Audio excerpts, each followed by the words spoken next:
For a time, the world believed the ultimate survivor was born in Battle Royale.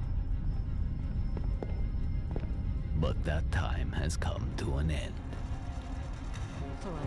Today, a new era begins. Here, there are no lucky ones. Here, one must engage in relentless, calculated combat. Those afraid to fight Team 1 eliminated. are as good as dead. The rules are simple. You'll choose your weapons before you land. The attack starts from the moment you drop. As long as you complete the objective, dying is just a momentary setback. Those objectives include securing valuable data, locating and unlocking supply crates, seizing control of data stations, retrieving data receivers, or taking out the enemy and stealing theirs. Squads that come up short won't be coming back. Meet the true test of survival on a brand new battleground. Welcome to Bounty Royale.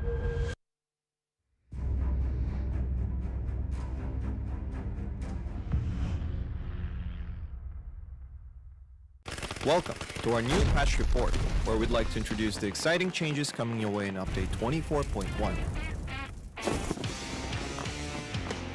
One of our main goals this update is to allow for a wider variety of gameplay based on both individual skills and teamwork. Let's start with tactical gear. We aim to elevate it from optional to an indispensable part of your arsenal. To achieve this, we're adding tactical gear crates to your inventory at the start of each game. Inside these crates, you'll find a variety of tactical gear to choose from, which once chosen will be equipped to the 6th tactical gear exclusive slot in your inventory. Keep in mind, however, that once equipped, the tactical gear you chose will be with you until the end of the match. Wondering what happens to it upon death or recall? Or what about the world spawn tactical gear? All of these answers can be found in our new patch notes. Meanwhile, we're also enhancing the usability of repair kits by combining them into a single versatile item that can repair helmets, vests, and vehicles. The revamped repair kit comes with 10 uses and also introduces a new feature, the ability to detach tires and attach them to the vehicle of your choice. So gear up and remember, a well-oiled vehicle and the spare tire could be the difference between a chicken dinner and becoming the enemy's main course. Vikendi also hasn't been left out of our update plans. We've made some changes to address areas where players have struggled the most by adding some extra covers and bridges. Additionally, we've made improvements to the Blizzard Zone, cable cars, crowbar interactions, and comeback BR features based on your valuable feedback. We've got more exciting news. Prepare to put your skills to the test, as Vikendi will be joining the rank pool in the new rank Season 24. To spice things up, we've also added jammer packs and mortars to the rank mode. Also, before you head out, don't miss our new Survivor Pass, Splash Royale, and many more exciting updates included in patch 24.1. Make sure to check out the patch notes for all the details. And we'll see you on the Battlegrounds.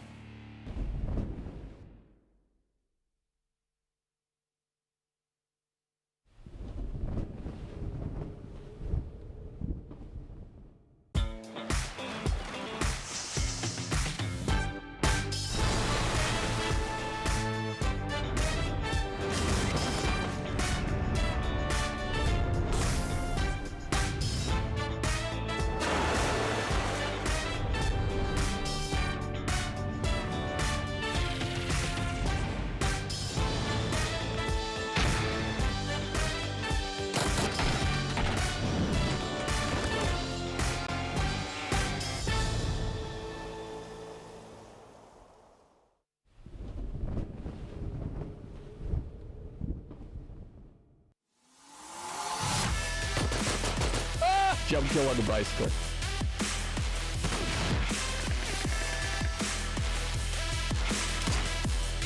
Oh, boy!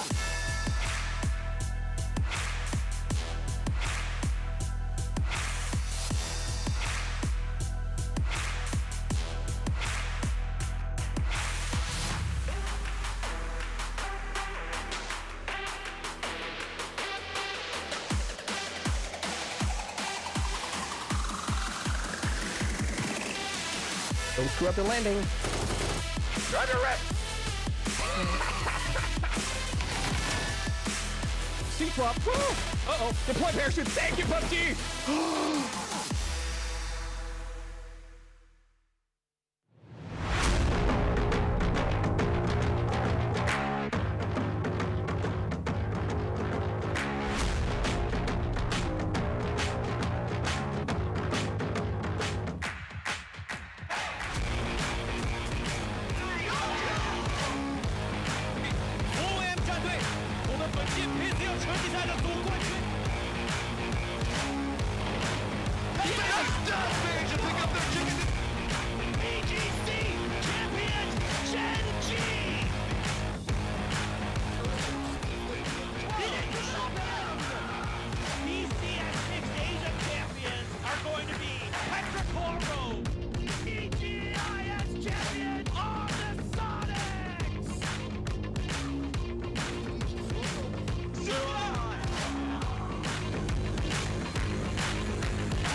For a time, the world believed the ultimate survivor was born in Battle Royale.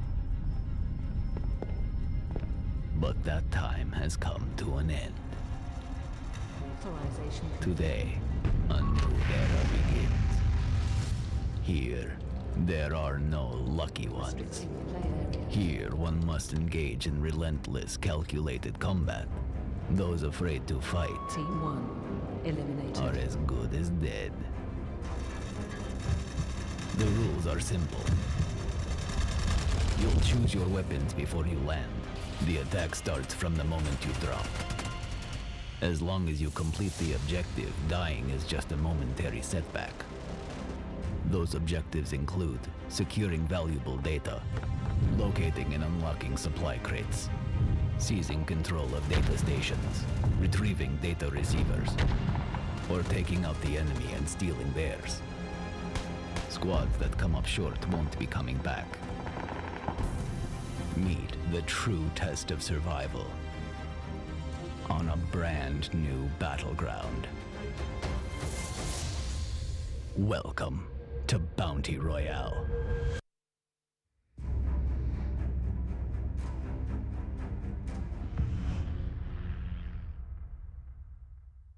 Welcome to our new patch report, where we'd like to introduce the exciting changes coming your way in update 24.1. One of our main goals this update is to allow for a wider variety of gameplay based on both individual skills and teamwork. Let's start with tactical gear. We aim to elevate it from optional to an indispensable part of your arsenal. To achieve this, we're adding tactical gear crates to your inventory at the start of each game. Inside these crates, you'll find a variety of tactical gear to choose from, which once chosen will be equipped to the 6th tactical gear exclusive slot in your inventory. Keep in mind, however, that once equipped, the tactical gear you chose will be with you until the end of the match. Wondering what happens to it upon death or recall? Or what about the world spawn tactical gear? All of these answers can be found in our new patch notes. Meanwhile, we're also enhancing the usability of repair kits by combining them into a single versatile item that can repair helmets, vests, and vehicles. The revamped repair kit comes with 10 uses and also introduces a new feature, the ability to detach tires and attach them to the vehicle of your choice. So gear up and remember, a well-oiled vehicle and the spare tire could be the difference between a chicken dinner and becoming the enemy's main course. Vikendi also hasn't been left out of our update plans. We've made some changes to address areas where players have struggled the most by adding some extra covers and ridges. Additionally, we've made improvements to the Blizzard Zone, cable cars, crowbar interactions, and comeback BR features based on your valuable feedback. We've got more exciting news. Prepare to put your skills to the test, as Vikendi will be joining the rank pool in the new rank Season 24. To spice things up, we've also added jammer packs and mortars to the rank mode. Also, before you head out, don't miss our new Survivor Pass, Splash Royale, and many more exciting updates included in patch 24.1. Make sure to check out the patch notes for all the details. And we'll see you on the Battlegrounds.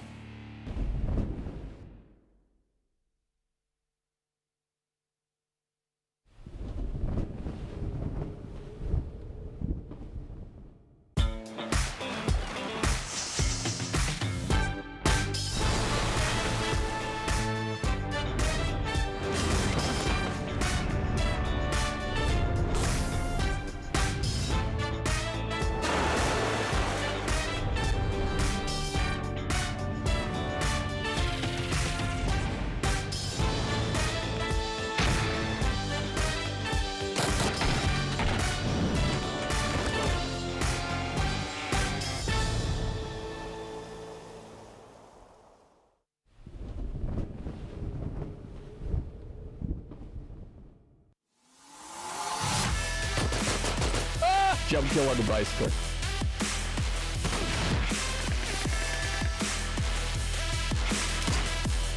Oh, boy!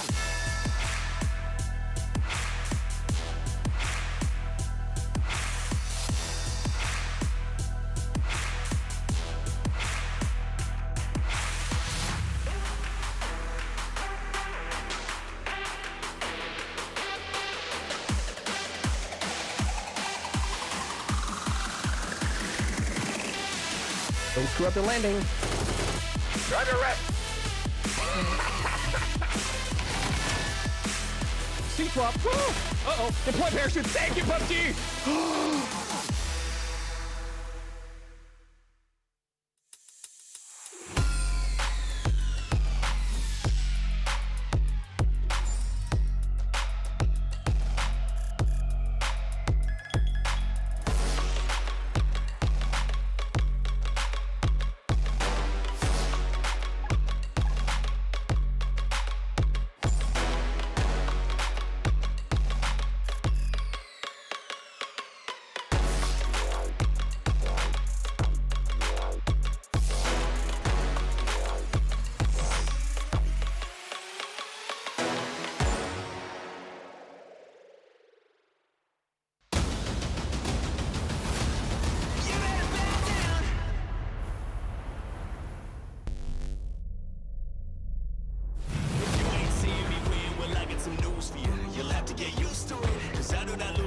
What I do, and I am not new to it. I'm on the road now, showing no signs that I slow down. This is the moment it goes down. Yeah, this is the battle, the showdown. So who really want it? Yeah, who really want it? I'm feeling good, you looking exhausted. I'll take your limits and I go beyond it. There is a list of the greatest of all time, and I'm trying to be on it. I came here to conquer. I ain't gonna stop until I am iconic. Bring it on, bring it on. I'm taking on all of my enemies. I got the power, the energy. I'm the greatest of ever. Bring it on, bring it on. This is my time and my legacy. When they talk about legends, I bet you they mention me. So you better bow down. Yeah, you better bow down. You better bow down, Lord. Yeah, you better bow down. So bow down.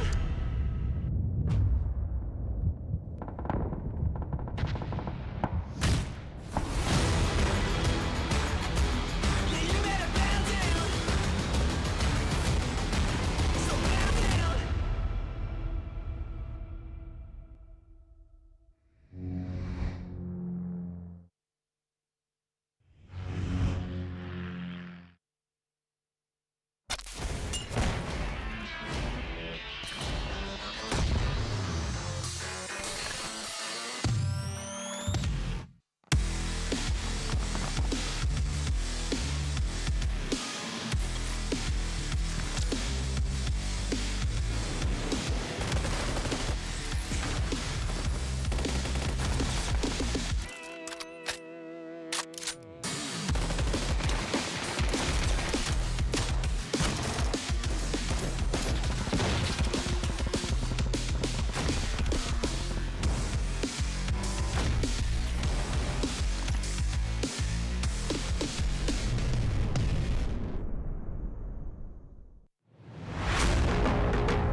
OM 战队，我们本届 PCL 春季赛的总冠军。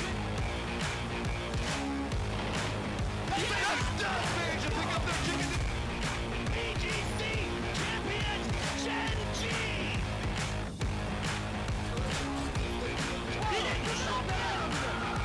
PCS Mixed Asia champions are going to be Patrick Horro.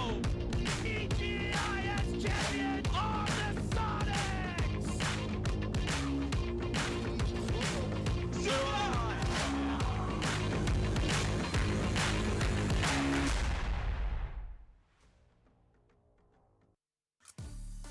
Good morning, good evening, good afternoon, wherever you are watching around the world. Welcome, my friends. It is time to start the North American road to PGS2. My name is Toppies. I have the pleasure of being your host here this week, and I'm joined by Godspeed and Matchroom, who's waiting in the wings to cast this shindig. Godspeed, are you ready to get this thing underway?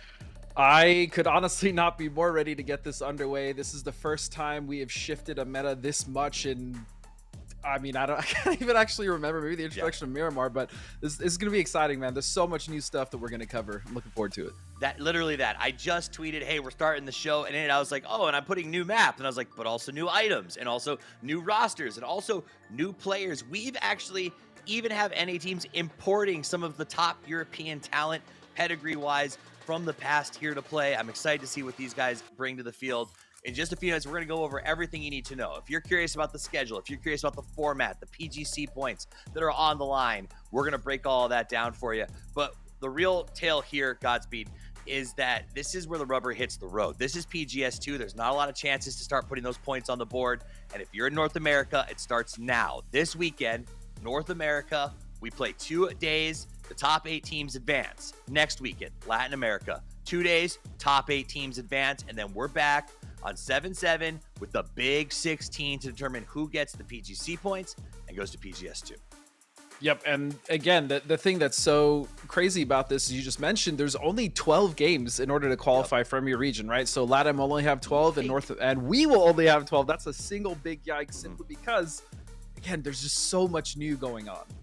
Absolutely, and we saw as sort of the years got on, we saw the announcement of the prize pool that we're going to have out there in Riyadh, that things are escalating, and there's not a lot of time to put those points on the board. So you want to get those points while you can. That is another way to remember the layout. Remember, the global partner team Sonics does get to go to PGS. Now, some folks might be wondering why they're playing. It's because they can still get PGC qualification points in this division, and that's important, Godspeed, because they have to still earn their way to the big show.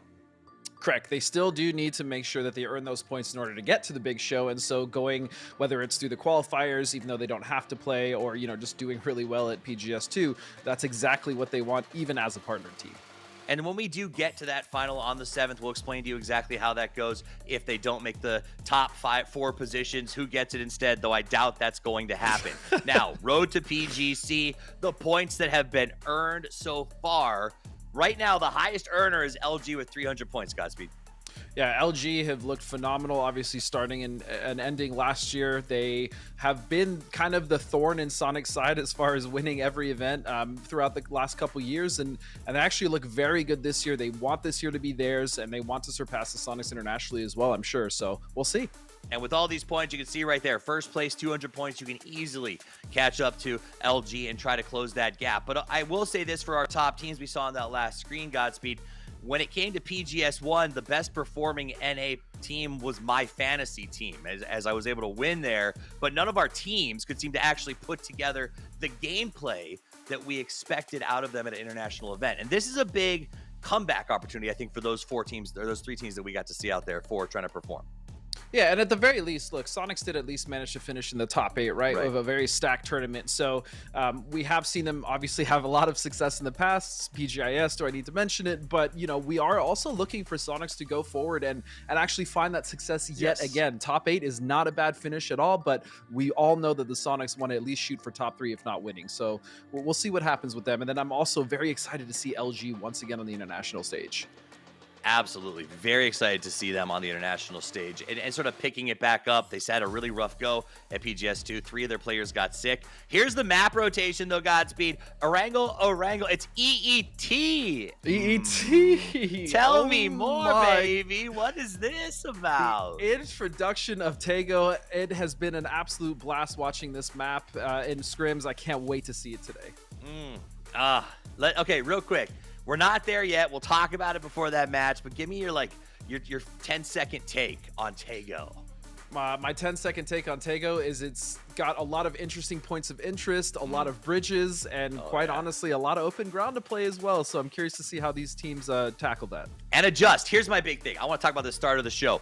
This is the first time. We've asked players to deal with small changes in competitive before. This is the first year that I ever remember where the meta is changing on a month-to-month basis instead of a year-to-year basis. With the new items coming in, the new maps, you can't be the same team that you started the season at. Am I wrong, or is that a bridge too far?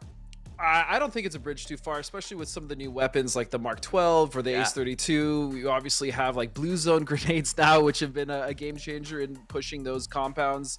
The emergency airdrop, we've seen some kind of wacky stuff going on with teams using that. So, and even the gliders, right? And just the fact that, again, Taego is now in there. So it's going to be very interesting to see how the meta evolves. All right, so let's talk about some of the new items that are added for you guys at home. You may be, if you're like a lot of our viewers, maybe you play a little bit here and there, you love watching comp, these changes are going to catch you a little bit off guard. Godspeed, what is one major change that our viewers should keep an eye out for, and what change, like, how does it work? I think I'll say two changes specifically. One of those being the blue zone grenade that I was just speaking about. The ability to push people off behind cover, whether it's in the open field or just a two-story that generally would be much more difficult. I'm specifically thinking about the pryos that just have that one stairway up. You toss a blue zone grenade, it does a significant amount of damage and it pushes them out. Not only that, but the P90 is absolutely absurd. I think it's taken the place as the best crate gun in the game at this point. I mean, it is disgusting how fast you can put people down with that thing, even at range too. Like, I know. It's a monster, man. You know, Poro used to joke about the M249 accuracy through volume. The P90 is accuracy and volume. That shoots so fast, does so much damage. I've had players tell us, hey, if I get a tier 3 loadout with a P90, it's like an old Juggernaut video. There's no stopping my team when that happens. So I want to see that play out. Another big one. Emergency airdrops. If you guys aren't familiar with those, it is a duffel bag you throw on the ground at any point during the game. You basically have a trailer that goes up to an airplane you can hook on, and it takes you back into a redrop essentially with all the gear you've looted, and you can drop back down. Problem is, Godspeed, everyone knows where you're going, right? Yeah, on top of the fact that those parachutes don't necessarily come down fast, right? No. So we have seen specifically in some of the scrims, both the EU and North America, where teams try it. You know, we've seen some cool ideas, but when they do end up coming down, they just get shredded to pieces. But we've also seen some cool stuff with the Sonic specifically. I remember the other day landing on top of STK at Miramar, and they were just a thorn in their side. So honestly, the emergency airdrop opens up a lot of positions that you normally wouldn't see teams getting in as well. You know, we played a couple games with your buddy Master Nook the other day, and he's described it perfectly to me. He used it, and he goes, I'm not overwhelmed. I am whelmed. I'm whelmed. I am whelmed. And I was like, that's the perfect description, emergency use situations. But that's why it's called the emergency airdrop. All right, what else? You talked about the blue grenades. If you guys see a weird blue bubble when they're not in the blue, that's what that is. Another big one, and this is one that I think a lot of teams have told me they're using heavily, Godspeed, is the smoke launchers. The ability to instantly deploy smoke plumes at a massive distance. Do you think that that is truly a large game changer in terms of team mechanics? It's hard to say this early, obviously, since we haven't even really got into it. I do think that it's going to be a definite advantage for teams to start using those in addition to picking up just regular smokes. Yeah, I think it's going to help a lot. I don't know if it's going to be this like massive game changer, but I absolutely do think that it's going to affect the meta, sure. Last but not least, you mentioned gliders. It's North America. I'm sure at some point we're going to see someone trolling on a glider. But if you've played recently, you know how not safe those things are in general. So probably not going to see a lot of that action. The other big one to remember is redeployable parachutes. If somebody jumps off a high location, they can hit that F button and you can have a parachute help you get down. So that does take away a lot of some of the things we've seen in terms of large building transitions when you're stuck on a high ground, right? Rest in peace, old mountain goating. Remember that? Just trying to get down off of a cliff without hurting yourself or just getting knocked. Oh man, this is a crazy change. For years, we've been playing without these new additions.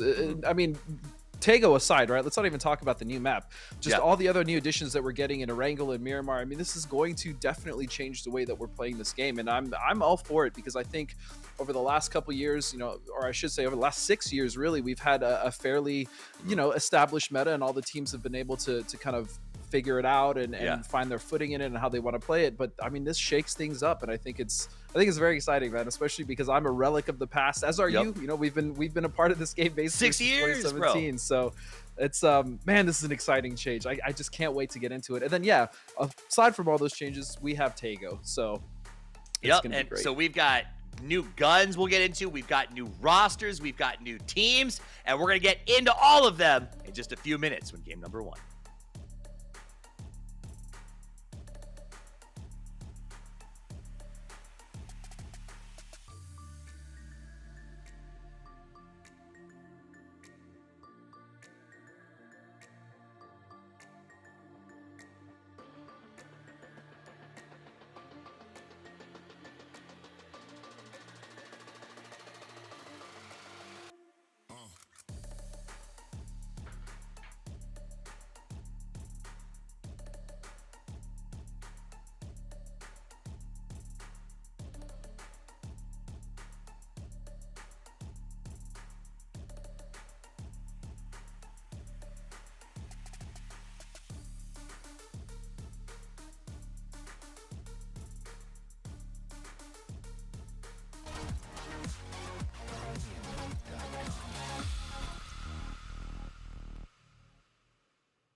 And away we go, Godspeed. We're getting everything set up for a match number 1 on our road to Riyadh. I was just looking the other day, and I got a notification that, what was it, the first PGC North American qualifier over in Burbank was about the same time 6 years ago.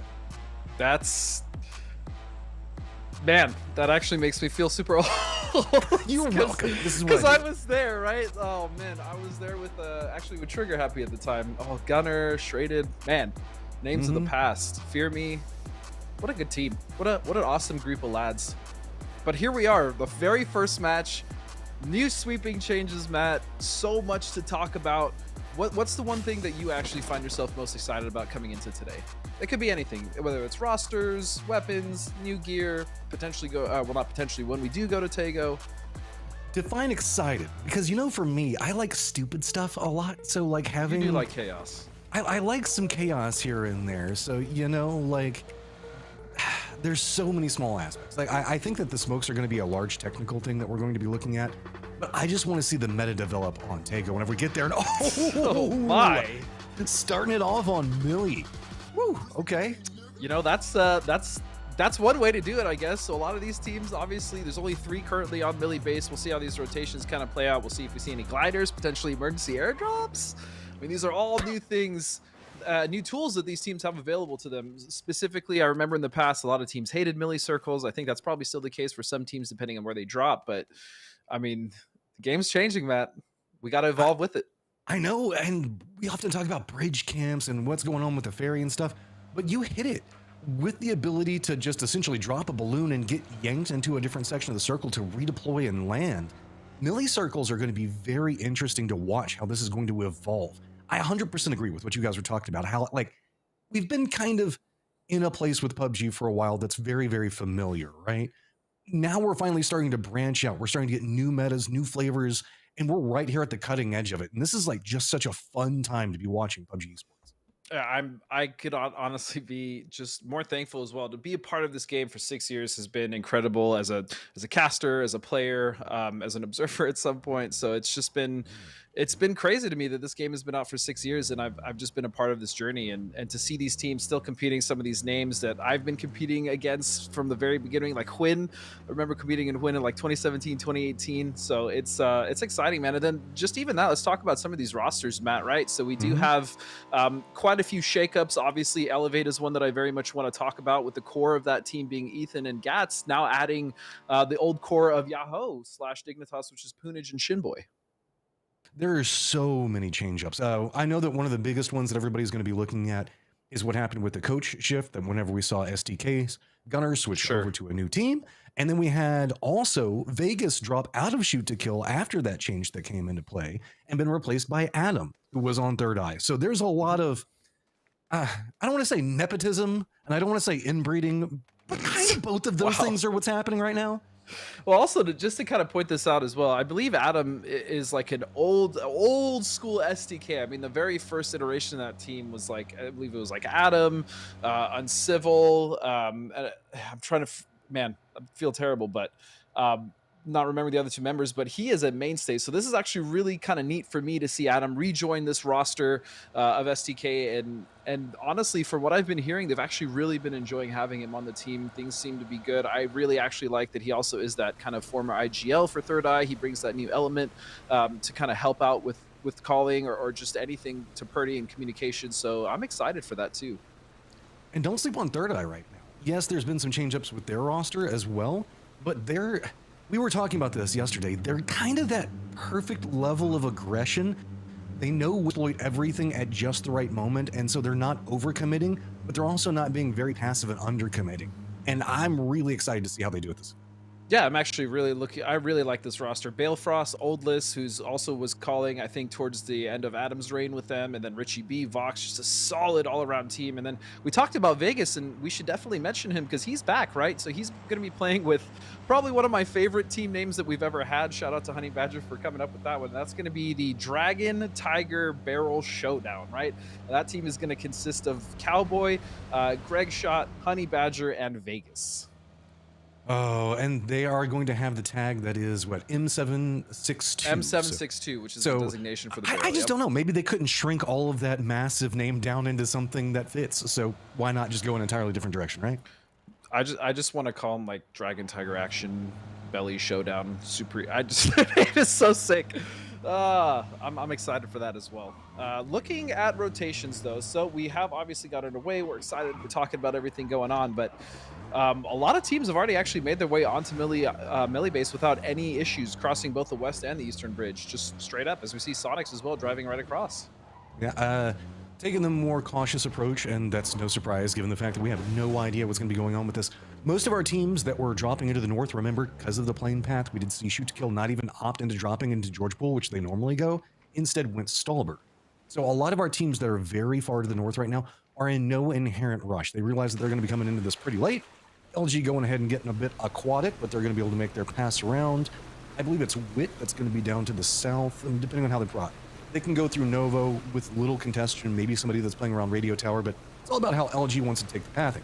You were talking about new team names as well, and I just got to throw this out here to everybody.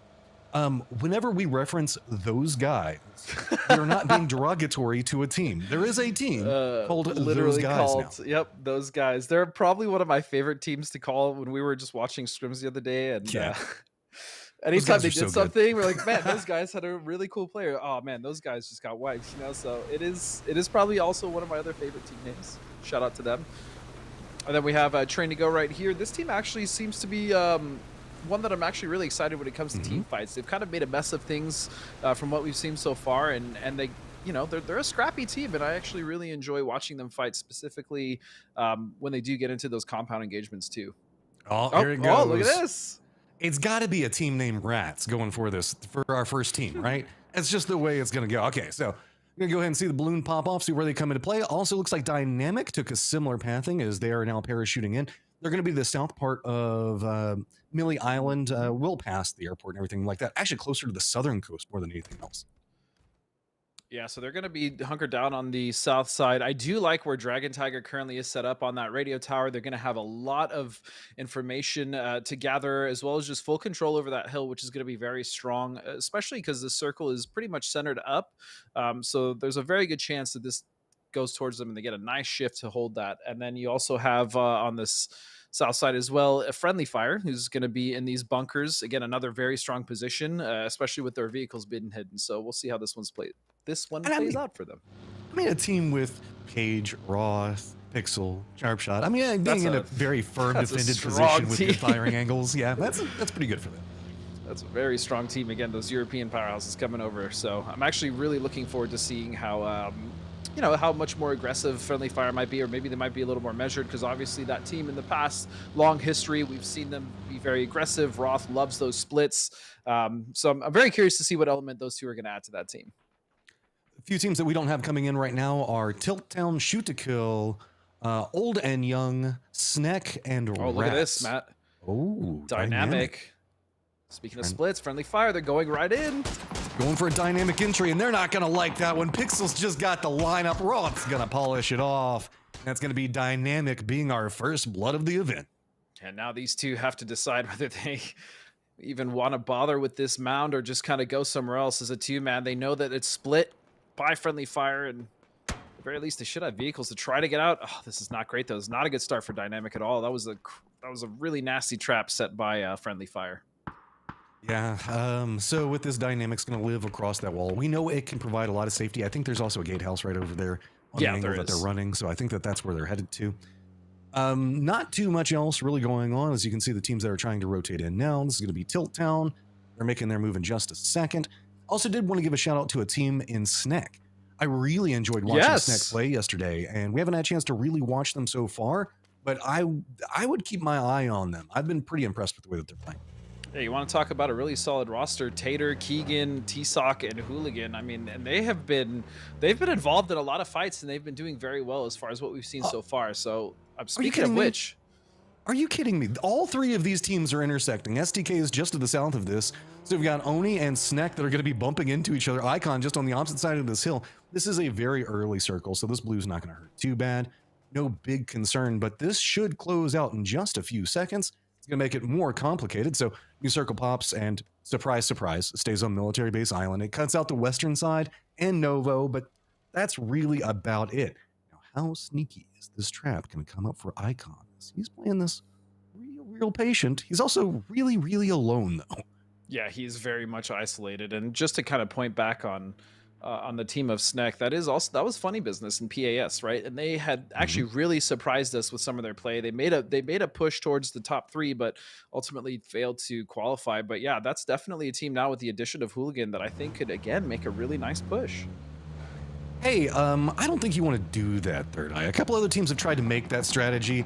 Some cross-firing shots are going to discourage, and that's going to be Roth going to go ahead and saying, nope, Third Eye, it's time for you to reposition just a bit. We still have that standoff going on with Icon way into the north that has kind of stopped both Snek and Oni.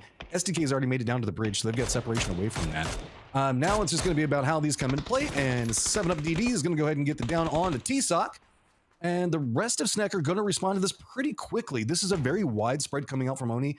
So I think that we're going to see a push coming out from Icon. Yeah, he's kind of dancing the top of this hill, but doesn't want to overcommit yet.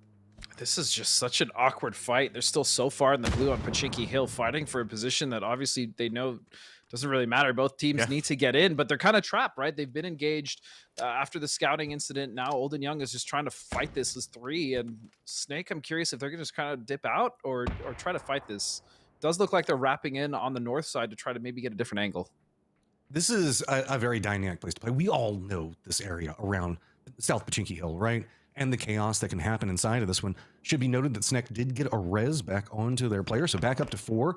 And while we are still in phase 2, and it is not the most painful of blue zones, it's going to be a slow and steady tick coming into this one.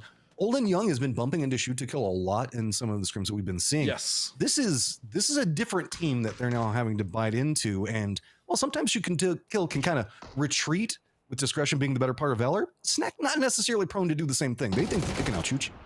I mean, if they can get some points, oh man, that's going to be a knock coming in for Fries. T-Sock's going to go down, and I was just about to say, if they could at very least keep 4 up, maybe get the wipe here, get a couple points, and then head in. As you said, first blue, second blue is really not going to be that terrible to kind of sit in. But the longer this fight goes, especially with Snake losing members, I mean, I just don't think this is worth it anymore. Yeah, I mean, it's still just going to be attrition onto meds for both of these teams. And Oni is going to be happy pretty much with whatever happens here. If they manage to pick up a couple of kill points, that's going to be great for them. They don't necessarily need to hold as high as like a points per game, as we're probably looking at what Snek's going to try to do. They're kind of the newcomers on the block, so anything they get feels really good. Yeah, but at the same time, you want to have a really good start, right? I definitely don't disagree with your point, but even for a newer team, right, so a team coming in off opens that's trying to make a name for themselves, like, yes, fighting is great, but they could even get better position. But we'll see. It's a 3-on-3. Maybe they get it. No, it's going to be Keegan finding the knock at Icon and on 7-Up. And just like that, 1 member left of Old and Young. Well, they got a kill point out of it, and they lost 3 members due to it. So, Fries, it's time to go ahead and leave the corpses of your friends behind and find some way to get out of here, or at least hide until Snek doesn't want to have anything to do with you. But Tater is looking right that direction, so I'm pretty sure that they know exactly his escape vector. And look at that hard shift all the way to the south. So the teams that ended up coming in off that emergency, as well as the Sonics, have set up very nicely on that southern road in between that dock, as well as what it takes. I really also like LG's position. They're going to be doing LG things, which is basically coming in on the edge, backfilling the other teams, and just causing havoc and control really on that east side. Oh, dynamic. It just never gets easier for you, does it? Now all of Third Eye is going to make their way up along that road, and you can see that hiding out in that shack is going to be Camberghini. Rats, after their drop, are going to be playing down in the swamp, just right next to the airport itself. Most teams now starting to condense in, so whenever we're looking at this, the pathing around Radio Tower is going to get really awkward, but we also have a weird kind of cut in this circle right through military base proper. That means that a lot of people are going to wrap back around into the south, right into where Third Eye is kind of positioned up at. This could be a really good trap position for them to play and pick up some kill points.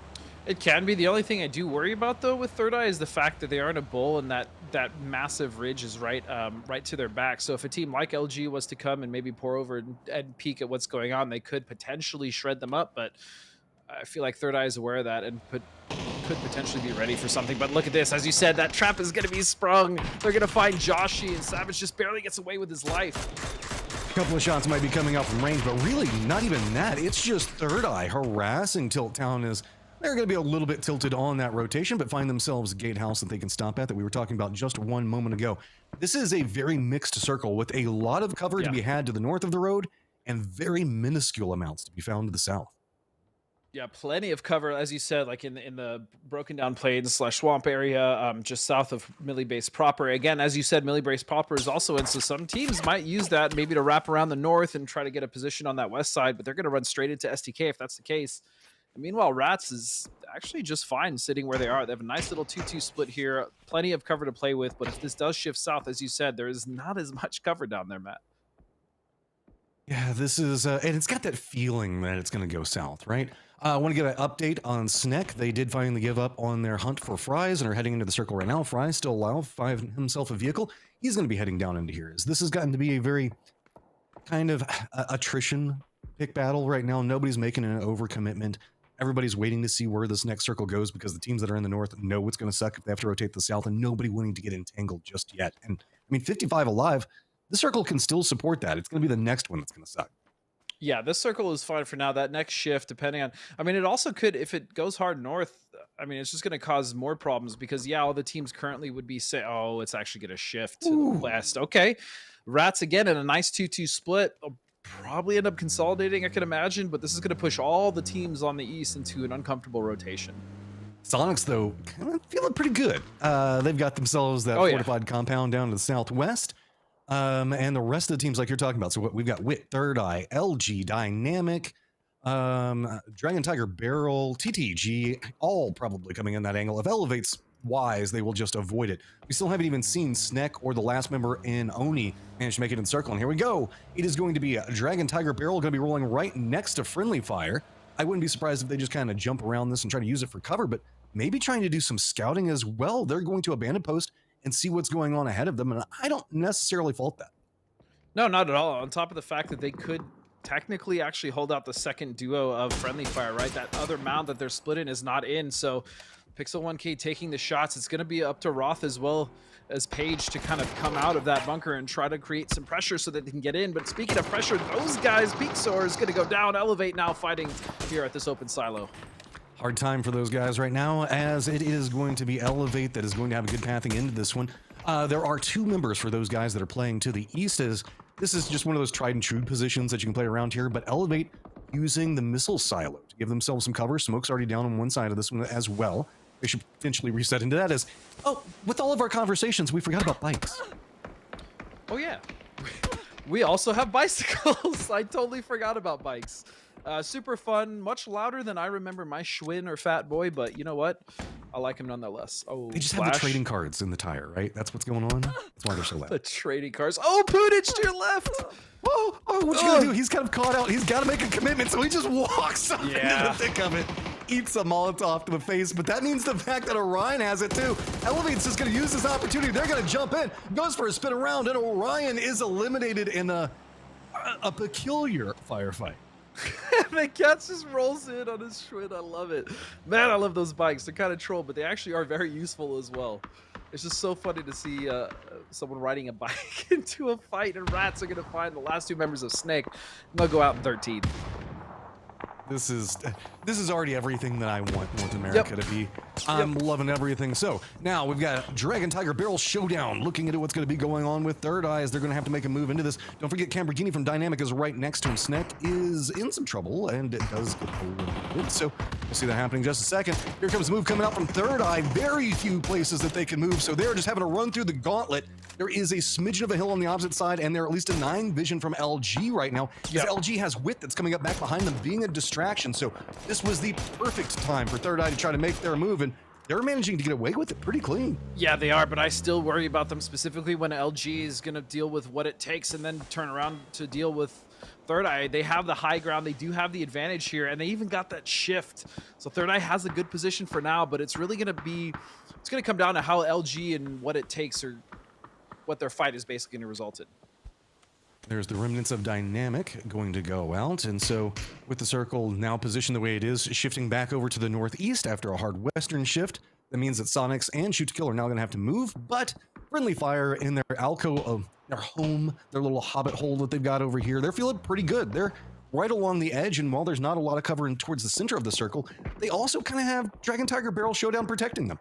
Yeah, a little bit, and this is actually going to work out beautifully for them. But again, my eyes do go straight to the south when we look at Sonics, what it takes. Third Eye and LG, they are embroiled in a fight. As I said, the result of the fight between what it takes and LG might kind of seal the fate of Third Eye. But then Sonics, I totally forgot about Sonics. They're also taking shots at what it takes. They also are going to need to get involved in this if they're going to come in straight from the south. This is a slow and steady push coming out from Sonics with the distraction now. That's, again, providing more and more utility coming up for Third Eye, whose rotation should have been much scarier than it presently is. They've got themselves a vehicle fortification, and with the firefight now going on to the south, that means the fact that we have a lot of just independent fights that are all kind of happening outside of this, with Rats taking some shots into Shoot to Kill and the remnants of Elevate.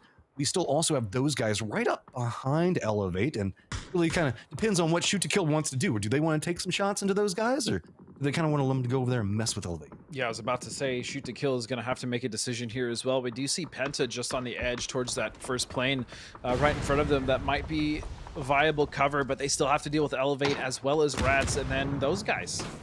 And the nades coming out from those guys. Speaking of which, Milkill will get 2, and that's going to be a flush as well. It's just down to Ethan trying to survive. I don't even know if he has any cover. I see vehicles bouncing all over the place. He's just kind of leaned in at the time. This is going to go bad no matter how it goes, but with these shots now coming out, everybody's got their eyes focused on what's going on with Elevate. Shoot to Kill using that opportunity, sneaking up right next to Rats. So those guys still holding out into this position while that firefight's going on to the south. The res does come out, and this is a lot of bullets, but not hitting what they want to have anything happen just yet. That is probably one of the biggest smokes that we've seen provide so much life and safety. Elevate is not comfy, but not as scary as it was a second ago. Yep, the fact is that they're alive. All those vehicles at this point have been exploded, so they have some pretty decent hard cover now at this point as well. And now it's just STK. I'm very curious. They were able to get in on this plane, but they are going to have to deal with that duo of Rats. Remember, they're split on the south side. So the advantage is definitely STK's here, as they also are going to tear into Elevate, and that's going to be them going out in 9th place. I mean, that was a no option send. You got to do what you got to do in that style of situation. Can't blame them. Rats, they're not too comfortable at the time. This is a 2-2 split. Remember, they've got the 2 members that are going to be up here with technically one of them down. The other 2 are to the south of the road, and they were kind of closer along Sonic's line, but they're, I believe, playing inside the crates that are going to be over there, so they're pretty good for the time being. Hello Senpai is going to get flushed out, so Rats sitting at 5 kills right now has some cover, but this is not very comfortable for them to work around. Meanwhile, those guys still have to make a push into the circle, but with everything that's kind of going on between Shoot to Kill and Rats, they might be able to leapfrog into this using But look at this. That's the name of the game. They're actually doing so much damage to STK with the help of Rats, on top of the fact that Lemon Squeezy has actually been putting a lot of damage onto Rats as well. So they are, I mean, stuck between a rock and a hard place, but they're making it work. They're putting on a lot of damage and potentially opening a window for them to rotate in. In a tale as time old as we have North American PUBG, it is going to be Luminosity and Shoot to Kill, Luminosity and Sonics that are going to be bumping into each other right over here. And Rillo's got himself a good angle and nails that shot. Nade's going to come in on the other side, but that's going to be H1 that follows it up. LG now just down to Snakers and Flood, as there is a stack of smokes going on in front of this one. Circle has shifted away from this position, so these teams now know that they need to get this fight over pretty quickly. While this is going to be happening, Shoot to Kill now making a push directly across the wide out in the open, trying to move closer into where Rat's position is going to be at. Sonics playing this one slow and steadily. Throwables coming out on both sides, but really it looks like Sonics got the defensive line into this. Now starting to spread out, finding different angles. Molotov's now coming down, got the spray into it, and LG looks like they are just getting demolished by Sonics. And so clean. They still managed to keep 3 alive. They have 8 kills. And they have quite a good position now on this south side. They should be able to get that hill, crest over that ridge, and do a lot of damage now to these teams. Tilt Town, meanwhile, still hunkered down in the center near that guard tower, just doing what they can to survive. So our remaining teams, we've got STK that's going to be holding down into the west. To the south, we've got Sonic still trying to make the push into the circle. Tilt Town holding down their walled fortification and looking into that Dragon Tiger barrel showdown position. Sonic still have a couple of ways that they can sneak into this. You can see trying to use the hillside and a couple of pieces of brush and cover, but I mean, that's still some good aim coming at you from shoot to kill. Into hitting a nice headshot at range, and Adam gonna go ahead and follow in. Multiple members now in trouble on Sonic's side with Tickleton getting flushed out. Yeah, they're absolutely harassing Sonic's, not even letting them get up, and just like that, Penta is gonna find 2 beautiful shots, 9 kills for SDK. This is so controlled. This is the STK that we love to see. They know exactly how they want to move in. They're exploiting opportunities on what's going on around them. It's a very slow and steady roll. It's not flashy, but 9 kills and the continual harassment on every single team around them. The only problem is we're at phase number 6 and they've got their backs up against that blue zone in a very low cover circle. So they are very much at the victim of a very Eastern hardship.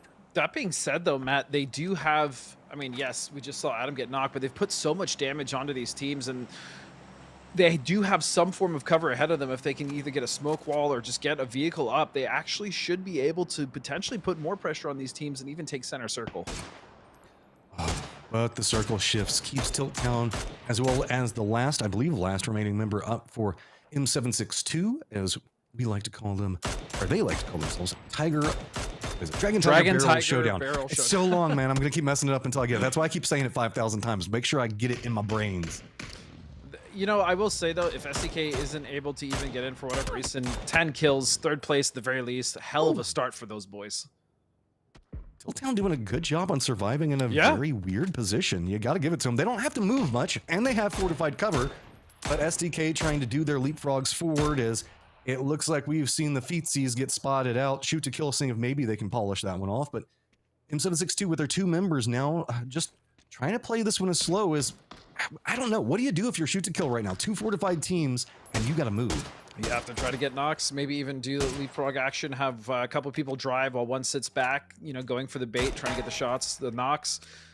It's like an old Car 98 or like M24 tactic, but, you know, it still very much works with DMRs, and they do at least manage to get some cover on this wall. I think they might have something else to play right in front of them if they can just either get a shift or cause some distractions, but this is going to be circle phase 7, so they have one more shift to potentially look at here. And let's be honest, while Tilt Town is in cover, they really can't get out of this cover because they have 2 different firing lines that are coming into them. Vegas putting in a ton of work to the sides of Tilt Town right now. So shoot to kill, still kind of creeping forward into this, and just as a solo, I mean, Vegas is putting in a massive amount of damage on a Tilt Town and slowing them down. Yeah, so I was going to say, just what I was about to say, Vegas is still on that STK roster as that 5th man. He gets taken down, but he did do quite a bit of damage to Tilt Town, buying a little bit of a window for STK to move forward, and now it is going to be, if I'm not mistaken, a 3-on-3 for the win. Oh, sorry, 4-on-3. SDK actually managed to get up their knock, so they're going to be able to move up on this wall, and just like that, SDK has center circle. This is what I thought might happen if there was a little bit of a window and they were able to snag that opportunity. I love fights across this wall. Shoot to kill can use that as a covered position to move in as much as they want to. Once they manage to get a foothold into this, now they can move much freer. See how we can see Tilt Town on the opposite side? They've got the road that they have to cross. Smokes are coming down, but they're still going to have to venture into a defended position already. As Shoot to Kill realizes, okay, this is how they're going to approach. Let's just go ahead and put Purdy right in the thick of it. Make sure it is hellacious for them to try to move. He's got Pilla back behind him. Nade's going to land. You don't mess with Shoot to Kill when it comes to throwables, and now it is all on to Savage. They come to charge out, and Shoot to Kill with 12 kills gonna take our first round. Just like that, STK, what a game, man. Coming in all the way from the west side, controlling those planes and barrels, moving in, taking out team by team. What a game by the boys, by the lads. Love to see it.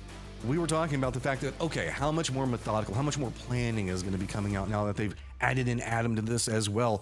And that was a very difficult set of circles to have to navigate. Remember, they were way up next to Stolber, and they were one of the last teams to move into the circle. So you can't say that they got circle luck. They had to push the whole way, but managed to know exactly when to move so many times and so precise. Not only that, yeah, but they were just able to leapfrog correctly. They made sure to slow it down when they ate a knock. They made sure to put the pressure on when they were able to get the knocks as well. So just, again, a credible game from STK. Well, we got some highlights we want to give you guys a chance to look at, and we'll see you in a second.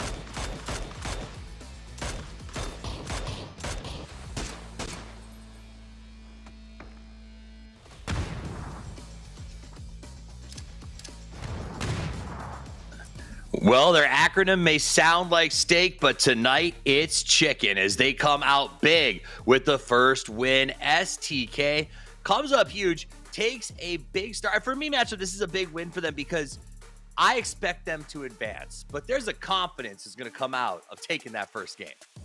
Oh, specifically, we always talk about momentum, right? And then what ends up happening whenever you manage to pick up those couple of points so you can play a little bit looser. We often have had to see shoot to kill chasing teams to try to get into the positions that they want to play. They don't have to do that now. We're looking at 12 games, already won the first one, so now they can kind of stretch their legs more. STK. My name's Tavis. I'm joined by Matt. We're going to give Godspeed a break, do a shifty shaft between each round, just so you guys get a chance to hear from all of us. Matt, I'm glad you could join me from your purple vortex. I love it back there. Would you like I can change the color if you want. No, I dig it. It's hilarious. It matches everything. So it looks great. Let's talk about that game, though. It is about STK. We talked about them having to chase in the past. Things have changed. They've been getting chased in the lead up to PGS 2. ONY has been hot dropping them. Is that why we saw them at Stalber? Well, I think it was also due to plane path. You know, that was one of those situations that making an easier drop into that position might have just felt more comfortable because as northern as it was, shifting away, they had to make some assumptions that people might go to a secondary drop inside of Georgia Pole, and they've already had to deal with Oni, so this time, just get away from it, call it easier, go to Stolberg, get comfy cozy. They still even drove over next to Everest to come back down into the circle, by the way. And they did. You brought it up in the broadcast. It took forever for them to get down there. They did not get the circle. They had to chase constantly. It seemed like very smart heads-up playmaking. They were patient. And sometimes I wonder if maybe that's what the addition of Adam to the roster brings. Remember, for those of you at home, Vegas played with them in PGS 1. He is no longer on that roster. Adam has taken his place. What's your take on that drop and pickoff and what it's going to do for their game? Well, I mean, let's be honest. If you're switching out Vegas for Adam, you know exactly what you're getting your switch into. You usually bring in Vegas to bring in some more firepower, more, I would say, what passion is the way you would describe it. Whenever you bring in Adam, you're bringing in shot calling experience, planning, map knowledge, and really good on-the-fly decision-making skills. So this is going to be, like, especially in a circle like what we just saw, that's going to be where Adam thrives and is going to assist your team more than anything. Yeah, and we saw Vegas, despite now being on M762, even helped out STK a little bit in that endgame. I think Godspeed was jokingly calling him the 5th member of STK because they got to make those plays. Now, we'll show you guys the scoreboards and everything we have when they are available, if they become available throughout the day. What I want to talk about, though, is we saw STK's win. Unrivaled, looked amazing. We also saw our first throwdown between Luminosity and Sonics, Matt. Up on the hill, Sonics with the blue on their back pushes into LG and only loses 1. Yike! Yeah, there was some distractions going on for LG, but let's be honest, that's not an excuse for that. They were the ones that were getting pushed into, and the Sonics did a good job on realizing when to capitalize and when to make their move. I wouldn't call that a precursor of things to come yet, but we have seen a far more feisty, I would say, Sonics, and from the scrims that we have seen. I feel like they're a lot more loose, comfortable. I don't know, whatever you want to call. I mean, what? We saw them take one of the balloons and land on top of shoot to kill yesterday. So, I mean, do what you got to do, right? Absolutely. Let's take a look at the leaderboard. I told you we get to see it. Match leaderboard. STK comes away with 22 whopping points off the back of that game. 12 kills. That says, hey, boys, we put in some work. SQ and LG, despite fighting up on that hill, still managed to make the top 5. So not a lot of surprises there. Friendly Fire ends up in 7th. And them, for me, was a team that they got there early. They locked it down, and they held their spot. Yeah, we didn't get really a chance to even talk about the different rotation strategies that came into getting into military base. Or even, okay, Toffees, how excited were you to see a bicycle play? I was really excited to see bicycle. Amazingly excited. In fact, I'll tell you, last night I had the pleasure of playing community games with Wynn's crew, and they literally do a community game that is bicycles and pistols. So I got to really spend some time on a bike last night, and then when I saw somebody flying through military on a bike, it gave me flashbacks to last night. But again, it is just yet another way that we've seen sort of these items that we don't expect to really be in play very much come into play. Because if you're playing right now, you know, I don't choose the bike. Sometimes the bike chooses me. That's true. It's got a lot of uses.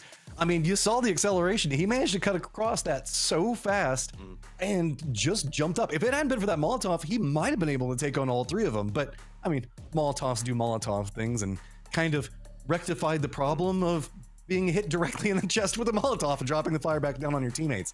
I just love the fact that we're at a stage in PUBG where there is so much new stuff happening. You get to consistently see all this new innovation. There was so much to break down inside that last round. What do you want to talk about? You want to talk about just having to make the airdrop back in? Like, where do you even want to go? I mean, you said there's a lot to break down. So what? You tell me. What stood out to you casting that match? You're like, man, this is a moment. This is the big game changer. Something that we can like maybe hang our hat on for the rest of this event. Still 11 games to go. I don't get too big, but you know what I mean. We didn't see a lot of the smoke launcher come into play. I feel like that's one of those things that we didn't really get to develop all the way out. And we might see that become a bigger factor, specifically when we look into Miramar and dip pushes. But I mean, if I have to choose a win, it's got to be the bike right now. And I wasn't expecting to say that, but I know it's not the coolest thing, but that was really fun to watch. And you know me, I'm about the fun. I love watching this stuff. It is good to watch cool stuff. I think it was nice to see some teams like TT get there to the end. I think we're seeing a lot of some new players, some new rosters. There is some stuff like ONY. We watched them play a little bit. They do have a very pub star style, in my opinion, which means that some of that macro can be a little bit tricky. But starting off with a military circle, 11 of our teams were inside of military, choosing their spots within 8 minutes of that first match. So these teams, despite being a regional qualifier, are going all the way on this thing. And I'll tell you what, we're going to see if they keep it going. Matt will be back in just 1 minute with game number 2. Don't go anywhere.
And we back, Godspeed. See, that wasn't even that long. It was just a minute to come back into this one as we are going to get another Erangel game.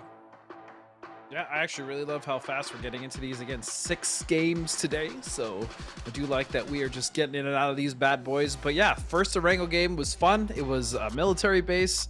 It's almost historically accurate that pretty much every first circle in the past, especially back before MPL, were all melee-based circles, including the very first one that I even played in. So yeah, we're just starting off with tradition, even though we do have so many new things. So we didn't really even get a chance to talk about all the rotation strategies that we saw coming in. Rats taking the balloon in to land. They managed to make it pretty deep into what was kind of a hard circle to contend with as they managed to drop in. Dynamics entry wasn't as good as they wanted it to be. So kind of seeing two different sides of that stone. Do you think that that might be a more traditional approach that we're going to see from Military Base Island? I would definitely imagine that we would see more of the emergency airdrop, or even just, you know, using gliders or whatever have you. That doesn't surprise me at all. No gliders. I think, so sad. Yeah, I do think that we'll see more emergency airdrops, even in potential like aggression plays, especially like on Miramar when we see those big warehouse buildings that have that nice little cover on top. That would be a pretty appropriate time for a lot of those airdrops, but I think we haven't even scratched the surface with how teams are going to be utilizing those. So new circle has popped. It's pretty centered around George Pole. We were talking about this kind of off and on again, how as old and young were kind of scrapping with shoot to kill, and shoot to kill last game dropped Stolber. I was thinking because of plane path, but now we're back over here with old and young yet again, and they've got Georgia Pole and STK back in Stolber. Yeah, in the last event in recent memory, SDK have definitely preferred going to Georgia Pool. I don't know if this is a symptom of them just not wanting to deal with hot drops or how scrims have been going, if they've been contested there.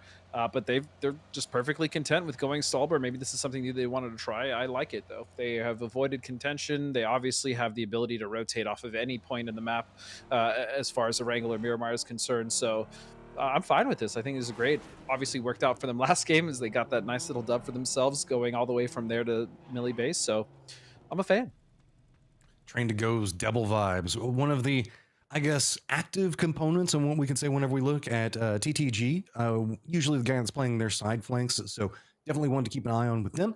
Those guys back down in military base. Every single time I say it, dude, it's so hard not to laugh. I know. I like it too. But yeah, they're going to be on military base, and this is a fairly vanilla circle, I guess, though that bay of Georgia Pool has always come into contention with these circles, whether it shifts north or south of it is going to be the tell here. But these ones do end up usually ending, I will say, around Everest. We'll see. Yeah, I mean, that would be a tried and true circle, right? We're pretty used to that one. I wouldn't be upset if we go north of Georgia Pool. That's also a very fun place to see firefights go on, too. We still even have chopsticks in there, so never count out anything right now. This is going to be around Lippo, where we just saw LG making their drop, picking up some vehicles, probably going to make their way down to Milton Power. Wouldn't surprise me too much there. As we do have Sonics already looted, already on their way to Everest because they agree with you, Godspeed. I mean, it's just a phenomenal position, right? You get so much vision around you. You get to see where people are rotating, what spots you might potentially want to crash. And it's fairly fun to fight up on Everest. Granted, you can kind of run into issues with a lot of different teams potentially pushing up at the same time or using different angles, especially if you're at the tippy top. But a team like Sonics is going to welcome that all day long. Yeah, this is just good pathing. They're using kind of that hill that leads into the Badlands / ruins to avoid a lot of the sight lines using those trees.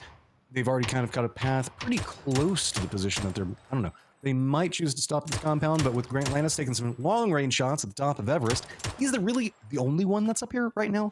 The rest of Rats are kind of, I guess, strung across to the south of him in a one split all the way through it, trying to get their loot up. Yeah, and looking at these rotations as well, so it does look like, as we were talking about earlier, Rats did take control of that top point of Everest, so they're going to have all of that vision. And then looking at Orion as well, coming in on the south side, they may run into Dragon Tiger, but I kind of doubt that. I actually really like this Western Rat by Dragon Tiger barrel showdown. It's going to be a nice rotation. They're going to be able to use those hills to scout ahead and then get themselves a really nice position around Hospital.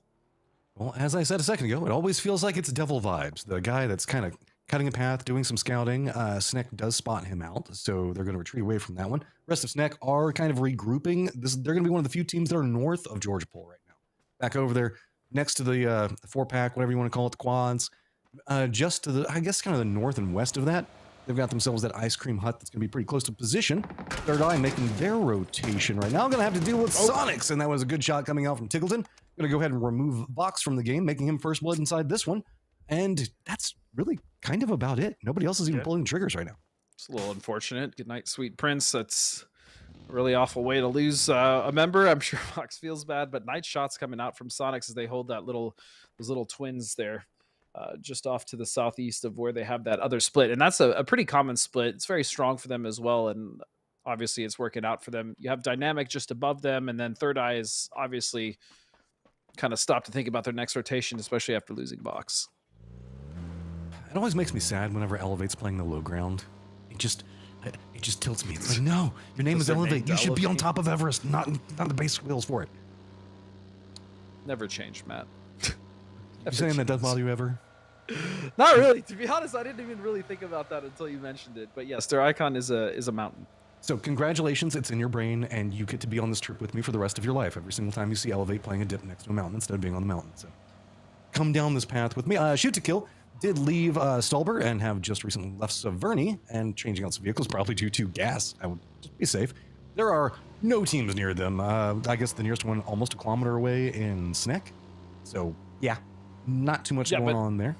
I do like this though for SDK because, as you stated, they have the complete north open to them. So if this does hard shift up there, they have the pick of the litter as far as where they want to play, whether they want to go to plane or anywhere around or above shooting range, potentially right above North George where we have all those ridges. There's also those big fields and waves that we have there. So yeah, SDK just taking their time. Again, this is something that doesn't surprise me, especially with the addition of Adam. As you said, very methodical player, and then a former IGL himself. There's a lot of input. I think these guys are going to be really, really good in their approaches here at this event. Seeing how slow SDK makes it into a circle reminds me of those old debates between, what was it, Baha and TSM on who created the tank the blue strategy way back in the day. Is SDK in no inherent rush. We saw that last time around. We do see most of the teams now starting to spatter around Everest, and that full donut are entirely around it. Really just Rats, the only ones up there, but only 2 of their members up on top of Everest. So it is still capable of being assaulted in a cliffhanger style approach. Yeah, and as everyone starts to get comfortable in the circle, you know, these positions will become somewhat stale until that shift, but that's really what we're waiting for, Matt, right? We're always waiting, especially in a circle that splits landmass in half with that giant George River and that gap with that bridge. Is it going to go south? Excuse me, or is it going to go north? Go north. I'm a glutton and I want it to go north, so it would be fun. But honestly, with the amount of Georgia Bull Bay that's going to be coming into play, we can most likely see it. We know it's probably going to go to the southeast, but we'll have to see how that one progresses out. We still have a couple of rotators that are coming into position, Tilt Town being kind of one of the last ones. We do have Wit and TG. They're going to be coming down to the south, kind of close to each other, but they've got kind of that Gatka field separating between them, so not too much else other than that. LG making their rotation very far to the east. They're going to be wrapping around Yasnaya, and remember how Shoot to Kill kind of went from Stalber all the way around? I feel like we're probably going to see that same thing happen. Both teams now competing for who does the highest distance traveled in a round. Well, yeah, especially looking at the plane path, you're going to know, especially as LG, that the north is going to be the least contested. They should be able to get a nice wrap. All those teams should and will and have been bunching up towards the center. And I actually really like the positions of teams like Friendly Fire, Third Eye, even What It Takes, because they've opted not to kind of get in that center bunch and those center compounds just in case it is a bad shift. They should have a nice rotation out, specifically looking at Friendly Fire all the way on the east. I really like just the immediate spray that we saw coming out from Snack into Tilt Town to kind of force them away. They're like, no. We weren't prepared for this fight, so we're just going to continue on our way. So Snack doing a good job of kind of gatekeeping out in position. LG, the only, well, actually them and those guys haven't managed to make it inside the circle just yet. And every time, no surprise, it's going to be a slow roll, right? They're kind of keeping an eye, figure out north, south, which way is this going? A lot of teams already sitting very close to their vehicles, if not all just about ready to jump in if this goes the opposite direction that they're expecting it to. Yep, and as you said, slow roll, that's the perfect analogy. I mean, this is just one of those circles where everyone is going to be able to get in position. There's not too much contention everywhere, and it's just a waiting game. And so here we go. Very first shift is going to be coming, and it's just going to center straight up on Hospital and well Everest. Then, okay, I'm not mad. I like a Hospital game. Give me some Everest in here too. We still have George Pole, so we can have tons of stuff go on. I think Gatka and even Chopsticks are still kind of in play with this one. Shoot to Kill, now making a pathing over to their comfort zone. Look, nobody is playing the southern part of George, so they get to come in from the north and be like, hey, I feel like I've been here before. Yeah, they're going to be coming right in. SDK coming in on South George Bridge as well, so they're going to be looking to maybe take some shots at Dragon Tiger, as Orion is also taking shots at them from Hospital. So all these teams now rotating, going up for the South Snack, though. As you said, dealing with Devil Vibes. He has that P90 devastating weapon. And he's going to find one hooligan. Can he find a second? And it just melts. It's so disgusting. He's going to find 2. P90 is the grossest gun and shames the Groza at this point. This thing is just so freaking strong. It's got style. It's just sexy to hold on. And it shoots like a laser beam. T-Sock finds a sneaky little move around him, gets the down, and now just has to start running in. Reinforcements coming up from TTG, though, and there is not too much to be had as T-Sock is getting hit from every single angle. Here comes Glory, right back behind him. T-Sock trying to listen in for footsteps right now. Knows where it's at, goes for the headshot. What a right as he pre-fire. crosses. Well done. Trained to go, though. Gonna spot him out at range. It's gonna be TTG that ends up winning against Snack. Man, incredible play initially coming out from Devil Vibes, especially with that P90, but I think he might have misplayed that. I think he flashed himself. He was just standing out in the open, and that allowed T-Sock to just come around and shoot him in the back, but still a wipe coming out for the team of Train to Go at the cost of 2. But man, that P90 is disgusting. Third Eye already has another member down in Richie B, so Vox and Richie B probably both lost at this stage as the P90 kills per game showing its power already. And that's going to be the gun to keep an eye on. I mean, thank goodness you have limited ammo with that gun, because otherwise, the best thing in my opinion is to find a second crate with more ammo. Then you're just actually unstoppable at that point. I mean, you saw how fast it melted both members there of Snake. But here we go now. LG making their bid to the top of the mountain. They are going to get shot by rats who have been spread out on Everest for quite a while, Matt. There's just those 2 members that are up there, though. It's just a Spoon and Grant Lannis. The other 2 are kind of playing in the foothills, and they're being shot at right now by Wit. So no reinforcements coming up. We do often see Everest, though, start to get kind of partitioned. We've got that eastern to western side that's going to kind of pop off with the large rocks in between them. So very uncomfortable neighbors kind of looking back and forth between each other. Tiltown's going to do a wrap down to the south, and I think that they're going to be coming in back behind Third Eye, trying to make some pathing of their own. These are our few moving teams right now, as most other teams, since they were already around Everest, not really having to do much. Yep, they're pretty much the only team. Actually, they are the only team at this point, as you said, Matt, who are not currently in the circle, as everyone else has been set up pretty much since Circle 1 on this shift.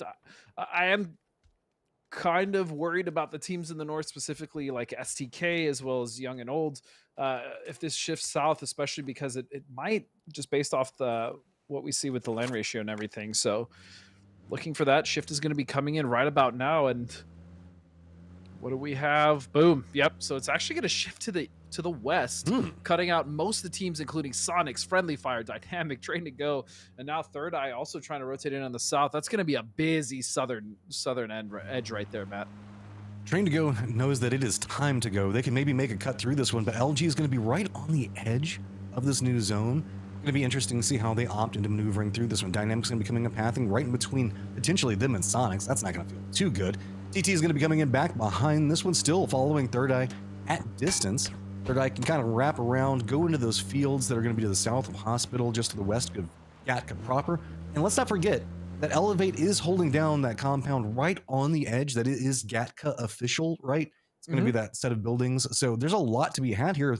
Even we still have some of the buildings for George Pole and some of the crates still in play.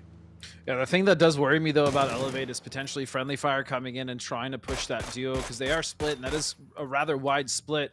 And it looks like that's actually potentially happening right now. Gats is going to find a nade onto Roth, and they are getting pushed. Okay, what do you even do now?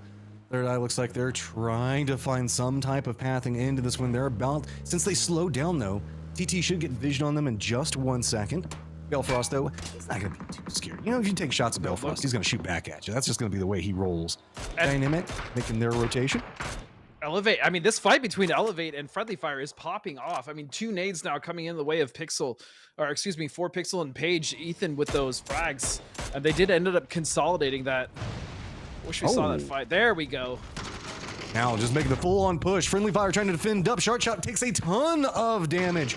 Trying to juke around, move back into that highly defensible section. What's going to be going on? Just 2 members still up, trying to get their meds out. Notice Sharp Shot's on the outside of that one. Going to go for a spray. Does connect into one. Ethan trying to defend the other line of it as well. Sharp! Trying to move through. Sharp coming up in a big way right now. But here comes reinforcements. An entire different team in Sonics, realizing there's an opportunity to be had here. Roth trying to defend up, retreats back into the more defended sections of this compound. But Sonics feel like they have the capability. Sharp Shot is down. This is a 4-man advantage flooding into this one right now. Sonics know how they want to make the push.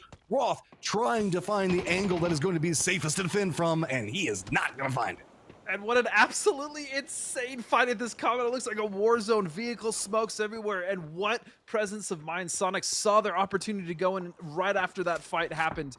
And I have to give a shout out as well to Ethan and Elevate for trying to hold that down initially as a duo, getting multiple knocks onto the team of Friendly Fire. But man, what an amazing time to choose to come in and clean that up from the Sonics. Oh, and Vegas is just going to find Delta. What a shot. Nice. Wow, he's just farming up here. I mean, if you only have just a couple of people up at the top of it, I guess it works pretty well for you, right? They can just kind of get whatever damage that they can, as the Spoon's going to be on the high ground for it. Vegas, I believe, is going to be in the lower sections. Tiltown now making their rotation in. New circle is going to pop, and it's going to stay with about half Everest in play and just on the outskirts of Hospital, with no part of Hospital in play, just the hillside.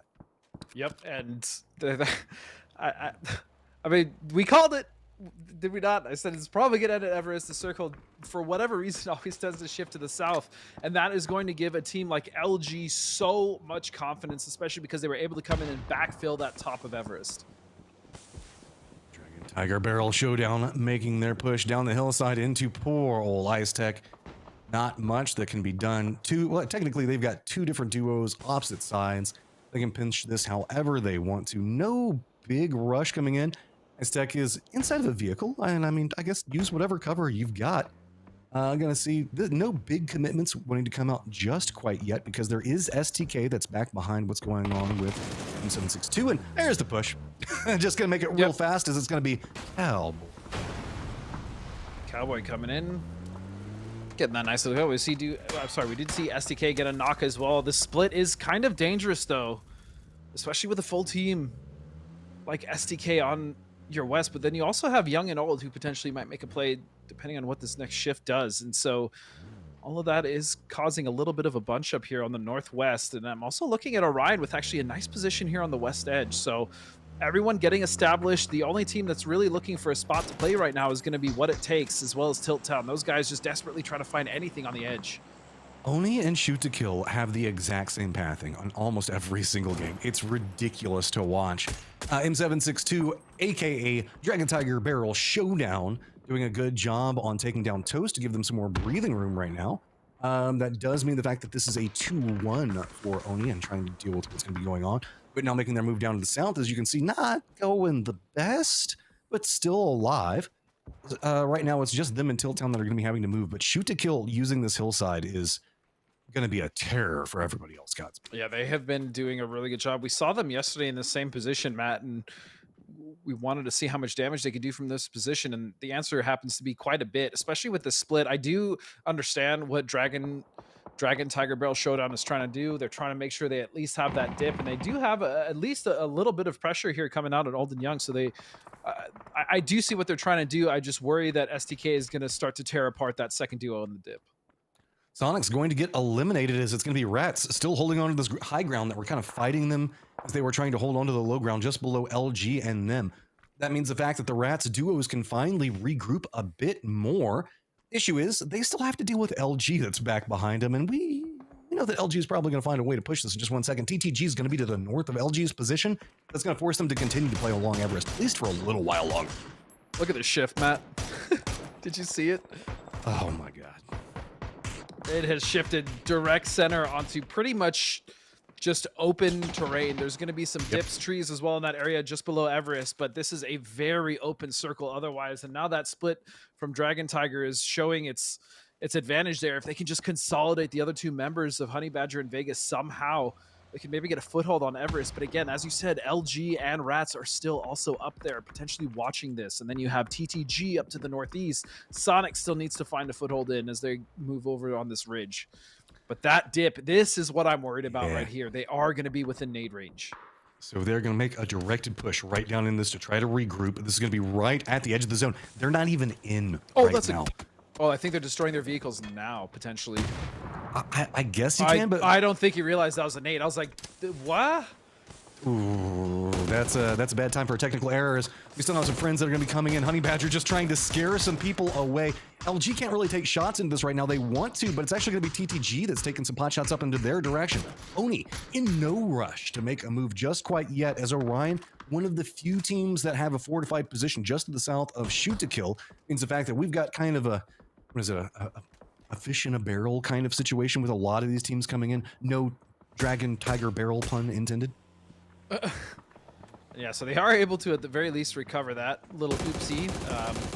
But Shoot to Kill is fastly approaching. They're wrapping on this hill, and they're going to be closer and closer.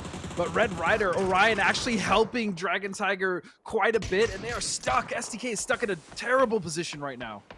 That position coming out from Orion was just the absolute catastrophe for STK. Now I'm going to try to figure out how they're going to make their move. LG opted to go to the north, where Oni has moved into this position, and they have high ground, and they are just making a red zone. A shoot to kill is going to get eliminated. Just look at the time. That is a very large incline to try to hit nades on, and they are just racking them. Yeah, they are, as well as just racking these beautiful shots. Headshot from Snaker is going to take out Young and Old. Fries goes down. And LG, just so much control. This is what I was worried about for the rest of the lobby. Once they get up here, once they start controlling that edge on the shift, especially with as much information as they have, this is where LG shines. Show me a more iconic duo than Relo and High Ground. I mean, yeah, LG, their greatest games come from just having such an elevated position, all the knowledge in the world, and being able to lean into that sniping aim that they've got down so well. Those guys do find themselves in a good position as well. They've got themselves a fortified compound, their own little mini Alamo out in the thick of everything. Is going to be Tilt Town to the south of them, and Rats, who's playing opposite side of Everest, could contention up against them to some degree, but you were right on this. There's just not much cover to be had. I mean, we're looking at still the edge of the zone where we've got Tilt Town and those guys at. Nobody's in the center. Nobody's even trying to make a play for the center because there's no options. Nope, those guys have been here since basically that first or second shift. They made it to these Invisibles, and they have just been hunkered down, and they're very happy to see that the circle has at least come to them, but they haven't been able to get many points, Matt, and that's the issue when you get a very good center position. We talk about it all the time. It's not that those guys haven't been trying to at least take shots and go outside, but they just haven't really been able to see anything, and so at the very least, I do hope that if they continue to get these shifts, they're able to kind of spread out of that compound and start getting those frags that they do need. Yeah, those guys don't got to do much. They just need to defend up what they've got going on over there. As with this, now it's speaking of doing much, look at Dragon Tiger. Yeah, I mean, what are you gonna do? Like, remember the fact that we did see the nade come out a second ago, so vehicle economy is gonna be pretty low.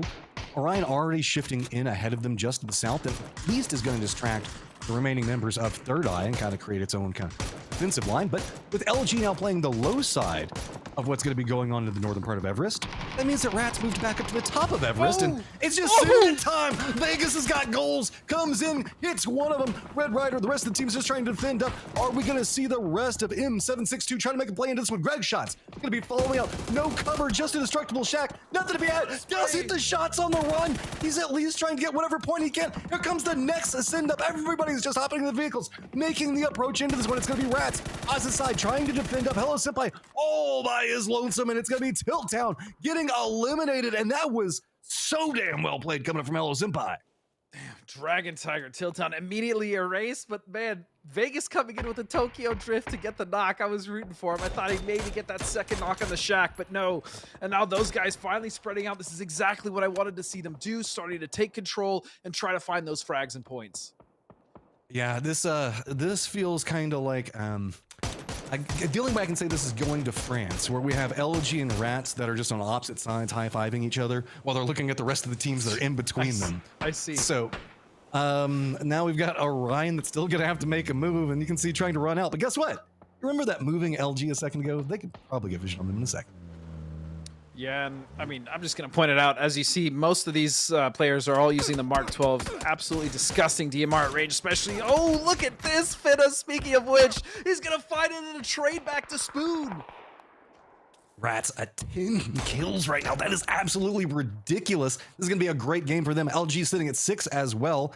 Orion trying to continue some type of push. It looks like LG has realized, okay, our threat is actually going to be at the top of Everest. But as they're making this counter move, it's going to be Orion coming up right back behind them. But Rats doesn't want too many teams to come too close to them, so they're actually taking shots into Orion as well. So kind of allowing LG to make this push into them. Yeah, I was going to say they do need to desperately focus LG, though. The last thing you want is to give this team any sort of position on you. And so, although Rats have been doing a good job, as you said, of kind of gatekeeping everyone and keeping them controlled, LG is not that team that is going to be controlled for very long. They will find that opening. So I would like to see Rats definitely focus a little more on LG. As long as they can just keep them off of their high point, their elevation, they should be able to get a good amount of damage. Maybe even get some picks. That was a nice headshot coming out from Despoon. We've got an interesting situation. We were just talking about how good LNG is from the high ground. They're now having to assault the high ground. So we're going to have to see how well they can get this one together. Despoon doing a good job on defending these angles. Just doing a slight peek here and there as we do see the zone that's starting to close in. New circles popped, and no surprise, continuing to go centered as really it's just Rats with only members in it. Yeah, Rats have been doing a great job controlling. So as you said, 10 kills so far, racking up quite a bit of points for themselves. But here comes Snakers. LG is trying to make their run up, and Finna is focused on someone that's, again, far away. They really need to be worried about LG right under them. You can do it. Those guys get you that kills. There you go, managing to pick up 2 of them there as they get some vision of what's going to be controlled. They are kind of the newcomers on the block, so I always find myself rooting for the underdogs and the I guess, dark horse style situation. So those guys now having to make their move out as LG and Rats are very content just to continue to poke at each other. Yeah, but look at those guys. Since they got rid of Hello Senpai, that forward position for Rats, now they're able to completely spread out and take control of the circle, including taking control of, oh, there we go, little smoke launcher for you, Matt, but taking control of the south side and pretty much pinning Rats against LG. This is a beautiful play from those guys. Those guys now, they kind of dictate everything that's going on. Rats can't peek anymore. LG can't make too many more moves.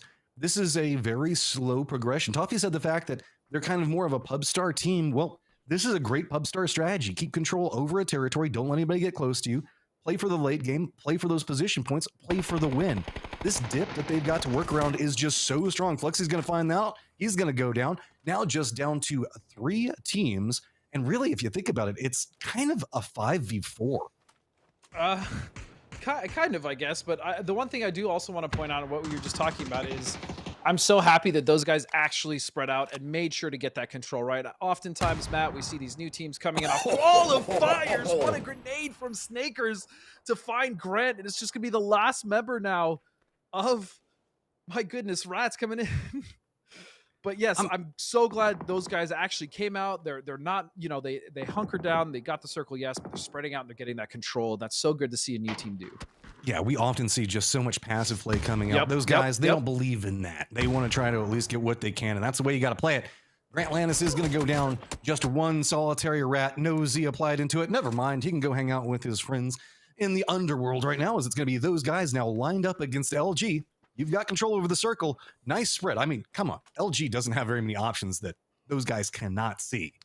I do think the problem actually here, LG here. I was going to say, I think the problem actually might end with those guys. I think LG might be a little closer to the center, which would cause those guys to have to move out first. So although they've done a great job of controlling the circle, spreading out, getting some points, I do think the onus is actually on them and not LG. But look at this wrap coming out. So good.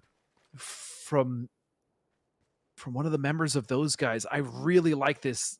This could actually be the game-winning play. He's able to find anything at all. I mean, if the rest of those guys...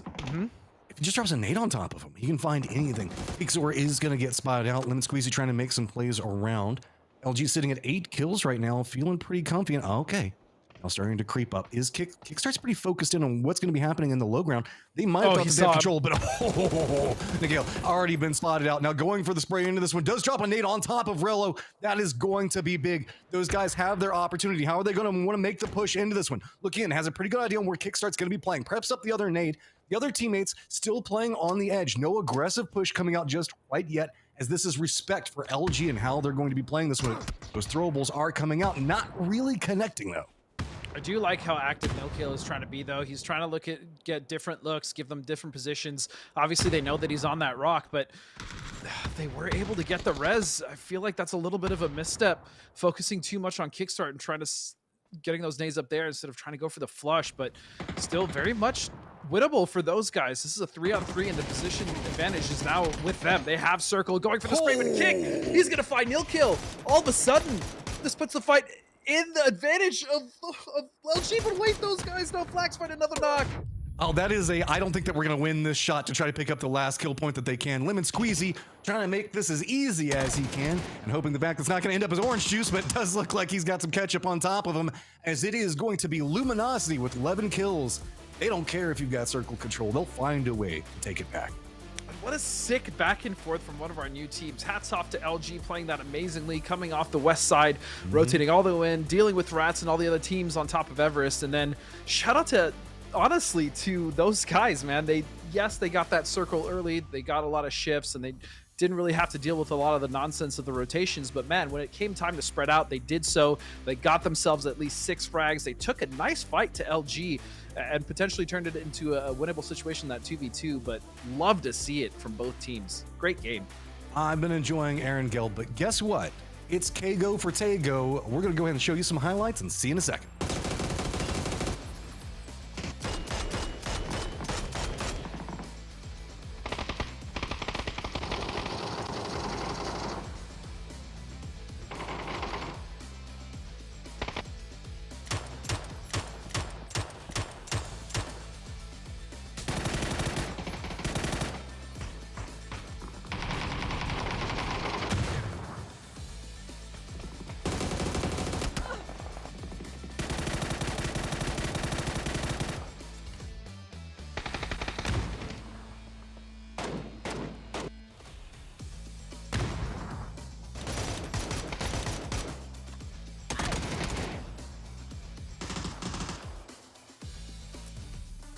Welcome back. Game 2 is done, and it is a big win for Luminosity Gaming. STK took the second, LG, all right, STK first, LG second. Let's see, is it going to be Sonics that takes the third to open this up with the big three? My name's Tavis. I'm joined by Godspeed as we are 2 games in to PGS2, and I know what you're all excited about or tentative about. Taego is next, but we won't get into that just yet, Godspeed. We just saw a great game. Luminosity killed it. They got a big win. But for me, the stars of that match were those guys. Yeah, you're talking about LG, right? Those guys? Yeah, LG? exactly. Oh, sorry, the team, those guys. Yeah, no, that was a beautiful play from them coming out again, spreading. I was so reluctant, I was so worried that they'd be reluctant to go out, specifically because they had so many shifts and there were so many teams around them. But no, once they cleared out Hella Senpai from Rats, that forward position that they had, they immediately spread out. They took the kills. They took the fight to LG. I love that Nilkill even went for that nice little wrap. I mean, that was a lot of confidence showed against the top team. So that's a beautiful start for them. It was a lot of confidence. It was a lot, to me, showing game sense. This shows that these guys put themselves out there. I bet they're scrimming all the time. I'll bet they're putting in work whenever they can get it. But what I also saw was that moment when these guys realized they were going up against those guys. You know what I'm saying? There was that sort of peek over where they didn't want to go hard on kick. They let that res go off. And I have to wonder, to a certain extent, if the gravitas of Luminosity perhaps gave them an edge in that fight, because once the reses went off, Luminosity was just unstoppable. Yeah, it's hard to tell. I know Nilkill was up there and he was taking shots and trying to put pressure on Kick. And to be fair to those guys, I mean, Kick was doing a fantastic job of kind of, pressuring them to make sure that res could go off right below him. But ultimately, I would have maybe liked to see those nades or a little more aggression once he got a couple shots off on Kick to try to get that knock flush at the very least. But did maybe knowing that they're going up against LG play a factor? Possibly, but it didn't really seem like they were playing like that. It felt like they were playing with a pretty good amount of confidence in trying to take that fight. Now, you said you saw a few grenades. I saw something that was a little bit different than what I'm used to. Instead of an endgame full of minis, M4s, and barrels, it was AUGs and MKs almost across the board. Did you expect these 2 new weapons entering rotation to have such a massive impact right away? Kind of, yeah, actually. I mean, we've seen it a lot, even just playing Pugs, right? Once they introduced that change to get the AUG out of the crate, it's just been a really strong gun. And then the Mark 12 is just, I mean, it's just disgusting. It might be my new favorite DMR. Obviously, you put like a nice lightweight grip on that bad boy or a vert, and it's just, it's a laser beam to tap, man. It's got a nice recoil reset. It's got good rate of fire. It's just a workhorse. It's like the new Mini, but with a grip. So very strong gun. Very strong gun. I think that's a good way to sum it up. It is basically, if you could slap a grip on that Mini to get the recoil marginalized just a little bit more, that's where you end up with that weapon. And especially in those end circles where you're not really worried as much about your bullet velocity, it seems like it is a very strong pickup. AUG, man, I'm smelling like M4 circa 2019. Remember that like ulti utility gun? The AUG feels like players are leaning towards that a little bit as the sprays on that thing look ridiculous. Yeah, the sprays on the AUGs are pretty much laser beam, especially if you have it fully kitted, right? It doesn't take a lot. It doesn't need, a butt stock or any of that. So it's just a good gun to use right out the gate. Also, the Ace-32, we haven't seen too much of that, but we've been seeing a lot of players use those as well. And I'm sure we'll see some of those in Taego. Yeah, 100%. Now, you said the magic word. I would be remiss to ignore it. Taego it is time. A new map entering the rotation. We've seen this before. We saw Sandhawk come in as the flavor of the day a few years ago. Oh, man. Is this Sandhawk. the same kind of map? What should we expect to be different for those old hats in the chats who remember the days of Sandhawk? So Sandhawk was obviously a much smaller map. It lended to a lot more chaos. I personally wasn't a big fan of Sandhawk in comp. I think Taego will be a little different. Obviously, it's a bigger map. There's actually a lot of great playable areas around, whether terrain or compounds.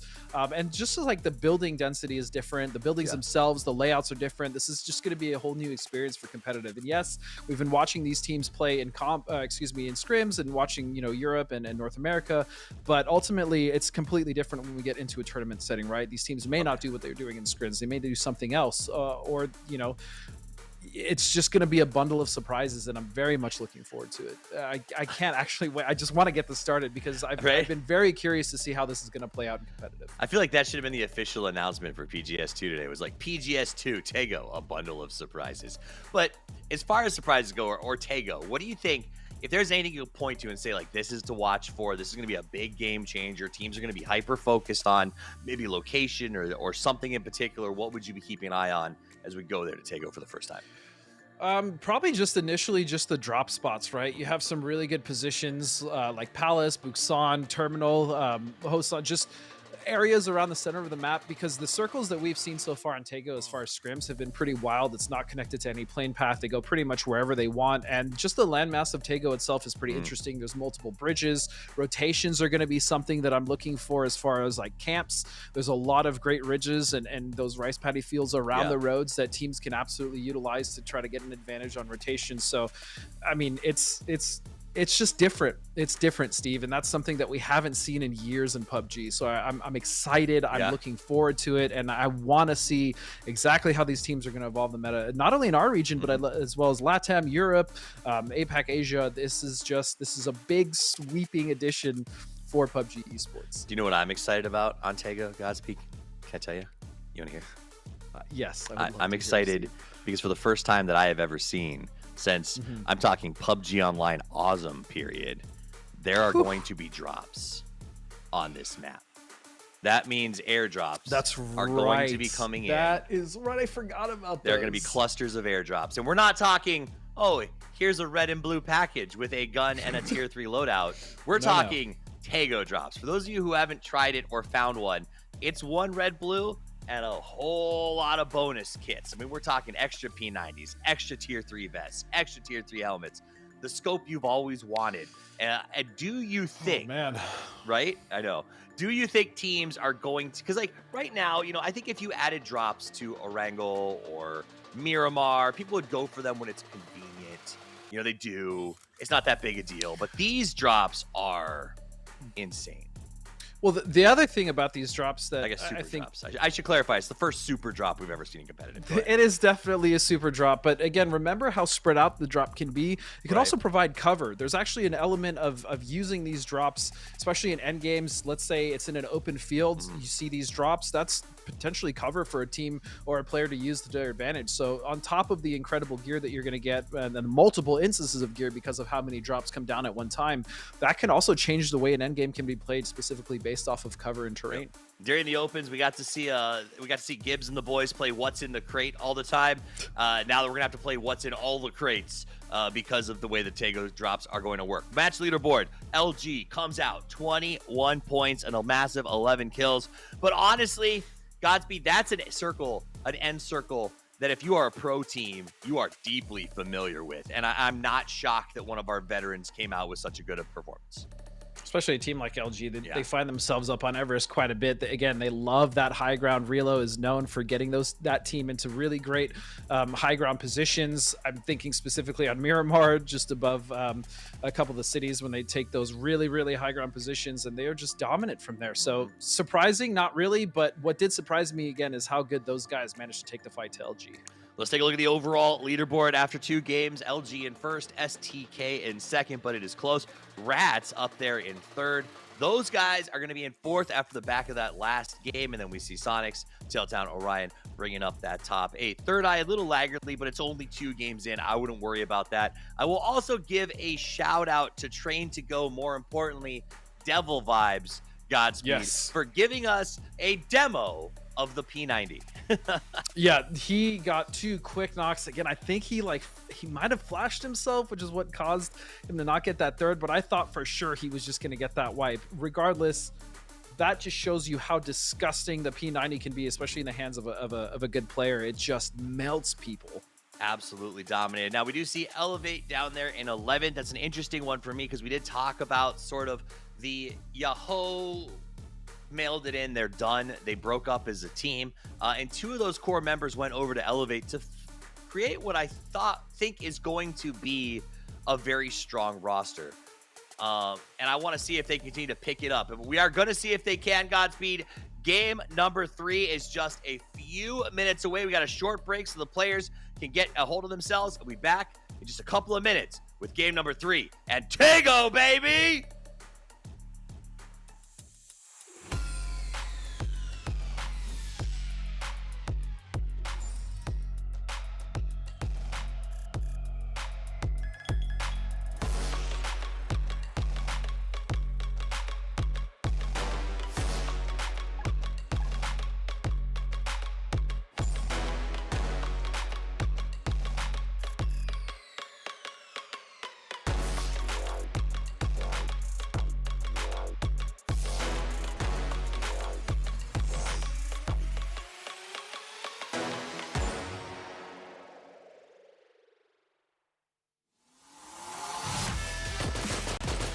Jump kill on the bicycle.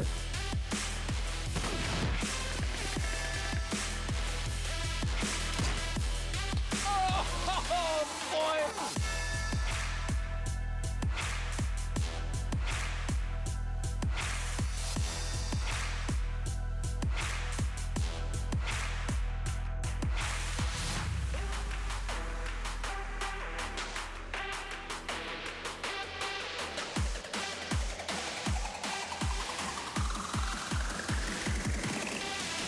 Don't screw up the landing. Driver rep. C-swap. Uh-oh. Deploy parachute. Thank you, PUBG.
Welcome back. My name is Tavies. I'm joined again by Godspeed.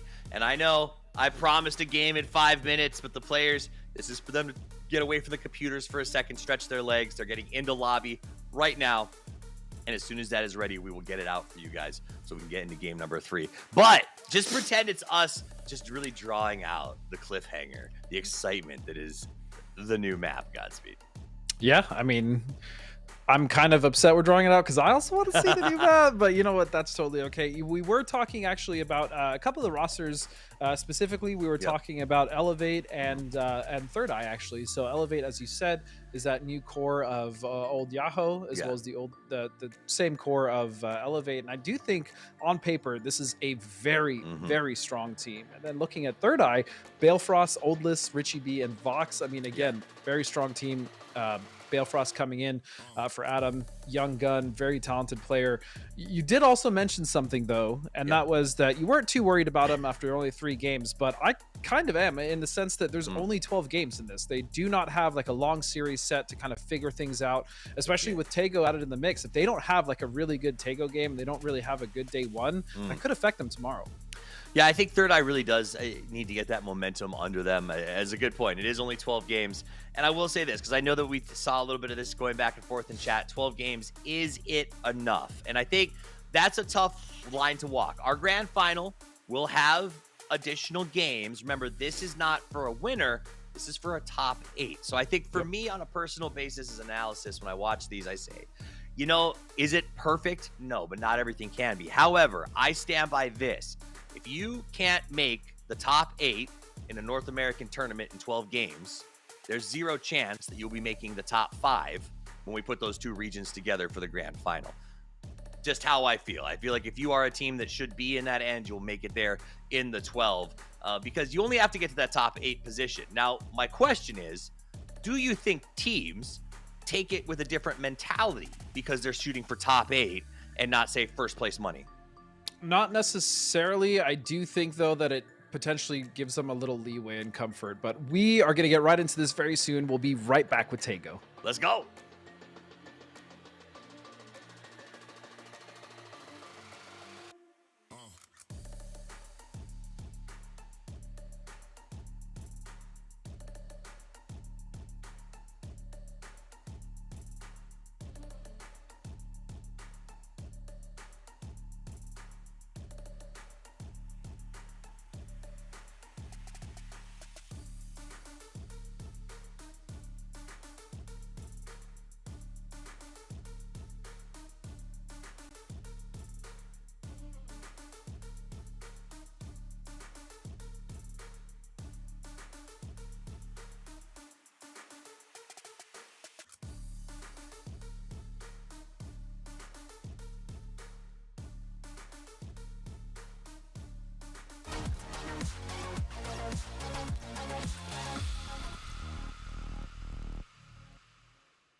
It's finally happening, Godspeed. We are here.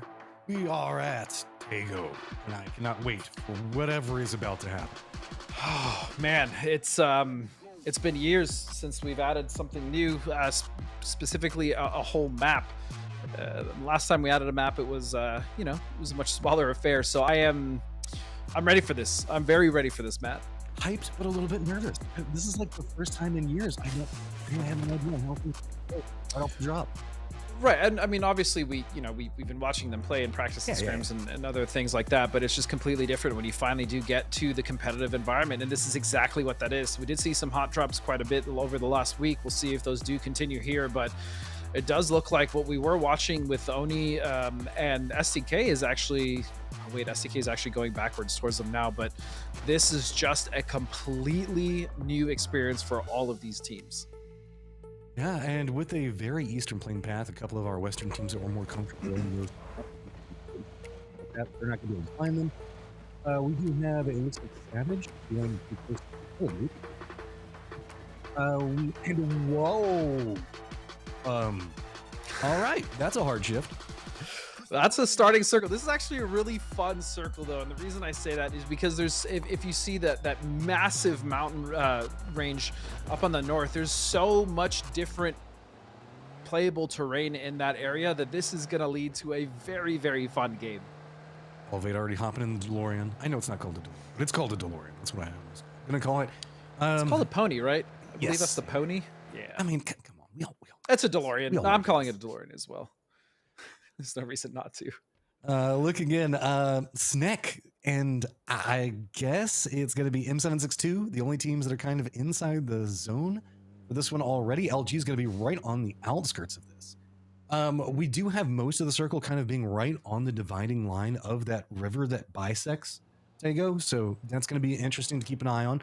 Remember, we do have tons of new options on how to try to cross that, so don't necessarily think that you got to do a bridge camp or make us into cross. There is actually kind of something to be said that bridge camps might kind of be a thing of the past. Potentially, yes. I mean, there's obviously way more bridges now on this map than we've had on pretty much any other map before. But that being said, as you were just stating, there are multiple ways to, to kind of traverse now. You're not necessarily stuck with just using a vehicle or just trying to swim across. If you're stuck on the bad edge, you do have options with the emergency airdrop as well. So the other thing to be really interested to see is like how these teams want to rotate. If any of the teams do actually opt to go for a bridge camp, if any of these teams are actually going to try to rotate in early, maybe they don't want to be stuck on edge. There's so many questions that we don't have answers to yet that we basically just have to watch unfold. This is a very quick send out from two members of Friendly Fire. They want to go ahead and secure position. See that it is going to be Luminosity that's kind of watching the tail end of this rotation come into play. Two members already looking like they're going more towards Godoc, so that's not going to be too much to be concerned with. SDK, you were talking about beforehand, has been kind of having a spattering fight on drop against Old and Young, so not too much to be concerned with on that one. They did move down more to the south. TTG should have an easy rotation coming from Shipyard, as we can see that they're already now starting to hop inside their vehicles, and I mean, yeah, it's just nobody even around there. And I will say, like STK, I do like that it seems like they've opted not for violence as far as their drops. They're just going off, looting what they can. For instance, they mostly went around Song M in this game, looting that south end, as you said, in between all the teams of Dynasty as well as What It Takes and Tilt Town. But yeah, they are just kind of taking their time again and just making sure that they're at least geared for these fights, and then that they're approaching him the way they want under their terms. So I really, really like this coming out from STK. Meanwhile, we've got ourselves Dragon Tiger Barrel Showdown. Had to do it at least once, man. They're kind of pulled up watching what's going to be going on at the directed time. Our southern teams, I guess what we're going to be looking at, Wit is going to be the one that has to rotate the furthest, but same old tried and true. Think of this kind of along the lines of a military base game, if you're familiar with how those go on Erangel. Teams that are going to be the furthest away, it wouldn't surprise me, not any inherent rush to try to get into the zone. Yep. They're just going to kind of slow roll it, let everybody else get the territory first, because there's no point in racing that you're going to lose. Yeah, it's basically like a reverse military base, right? It's even called army base. It is. If you look at the very north, and then you have Wolsong as well. So there's just a lot going on. I'm mostly interested, as you were just talking about, though, to see when these teams want to rotate in. Are they going in early? If they are the last teams like Tilt Town and What It Takes, are they going to take their times like they would on Miramar in a late circle, or Erangel if they were heading to military base, for instance? So that is something that I'm definitely looking at. A lot of these teams seem to be rotating somewhat comfortably. We don't see many traps being set by any of these teams, especially early game. That wasn't something that I was necessarily thinking we were going to see, but overall we do see LG have taken Palace. They're going to be looting that as well, and they're going to get so just loot heavy off of that because Palace is stacked with loot. Yeah, and we're watching a rotation of rats coming in. Mentioned no real bridge camps. We do have Sonics that are kind of playing to the southeast along that, as we are getting Old and Young catching some airtime in their rotation. Sharp shot. Just took out two of Elevate. Oh, I guess they ventured too close. Yeah, they're right. They're rolling right into Godoc, and that's not going to work too well for them. No, and Godoc actually, this is another thing that we didn't even really get to touch on, is if the circle does end in a massive city like Godoc or Hosan, there is just so, think of like an even more potentially densely packed with unique buildings as you would like Yasnaya, right? Which is very urban. We see that a lot. Pachinki as well. I'm actually more than fascinated to see how these city endings in a city like this that Friendly Fire finds themselves is going to play out towards an end game. There is so much to keep an eye on as we're moving into this, and I don't be surprised. A lot of these teams are going to play a bit more passive, just because this is still a feeling out situation. Yes, we have seen them play on scrims. We kind of have an idea on how the scrims go, but there's a total different ball game whenever we're actually looking at tournament points and how people will play it. So it's no surprise that people are just trying to get a feel for what's going on, getting an idea on how people want to rotate. You know, nobody wants to really show their hand on a lot of things just quite yet and get a... It's more, this is just a kind of poke somebody to see what they're doing, poke another person to see what they're doing. No big firm commitments. So this wouldn't surprise me if it's going to be a tad slow at the start. Yeah, I mean, just to your point, nothing is set in stone, right? Everyone is still figuring everything out. I actually really like what we're noticing from LG. They've gone all the way to the north, just to the west of Army Base. They have a really nice little split, and they're going to be able to pretty much come into the south. If this does end up shifting south, they'll have a lot of terrain to work with. If it ends up going north, they can actually just hold that position. So already LG looking to be making some awesome moves and just awesome circle decisions as well. Not surprising coming out from that team. And look at this. Speaking of emergency airdrop, what it takes. It's a good way to use it. Catching some air. Looks like they're going to go ahead and opt into going for a vehicle, though, because that's not the biggest of surprises, given the fact of how far they have to go. It's going to take them quite a while to get up there. We do have a spattering of teams that are kind of holding down the southeastern area. And I want to give a shout out that we also do have LG that's moved very, very far to the north. And WIT now over here is making their job pretty close to them. Yeah, this is actually very close to LG, and they absolutely did see that. They know about it, so now they know that they have a team to their west, but again, they still have a lot of control with this split. It's just going to be kickstart in this compound, basically posturing for position and just showing teams some presence, as the other three are going to be able to cover from here as well. Again, I like what LG is doing already on this map. I mean, if you don't know exactly what's going to go on, not the worst idea to slam your back up, have the ocean just back behind you, so that way you don't have to worry about people sneaking in, or maybe a dip that you didn't know was there kind of situation. I like the position play on that. Sonic's going for a more centered position right now, as well as it looks like what Tilt Town is going to be doing. So now with Oni, they're kind of just hanging out right along this point. Looks like they might be trying to just stack up a little bit more loot. They do have TTG that's just going to be on the outskirts away from them. Nothing too crazy just yet, as Tilt Town, again, continuing their pathing right next to Sonic's, but that's not going to lead to too much.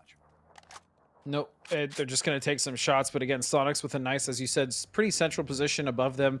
Also, Dragon, Tiger, Barrel showdown, but friendly fire as well with this nice split out of Godok and just above it as well. So I like the way that Friendly Fire is also setting up so far. This is going to be a decent little split for them. Bridge camps are we dead. do have SCK fighting under and over a bridge. Actually, two separate fights around these bridges. Yeah, I like this, playing the lower section of it. Third Eye, bringing in some IQ on this one, picking up some kill points. Dynamic. And they just are having so much trouble making it into the circles. It's just, it's every path that they choose is the wrong one. That, tends to be the case, unfortunately, for some of these teams. But at the very least, they do survive with two, I believe, right? Yes. They do have the two that are now rotating to an entirely different bridge, as looks like we do have Old and Young deciding to make their move out, as they're going to be bumping into Train to Go. A couple of nades being exchanged between them, but nothing too spicy just quite yet. Joining positions look like we do have a full-on push coming down to the south, going after Devil Vibes. Glory being the opposing side of that, the big plays that come out of TTG, but Old and Young Fry is going to spot him out. That's going to be an easy one. And Old and Young actually doing a really great job of running circles around the crashing team of Train to Go, and so this is going to be Battle versus Toast. He's healing him. He's got to hear him around his building, right? And that's the other thing. These buildings are so unique. These are different layouts to what we're normally used to, especially with a lot of these walls, cracks. Ooh. Nice nade. Toast is going to be found, and yeah, this is exciting. Seeing new map and competitive, especially a map that I actually really enjoy playing. This is awesome. Yeah. I've been waiting for this for so long. Toast is going to go ahead and go down. Here comes the rest of Train to Go making their way down the hillside. We do have Old and Young kind of separated out, and that's not going to be so good for them, as it looks like a lot of damage is going to come out, already fed into idea on what's going to be going on. A couple of cars now driving around the outside of this. Is going to be Rats that does hear what's going on, and looks like they did have a member stop. They might be trying to pounce this.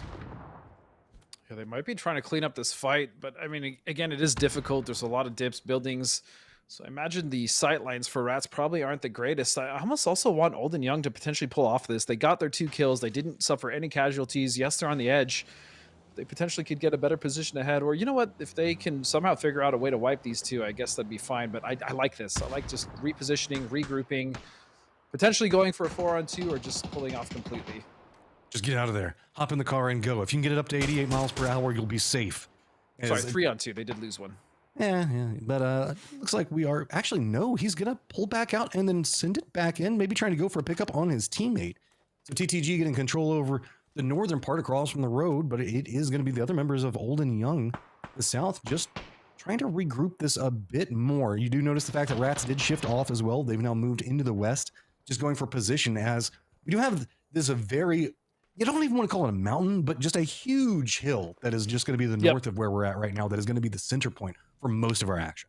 It was basically a giant mountain, but as I said, it is fairly fun to fight here. There's some good positioning with terrain as well as dips, little ridges. So I think it's actually a really fun first circle to watch. As you see here, it's almost like a mixture between like Miramar and Erangel in this area, right? You have all these different ridges, but as well as all these trees that you would be missing on Miramar. So really fun area to fight in.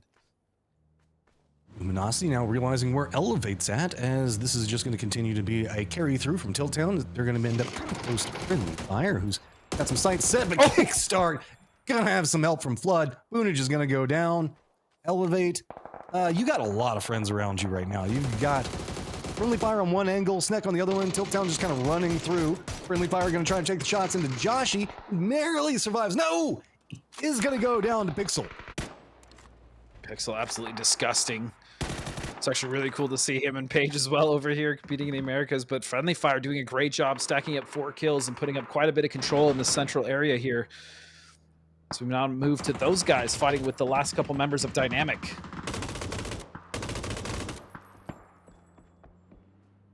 Those guys as well seem to have gotten at least 1 kill. Again, really impressing me with the way that they're approaching these circles.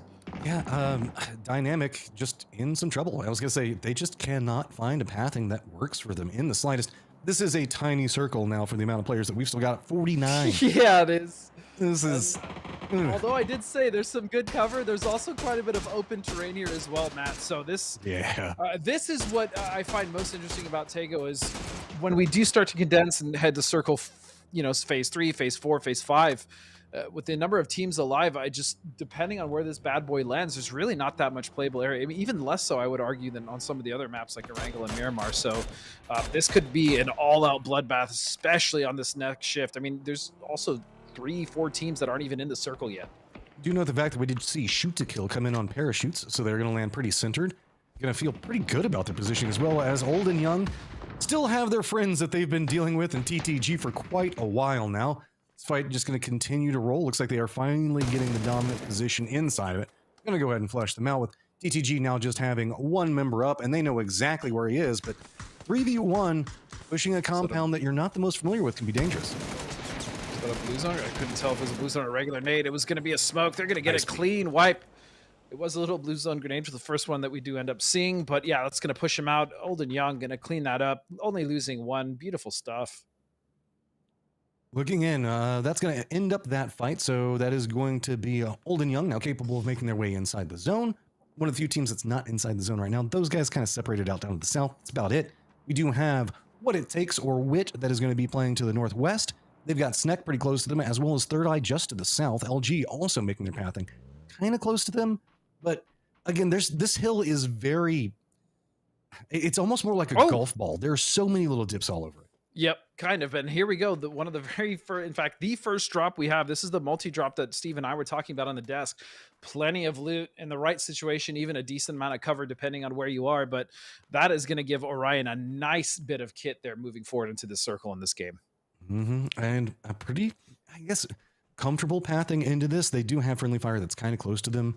Oni is kind of eyeing the position that they might be moving into the north, but just walking around, and they're just shopping right now. Gotta be careful with that. I can't wait for the point where I think that somebody's going to get caught up in shopping and they're not going to have enough defensive lines, because somebody's going to see that drop and come after you. It's possible. That one, fortunately, I think was just free for them. But yeah, I mean, looking at this circle now, we are headed to our phase 4 shift. And this is going to basically spell out how the rest of this game is going to play, specifically if it is a hard shift to the east. A lot of those teams on the west will have to move into some pretty uncomfortable terrain on those rotations. So, yep, it's going to go north. And so this is basically going to be a fight for the top of the hill. Oh, King of the Hill, we're going to be going after shoot to kill, feeling very good after their rotate just a moment ago. So, gatekeeping going to be the name of the game, with Sneck still having a compound in very, very close to where we're going to be seeing Wit pass through. But again, remember, sightlines, not the easiest on this hillside, as there are a lot of trees, a lot of dips. Yep. And so teams can get really, really close to each other in this and not be able to get into a comfortable position to fight.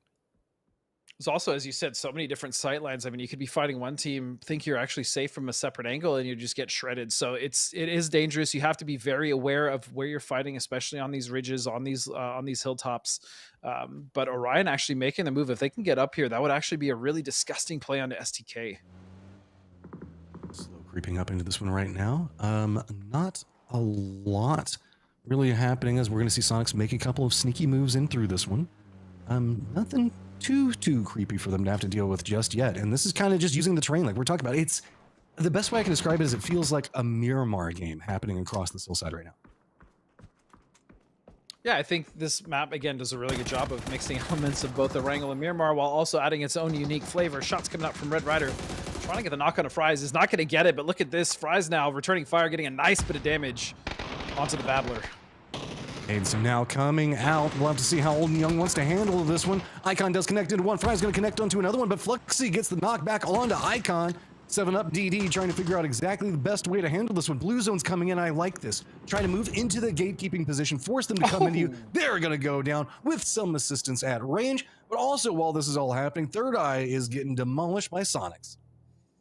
Yeah, and Old and Young so far have just been so impressive on this map. They were able to get a nice clean wipe on one of the teams earlier. Now a second wipe on Orion, keeping all three members up. So just hats off to them. But as you said, meanwhile, Third Eye just having a rough go of it. Sonic's going to find a couple of their members, and now they're just down to one. 11th place is not a position I would have thought that I would see Third Eye in at this point, but again, it's especially a out of matter 12 learning. games, Matt. Yeah. This is gonna. We're at a point now where we're about a quarter of the way through this thing, so you got to start making it happen. Penta though, you got to make it happen against Oni, as Fries is going to go down. Now 7-up, going to have to try to figure out how they're going to go through this. Every single time I see the names on this team, I always think that they're like a combo from like fast food. Toast, Fries, 7-up. Yeah, they are a very condiment-based team, but honestly, great presence of mind from SDK to turn around and make sure they're checking their back. Again, just very methodical for this team. Loving what we're seeing so far in these qualifiers out of SDK. Now moving forward, they've got to be pretty careful as they have Sneck pretty close to him. Tater is going to be down on the opposite side. The Blue Zone going to do the last bit of damage to him as we're now moving into phase number 5. It's going to start being a problem to deal with. Rogi down on the side for Wit. But it is just throwables galore between them as the shift is going to go more to the southwest. And now shoot to kill and friendly fire both having to move. And Rats are embroiled in a fight right now with the Dragon Tiger Barrel showdowns. Meanwhile, LG just doing work up against what it takes. Fights popping up pretty much all over the map now as the circle is shifted to the south. Just got to make something happen at this stage. Sneck trying to defend up. You can see Blue Zone nades now popping off down in the lower right. Hooligan just trying to survive. Does have a read on what's coming back behind it, but it's not going to be able to get the spin fast enough. Sneck now just having to defend this one. It's going to be Keegan on one line, trying to navigate as more friends are coming down and want to get involved. Those guys now on one side of this one and now have to juke out. He's going to jump out right in front of the Ghost for the spray. He's going to go down. Wit's going to pick him up. And while this is happening, LG looks like they're going to be wrapping in back behind Wit. They're trying to backstab as well. Absolute chaos here on the northwest. LG, though, as you said, just hunting, knows that this fight is going on. Blue Zone grenades coming out for zoning. But LG is just licking their lips. They know all they have to do is now gatekeep this fight. Kills are going to be coming in their favor. At least 6 if they can get all of these. But it looks like Lucid is trying to push the pace to at least get a few kills for themselves, especially if they're about to go down. So many smokes, Matt. Trying to navigate this, and those guys on that outer wall right now, trying to get a read for what's going to be going on. Blue Zone, kind of a scary thing to see as they're coming around, but you have to take it as slow as you can. 2 different Blue Zones now mixing out, going to make this even more complicated. I like the positioning coming out from those guys, setting up a crossfire. They're going to pick that one up quick. Now they have to be careful, though, because LG looks like they're going to be moving into a gatekeeping point right up on top of them. So as they crest that hillside, they've got to fight their way out of this one, and you know they want some vengeance for last game. Yep, and again, it's those guys versus LG. As you said, the last 2 teams, that grenade could be huge! Flood will find 2, and it's now Nikhil and Peak Sword just left on the edge. And now just Nikhil. What an absolutely beautiful nade from LG. You got to learn to never group in competitive, and that's going to be one of those lessons you learn real quick. Rats now not living up to their name, trying to step back down into the dragon, showing who might be the stronger animal against this one. But while this is going on, Finna is going to go down. Rats got to try to figure out a good pathing around this. This is its own isolated fight as Sonics are kind of looking into what's going to be going on with shoot to kill and friendly fire, but you can see Rats not in a rush with this. Instead, trying to do their shopping, trying to get situated. Those guys are going to get eliminated by LG, as I think also we're going to see, it's going to just be LG getting control of the North. Yep, and honestly, again, Sonics did the same thing as LG. They saw that fight going down between Friendly Fire and SDK. They saw the knocks, and now they are spreading out and trying to take control. 6 kills on the side of the Sonics as they now push towards the north to try to take out Friendly Fire. If they can do that quick enough, they can even turn around and maybe spin it onto the fight happening between M762 and Rats. But look at this. Sonics just so much pressure moving forward. They are funneling Friendly Fire up to the north, and guess what? That's going to be exactly where LG is going to be at. Pretty Curdy just trying to retreat from position, realizing how he's in the thick of everything. So shots going to be coming out from Shark Shot, get the knock onto Shrimsy, but it doesn't really matter. While Shrimsy is going to get flushed, Sonics have their defensive line set up the way that they want to have it. Circle is going to pop, and now LG has to decide how hard do we want to push what's going to be going on as the fight is still continuing between Dragon Tiger Barrel Showdown and Rats. Does look like Rats are not necessarily trying to pull away, but just trying to create some space, maybe trying to third party this fight between the Sonics, as well as everything going on in the north between LG and Friendly Fire. But we still have Purdy Curdy actually somehow surviving in between. He's made it to the south side of where the Sonics has pushed up, so he's just trying to hunker down and stay alive. But Sonics, again, still pushing that pace. I'm just looking for when LG is going to choose to pounce.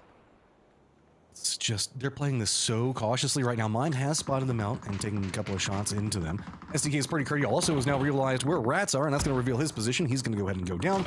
More and more nades going to be tossed down from Sonics to see if they can connect. It looks like they're getting closer and closer, but not going to be able to do enough. While this is going on, remember, Friendly Fire still has to move. And, like, there's no good angle to get out of that. Rats. But look how sick this map is, Matt. We have so many different fights happening on so many different points of this one hilltop. This is just a sample size. As the Spoon is going to take a shot, no, he won't find it. And Purdy Curdy is still going to stay alive. He's going to find another team, and that's going to be a second wipe for STK as they stay alive with Purdy. With this now, we've got LG, M762, Sonics, and Third Eye. Third Eye with Vox hiding out. He does have LG pretty close to him, so he might not be too long for this world. Yep, he's going to go ahead and get taken down. Sonics now looking in, realizing how they're going to want to navigate this. We still have a very strong showing coming up from Dragon Tiger Barrel Showdown, a.k.a. M762, as they've got kind of a position to the south, separated out. And remember, we saw them just looting some crates, so you know they have to be pretty strong.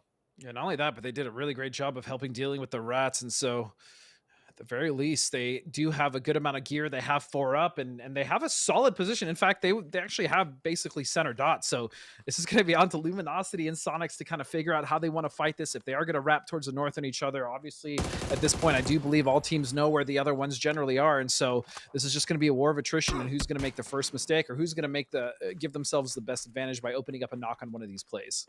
Sonics down a member, but do have the high ground to work with. LG playing this a little bit slower, counterman around this one. They know the fact that they've got most of their area taken care of. M762, though, now moving a bit more sneaky, trying to creep up on the opposite side of Sonics, seeing if maybe they can pinch him in. Sonics do have their back right up against the zone wall, so any stall coming out to this is going to be massive. We are still only in phase 7, though, so let's not forget there's still going to be one more big circle after this one. Shift is going to go in pretty much everybody. It's kind of neutral, right? It's kind of Sonics, though, actually, because look, it's pushed out. It's definitely pushed out the Dragon Tigers, and it at least gives a little bit of safe haven for LG, but Sonics now have a really good position. The problem is they are potentially going to get sandwiched here. If that push comes in from both Dragon Tiger and LG, they are going to be in a lot of trouble, and both of those other teams are going to realize that as well. Looks like Dragon Tiger Barrel Showdown are opting into leaning a little bit more into this trench, hoping that LG will be the component for Sonic's demise. But this is kind of a game of chicken, right? Nobody wants to take this fight. Nobody wants to fight. That's right. Nobody wants to be the first one. Exactly. If you take that fight, that means that you're going to get third party and you're going to lose. So you got to get the knocks at range. You got to get something. Sonics are all just stacked up right on top of each other, realizing the fact that the territory they're having to contend with is getting more and more complicated by the second. Meanwhile, a much more stealthy approach still coming out from M762 as they have to creep up they're kind of the odd team out into this one. But with the way that they're playing it feels like LG has so much control over the West. Sonics do have the high ground, but are kind of trapped up against it. And M762 just doesn't want to overcommit yet. No, they don't. But at the very least, they still need to make sure that they're in the circle. Sonic's very aware of this as well. And so, yeah, like you said, nobody wants to fight first. No one wants to be that first knock or that first engagement, because that's going to spell pretty much doom for the team that does get that first knock eaten. So this is a stalemate. They're basically going to wait until this circle closes out. As you see, LG has slowly pushed themselves towards that center dot, so they will have control of that. And this is going to come down probably to a phase 8, phase 9 shift. This is such a dynamic section for our first game on Taego to be in. You can see players trying to try to figure out exactly where the approaches could be coming from, because it's so vertical. It's got so many dips. It is so sneaky. You have no idea where somebody can be hiding. Most of these teams have an idea on how this is going to be lined up, how many players are in each one of the remaining teams. But at the same time, it's not as clear as they think it is. They don't know exactly where the flips are going to be coming, who's the team with 3 members, unless they've been directly tracking that kill feed to the best of their capabilities. It's been chaotic at this stage. So now, circle coming in. We are now going to move into phase number 8. Circle just kind of kicks up to the north a bit. Not too much. It's really going to be on to Dragon Tiger Barrel Showdown to have to make another move. That freaking name, man. I guess, was it you or Steve that asked why that was their name? And they said just because it sounds cool for us to say. So I do thank Honey Badger for that.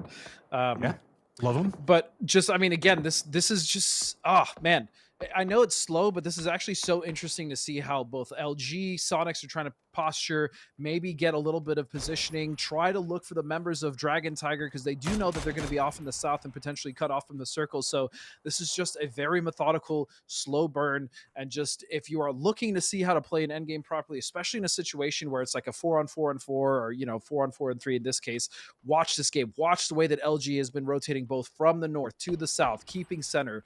Just amazing control coming out from LG, as well as Sonics. Good patience, just making sure they don't overcommit. Again, no one wants to get third-partied here. It's just getting to that stage where it's going to have to happen. LG, M762 are the closest ones to each other, but they do have that ridge line that's kind of separating them out. Up to the north, we've got Sonics. Do show a bit of themselves, so a couple of shots going to come out, or at least reveal one position, but everybody kind of knows where the other ones are lined up at this stage. There's not too many other hidey holes that can be dealt with. But you see all of LG spin directly to Dragon Tiger Barrel's position. And this is also another thing that, one of the teams might choose to do, LG specifically. It's almost better sometimes, I do say sometimes, to take a fight as quick as you can. Maybe try to take full aggression out on one team, wipe them quick. That way they can turn around and completely focus on the Sonics. But again, that's going to be difficult. Dragon Tiger is going to be 4 up on top of the fact that they do have good gear. You just saw that Mark 14 in the hands of Greg shot. And so this is tough, man. This is tough, especially with this King of the Hill situation. This is just all ridge line and tree line, baby. Throwables are going to be so big. You can see Tig is still sitting on 1 nade. This has taken so long. It's going to be about utility management and who still has what. H1 sitting on 1 as well. Has an idea on where LG is going to be at. Smoke launcher coming into play, getting some smoke into the distance. Now it's going to be about the blue zone coming in, forcing it. The smoke launchers. Sorry.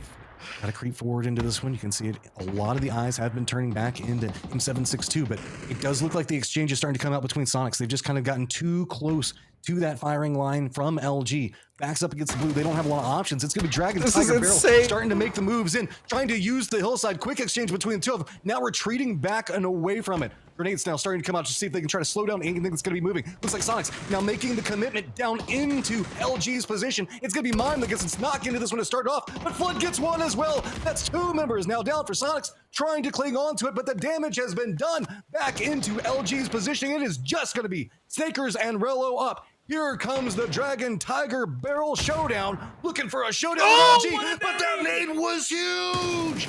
Massive knock coming out. Cowboy trying to make the push in, does get the knock, trying to eye it out, dancing around the tree, knows exactly where the last member is. Can he get the damage? No, he cannot. Snakers is still up, looking into this as Greg Shot knows exactly where he's at. Let's be real, this is going to be a hard fight to win as Dragon Tiger Barrel Showdown walks away with 7 kills on the victory. That's exactly what any one of those three teams was worried about, is just starting that fight and then getting third party. Dragon Tiger, the team that was not in a completely advantageous position. They weren't even in the circle up until that point, crept in. The thing that I also was so impressed that you mentioned is how well all teams were just holding onto their utility, using the terrain around them to make sure that they weren't getting themselves in trouble, and then just using the utility at the final second. What an insane, fun, awesome fight, man. So far, Taego has delivered for me.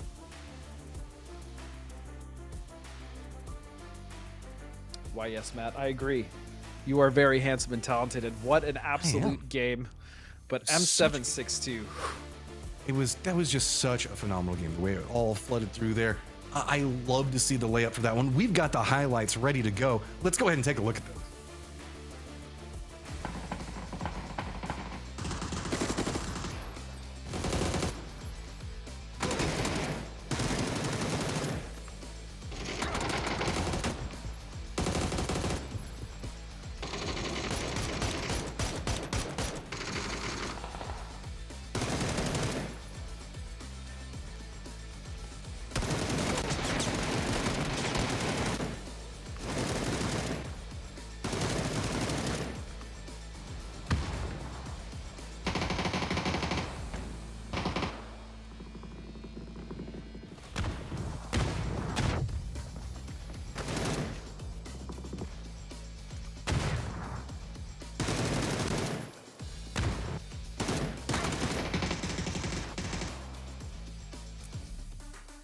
Dragons, Tigers, Barrels, oh my.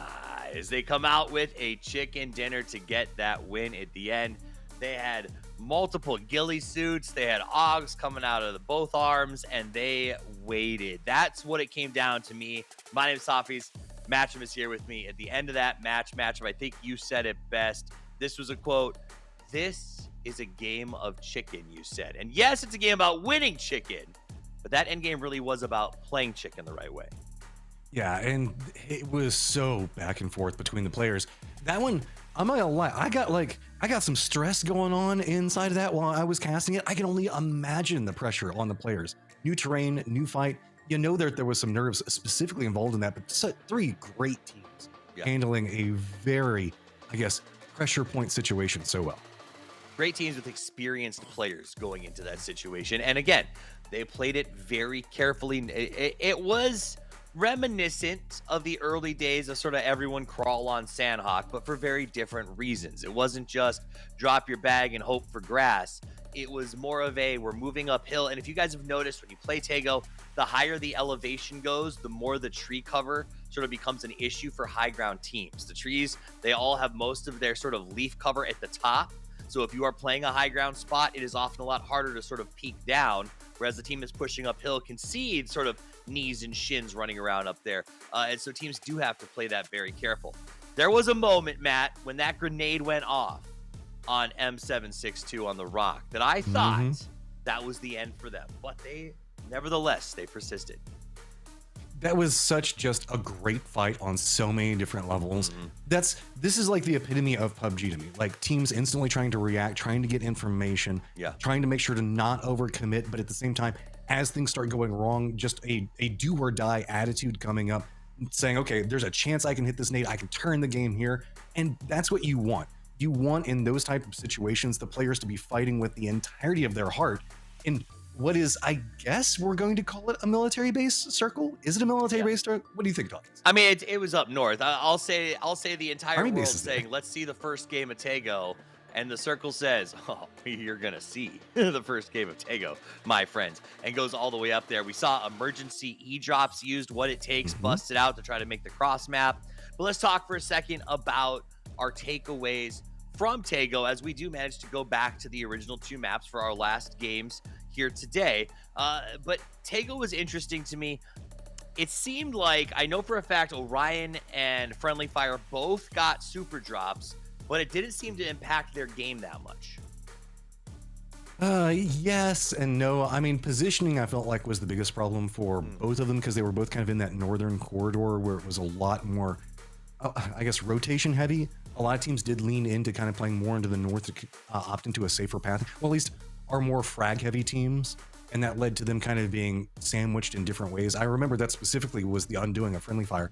Orion, I can't quite recall off the top of my head, but you are right. I don't feel like we saw a P90 unloading on everybody and destroying everything in the same way that I know some people were thinking the crates might be. Especially at the range fights in that specific map. They tend to be a little bit closer.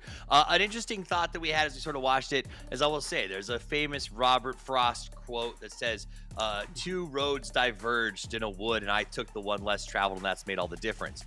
Taego seems like that should say, 2 roads diverged and I took neither, because if I take either of them, I'm going to die. There's not a lot of roads there. I mean, literally, there were 4 major arteries and everything else was how well do you navigate the unknown? See, I'm not opposed to that. I think that in some of our maps, the roads kind of create too many just open dead zones. So having a lot more like footpaths and those type of traversal options, I think makes for a more dynamic fighting situation. It's one of the things I actually really appreciated about that. How often do we see like circles come down to where there's a road bisecting right between them in the last circle and there's a team to the north and a team to the south, and it's just really trying to fight over who has to go to the street last? That doesn't feel like that's going to be as active inside of Taego to me. I mean, I could be wrong, but we'll have to see how that one progresses. What, like, logic aside, Toffees, just in your heart of hearts, how did you feel watching that?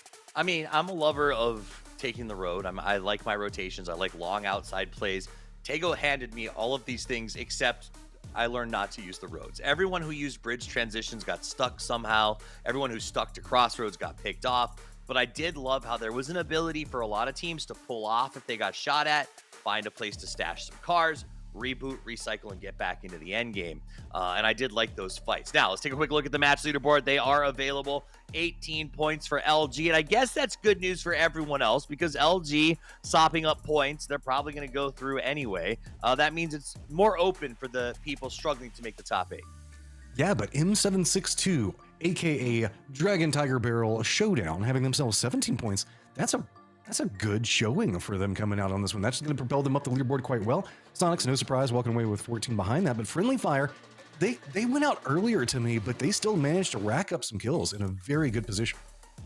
Very nice. Let's take a look at the overall leaderboard. LG continues to climb. M762 does manage to get up into second place off the back of that game. So big numbers for them, for Vegas and the lads as they climb up. SQ, SDK right behind him. No big surprises. For me, Matt, one of the big surprises, and I heard you guys actually talking about that in the last game as well as our last segment, Third Eye with only 13 total points after 3 games is a bit of a head scratcher. Yeah, I mean, I was not expecting them to be in position. They're still enough. I mean, if you look at it, they're what? 1 point behind being on the left side of the leaderboard and just 7 behind that. The standout to me on this is actually those guys at 6th place right now. Yeah. I mean, we often do see a new team kind of come in and showcase that they can fight inside of this one, and then they kind of trickle back down. I haven't really seen that with those guys. Those guys aren't afraid to fight. Those guys are doing a really, really good job. Now, I want to talk about some other guys that I don't know what they're going to do. You saw them on the leaderboards there. I think someone needs to call Dynamic and let them know that the first thing you do when you get dropped off a strange plane in a battle world is take out the SIM card and destroy the battery, because someone is tracking these guys. Every time they try to rotate, they are getting absolutely smashed. And I know that they're better than this. I just don't know how they get it together. Have you seen anything in the Dynamic game to see how Dynamic pulls this back in? I mean, the best thing I can say in this is you're kind of right. It does feel like they're the only team with a blue chip on them, and everybody else is kind of watching how they go. But that last game, the rotation underneath the bridge where they were hoping that they would be safe, still lose 2 members off of that, and it just feels like the bridge, every single time they choose to rotate, it's a good call, but it's where somebody else has already thought that it's a good call and is waiting, right? They almost need to double think themselves and move into a new spot, it feels like. Right. I mean, it's you take that on any game in the world, any fight game, you can throw the best punch in the world, but if the other guy sees it coming or gets there first, it's going to be nothing but air. And that's what we're seeing from Dynamic. I'm not writing them off yet. I know some of those guys. I've played with some of those guys. I'm excited to see if they can kind of live up to their name and dynamically make a few changes to get back into this one. Now, Another team that I do want to talk, if we have some time, I know the game is about to get started in just a minute, is Friendly Fire. They are slowly climbing that board. They're in the top 8 right now. This is a roster that I am really into right now, Matchroom. They kept Sharpshot and Roth. We saw the retirement of Corsac, and that opened the door for 2 incredible teams. Okay, I'm told we're only a minute away from the next game, so when we come back, we'll talk more about Friendly Fire. But in just a minute, it's time for Miramar, baby.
Going from a strange new world to the comfort food of PUBG, as we're going to be making our way to Miramar.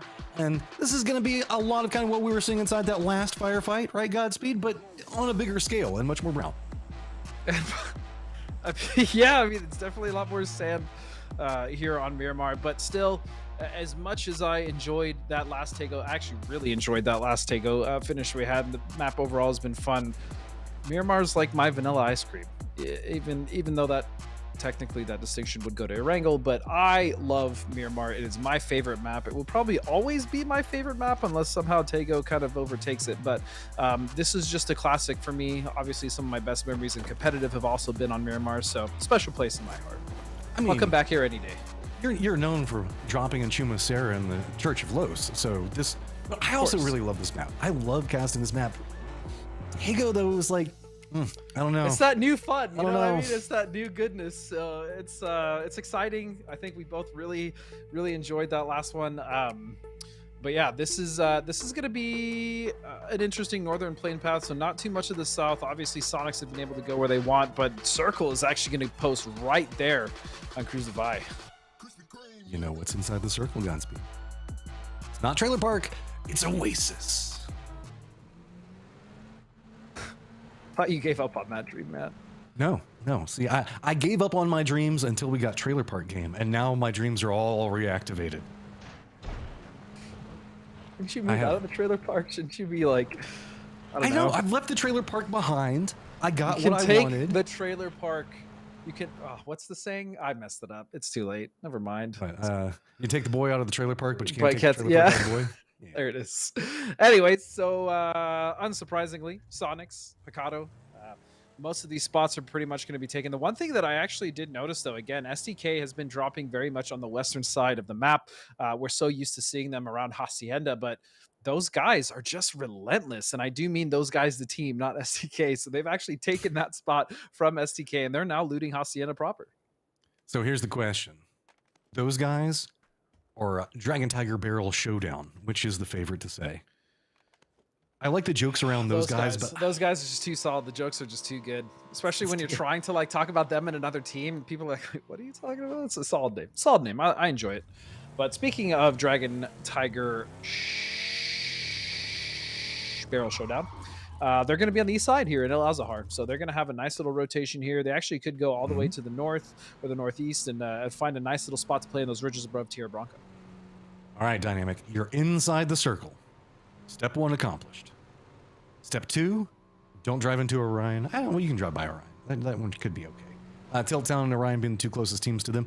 Hopefully they'll find some better footing than what's been going on the last couple of games for them. It's been hard for Dynamic. Yeah, Dynamic is actually they've had most of their issues in rotation, especially what we saw last game. I feel like in the past as well, like even looking at PAS, that they are a team that can very effectively fight, but it does seem like the macro and the rotations are kind of their issue. And so I am hoping they can kind of adjust coming into Miramar, obviously not having the greatest really, I mean, they haven't even accrued any points yet, but I'm hoping that Miramar will at least find some for them, maybe some success, momentum for them to build on, because it's been rough sledding for Dynamic so far. Now, the great migration begins. Multiple teams coming in from the east, as it is going to be Tiltown rolling down the hillside. They're going to be coming in right back behind Dynamic. Third Eye looks like they're going to be coming in behind them, maybe going a bit more north. Our teams that are more stationary right now are going to be TTG and Rats, really, as well as Sonics. Sonics usually known for making a very fast rotation out of Picado. I guess the more northern line for the plane did slow them down a bit. Yeah, and I think they're just probably going to come in around now. They're going to start rotating in, but fortunately, no one really around them. They should be able to rotate in just fine. Speaking of rotations, though, finally Dynamic is going to find their first point. Maybe Delta is so low, Matt. Oh, no, not like this. Yes, 2 members now down for Dynamic, and it's not feeling too good. Those guys on opposite sides of flank now coming in from those guys as well. Ice Tech, Lamborghini, not feeling too good. Looks like Lister's just going to go ahead and bleed out as a couple of long-range tosses going to come out from those guys. Nothing to be too scared of just quite yet. Ice Tech, though, can make a sneaky play off of it and does get the knock. Going for a kill point, at least they've already managed to pick up one, pick up their second one, and already feeling better. Yeah, already a better start. Sometimes all it takes is just to get a couple points to get the ball rolling. Now, granted, they are down to 2, and they still are dealing with the rest of the team of those guys, but for the time, they've at least stopped the bleeding and put a little bit of pressure back onto those guys. This is a very centered position, so not, well, I wouldn't say very centered, but pretty centered. Pretty centered. Nickel looking like he's getting some long-range shots coming out from Oni, but you can kind of juke in between those. Those guys, I guess, are beating feet and just trying to get away. Flax is going to be pretty far down to the south away from what's going to be going on. So it's kind of a 1v2 situation lined up for those guys.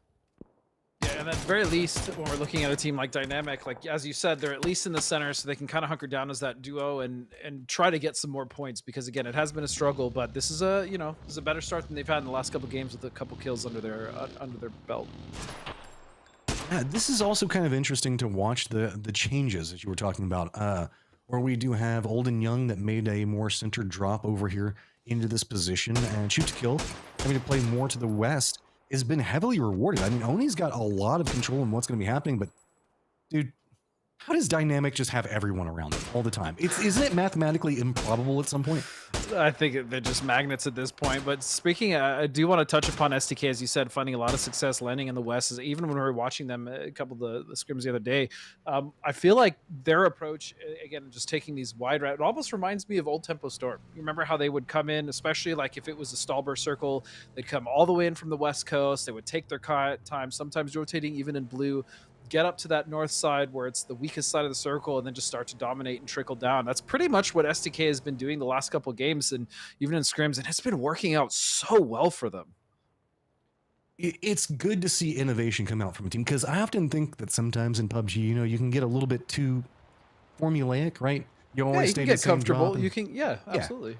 And so sometimes just a shake up with roster or just in drops can really rejuvenate a team. So I always love to see that happen.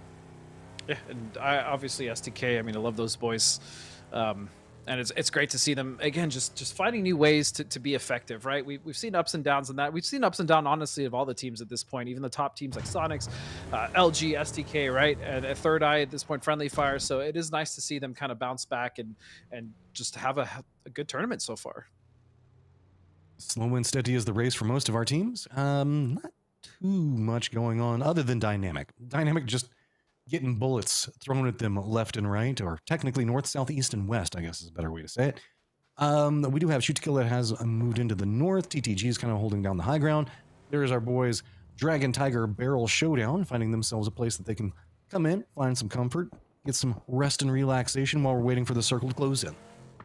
Yeah, they've taking this nice little brick building for themselves here on the northeast. Should be a nice position for them to rotate out of as well if they want it. And now STK has started their pressure. They have claimed the north, and they're starting to push those teams back south and away from any of those nice hilltops or any of the spots, compounds, and silos that they want to hold. That's going to be a nice knock coming out from Adam as Keegan falls. Snake, no. Sorry, I don't know. I just had to do it one time. It's a slower section, so I don't have to get caught up with play-by-play casting while this is happening. Snake, though, now making a little bit of a reposition away. They've been playing more to the south of where Shoot to Kill was at. Looks like they might be leaning more easterly now, as they don't want to get too close to where Friendly Fire has been positioned at. We do see what it takes also coming into the south. Their closest competitors are probably going to be Sonics, but they're kind of holding out in that Hacienda area, and there's not too many other competitors. Most other people leaned very far north in the circle. Yeah, far north indeed, and it's going to be it's going to be advantageous for STK. I'm just looking at them and the teams that they're going to be able to start to pour down on, but they do also need to be somewhat mindful of a potential wide wrap coming out of Train to Go, or even like Rats if they wanted to go for a super north wrap. But ultimately, everyone is set up, everyone is comfortable in the circle, and now we're just waiting for that shift, Matt. It's we've gone from knowing the unknown or trying to figure that out and what was going on with Taego to, okay, we know how most people are going to want to try to play this one. I do want to point out, though, that Tilt Town does have control over that like water treatment hillside along where those god compounds are. So if you do see a western really shift, split. yeah, we do see a western shift in this. That could be very strong for them. The only thing is they do need to figure out where they want to play on that split, right? Because having four spread out, especially when you have multiple teams crashing in, 2 to 3 members, sometimes even just full 4-mans driving through, that can start to cause problems. But never mind, it's actually shifted completely to the southeast, and we now find ourselves in one of the most dangerous areas on Miramar. One of the most fun places on Miramar, as we still have some of the junkyard in play. Minas Generalis is still inside here. Hacienda, tons of just fields, dips, and open sight lines, man. This is... I was going to say, let me explain that statement. So that road that you currently see Sonics on, that we call Death Road, in between El Azahar and the south side of Minas. Basically, when that shifts either on the north or south side of that, if you're not on the correct side, crossing is absolute hell, on top of the fact that everything to the northwest is going to be completely open aside from a few pocket compounds and a few hay barrels. So this is one of those circles on Miramar where if you're not already set up, it is going to be an absolute task in order to find any sort of cover, any foothold in the circle. LG has opted into playing the low section of the Death Star Trench. Pretty close to Sonics, but not too close to where that they're probably going to be shooting too much at each other. Rats running into a more southern approach as well. Well, I say that. Shrimsy's going to go ahead and spot out Flood, but this is more just an exchange between the two. I wouldn't be surprised Rez is going to come out. If anything, it's just burning off armors and meds. All of a sudden, SDK now finds themselves on the outside of this circle. I really want to see how they're going to rotate in. Snick as well. They're going to be coming in on the east side of this. And so a lot of teams are posturing. They know what it means to not get a good position in the circle and how devastating it can be. So depending on this next shift as well, I mean, we might just see quite a few teams fall, Matt. The teams that are leaning into Death Star Trench are scary. We've got Snick that's going to be over there. Dragon Tiger Barrel Showdown also looks like they're playing on the outskirts. And TTG, where are you going to go? Already up in the air. Looks like you're going to be passing by Wit. I guess that they're going to be trying to opt into more of a Venus junkyard drop? Yeah, I'm not actually sure where they're going to go as well, but emergency drop in this situation is going to be very helpful, because rotating in vehicles, especially anywhere around that ravine, that road, that death road, is going to be so difficult. It costs a lot of casualties, so I am looking to see where they're going to end up. Meanwhile, TT getting themselves control over Hacienda, which is a comfort point to say the least. They've got Orion that's pretty close to them. Looks like Savage actually might be stretching out a bit more than that. And that does mean the fact that Sonics are going to take some pot shots into him. The south is still pretty open, as it does look like TTG is opting more into that Minas hillside. Yeah, TTG is also taking already advantage of those that one compound next to that road there just to the northwest of Minas. There's a nice little compound and some barrels. It looks like 2 of the members are already consolidating and trying to split there, as we now look at Old and Young to knock onto those guys, one of those members down, and now they're trying to take control as well here on the northwest. Old and Young? SDK right above them, Matt. Olden Young just really need a very solid game, and they can climb this leaderboard quite efficiently. We keep seeing small moments where they keep getting really close, but coming in, deciding that they're going to go after those guys. Folks going to be up. Do they read where it's going to be at? And yep, those guys are eliminated. Olden Young sitting at 2 kills already on their climb. But again, SDK have actually managed to find a nice little foothold into the circle. They're going to be on the northwest side, just at water treatment, and they actually have quite a few rotation options, whether they want to go for, oh, as I say that, it is okay, so it is split evenly between the north and south side of that road that you currently see Sonics on. That is going to be, this is where the difficult part of navigating the circle begins. Whether you have an emergency airdrop or not, whatever, this is going to be a very difficult circle to play, especially with so many teams still alive. You call Death Star Trench, and boy, it is definitely going that direction. Remember how we were talking about LG, Sonic's already in position. M762 also holding down a strong line with Sneck playing on the opposite side of this one. So, latecomers, this is scary. You gotta choose north, south, pick your poison because it's about to get kind of spicy no matter which way you go. Elevate already moving in, getting control of the compound that's going to be into the north of it. As you can see, Olden Young still having to regroup before they can make their move. And surprise, surprise, Godspeed, who are they near? Shoot to kill. SDK. Yeah, they've actually been with them every game today so far. It just seems like they cannot get rid of them, almost like a monkey on their back. So SDK, at the very least, again, has to find a way in. There is a ridge that they can play, a little compound actually on the northwest side that's still fairly open. If they can scout that in, that'd be amazing for SDK, but Olden Young are there to compete with them. Shots now coming out. Oh no, Olden Young run over Icon, and that's going to be a self-knock. That's going to slow them down on a rotation that you want to try to make pretty clean.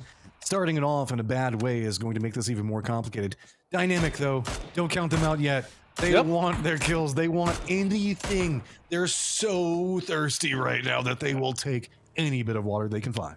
And they can take those 3 points. Again, really much better game so far. They're grabbing those points, starting to climb a little bit up that leaderboard, and it wouldn't take much for them to just, slot themselves into 12th, 11th place. Great team shooting as well onto the member there of Olden Young. Dynamic now climbing out of 16th. Slow and steady. Ryan, excuse me. Yeah. Wait, now, they do have a pretty good control point, but it's right along the edge at the time. Friendly Fire do also have Shoot to Kill that's going to be passing next to them, and now Oni as well that's going to have to wrap along this line.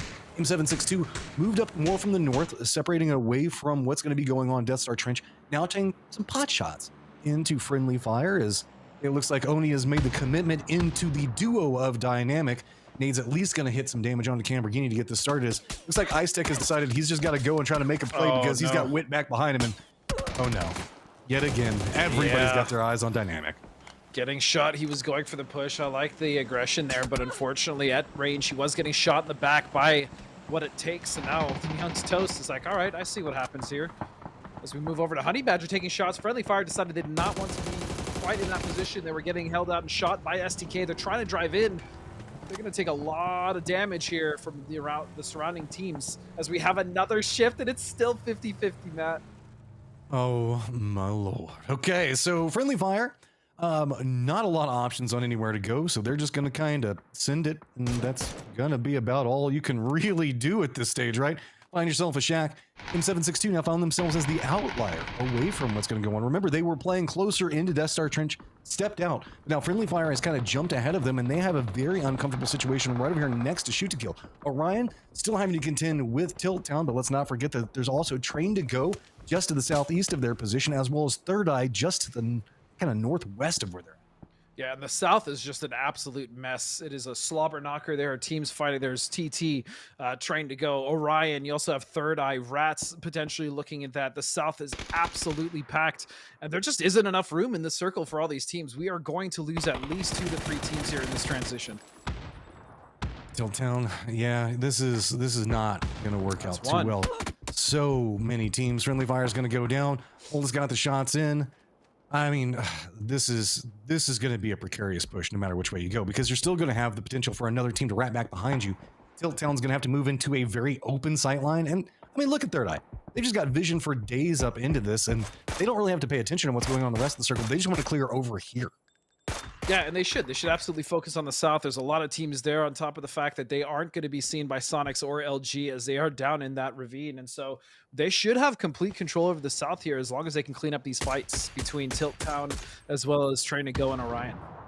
I do like the awareness coming out from Tilt Town going, you know, this isn't going to be an easy rotate, so maybe we can just get some kill points out of it or something. That's kind of a couple of team strategy. As you can see, it's going to be Oni now having to deal with Wit, who's rolled up right back behind them.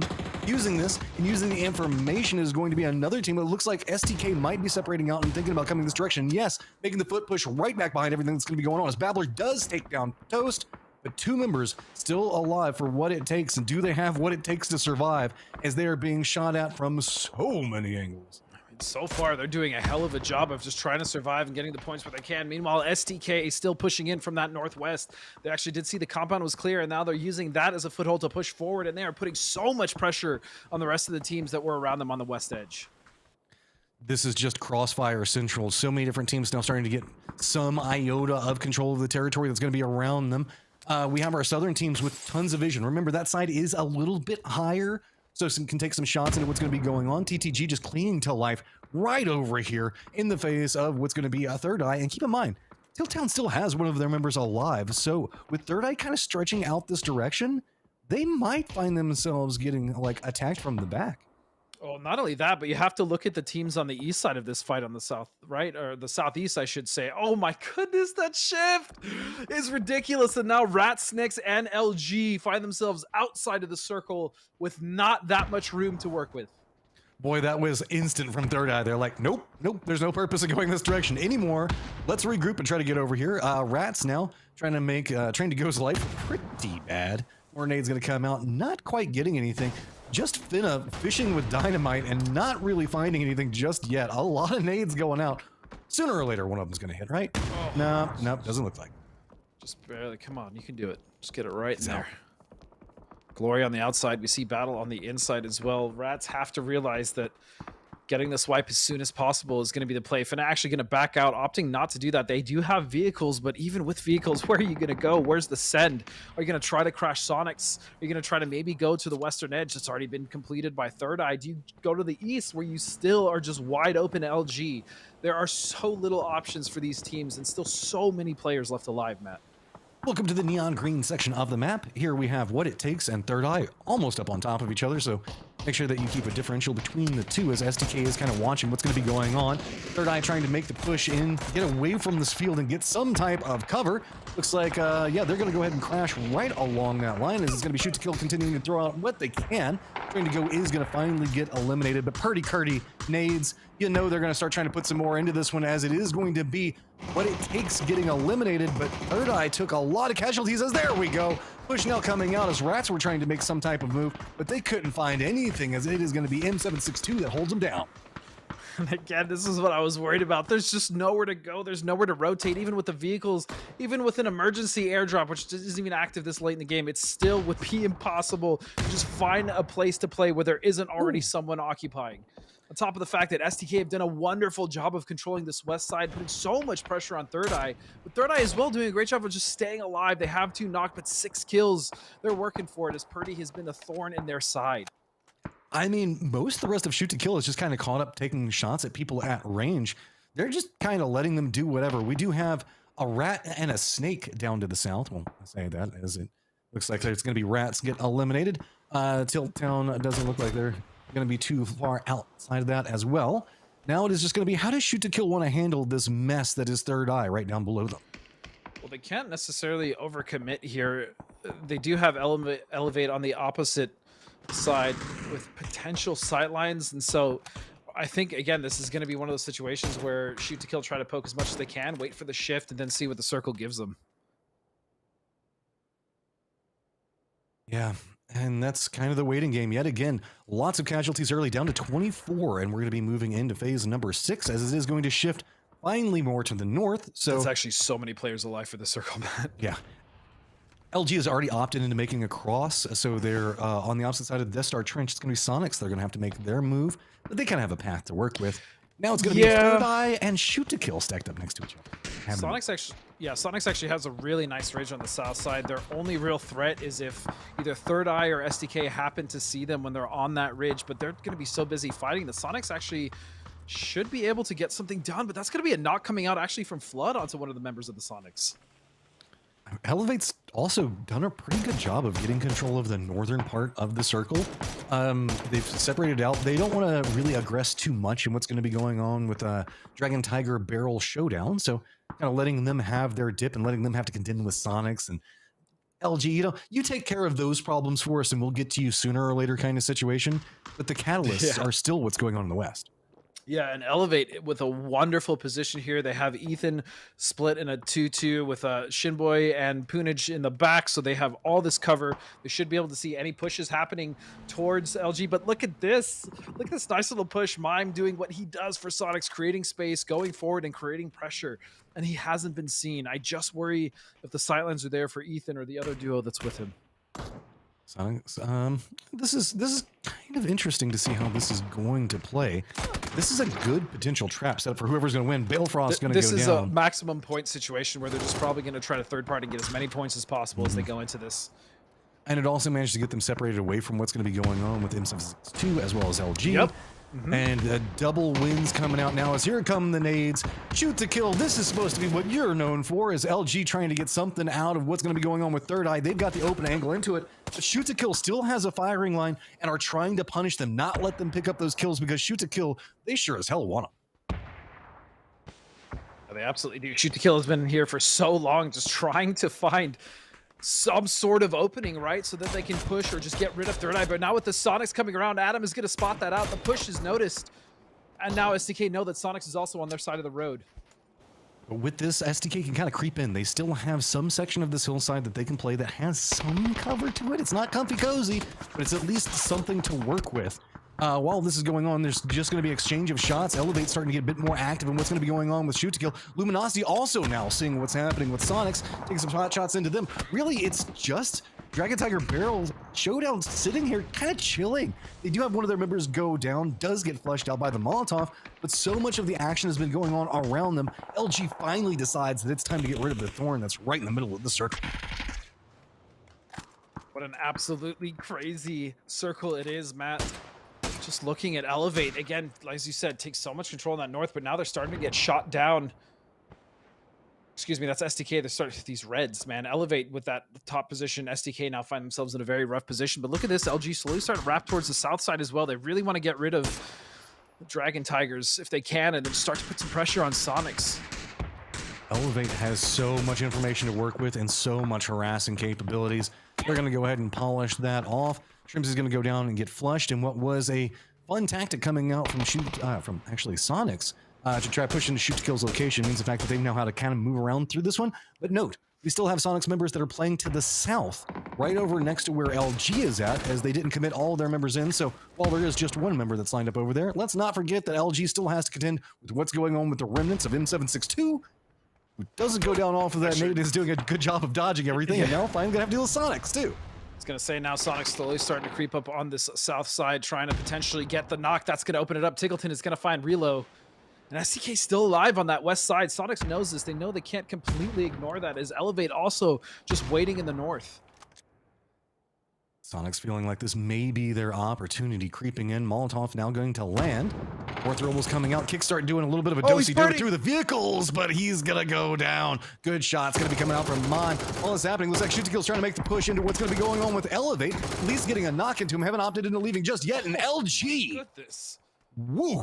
That was brutal. Sonics just did.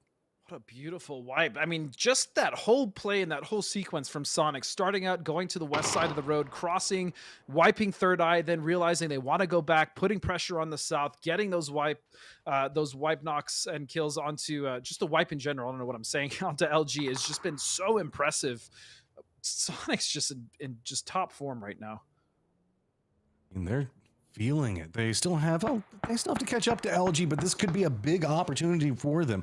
Right now, presently sitting 11 points behind Elevate, sitting at 10 kills. Good game for them. This is finally being more of the Elevate that we were kind of seeing in scrims and the expectations coming out. now moving into that top half of the leaderboard and the potential for even more. Tied up with Third Eye right now, but whoa, quick exchange coming out. Purdy! And that's going to be Purdy popping off whenever he needs to. Elevate, trying to reciprocate that, trying to get back into that angle. Throwable's going to come out. Purdy rides the line right up against the wall, dodges it out, does go down, but Elevate takes some casualties in it. While this is happening, though, the Sonics are too far away. They can't exploit it. Oh, but they can. They're at least at the they're going to start putting up that pressure. They've lost that member. They get the res, but now this is the bad thing about that fight for Elevate. Sonics have gotten that position. They've taken center circle, and they now have going to put so much pressure onto Elevate. And they get there in enough time to try to do what the sneaky play that they're trying to get out. H1 now starting to creep up into this. Just be very careful. Well, there is a vehicle moving at range, and Stiggleton's going to hop into that. It might be enough of a distraction. Looks like H1's thought he has the moment. Goes for spray, does connect. Moonage is going to go down. Gats immediately follows it. And Elevate, who's been comfy cozy over here for quite a while now, having to deal with Sonics, who are on an absolute massacre. They've decided that this map is theirs, and there is nothing to be had. Finally, Shinboy gets a knock into him, but the double up still going to be coming from H1 and Tig. They've got themselves a line, and they don't even want to give the kill back over. They're like, nah, we're going to get mine back up, and then we're going to see what we can do. Defensive line still coming up from Tiggleton. They managed to get it, and Sonics manages to do a massive game and try to catch up to LG. And what a sequence from them going to the west side, holding that compound, then going back to the south, wiping the team, immediately realizing, shout out to Purdy Curdy for them, getting that double knock onto Elevate was instrumental on giving them the time to push forward, and then using the vehicle as a bait with Tig, getting the double knock immediately coming out from Huyn and Mime. What a sequence, what a game from the Sonics.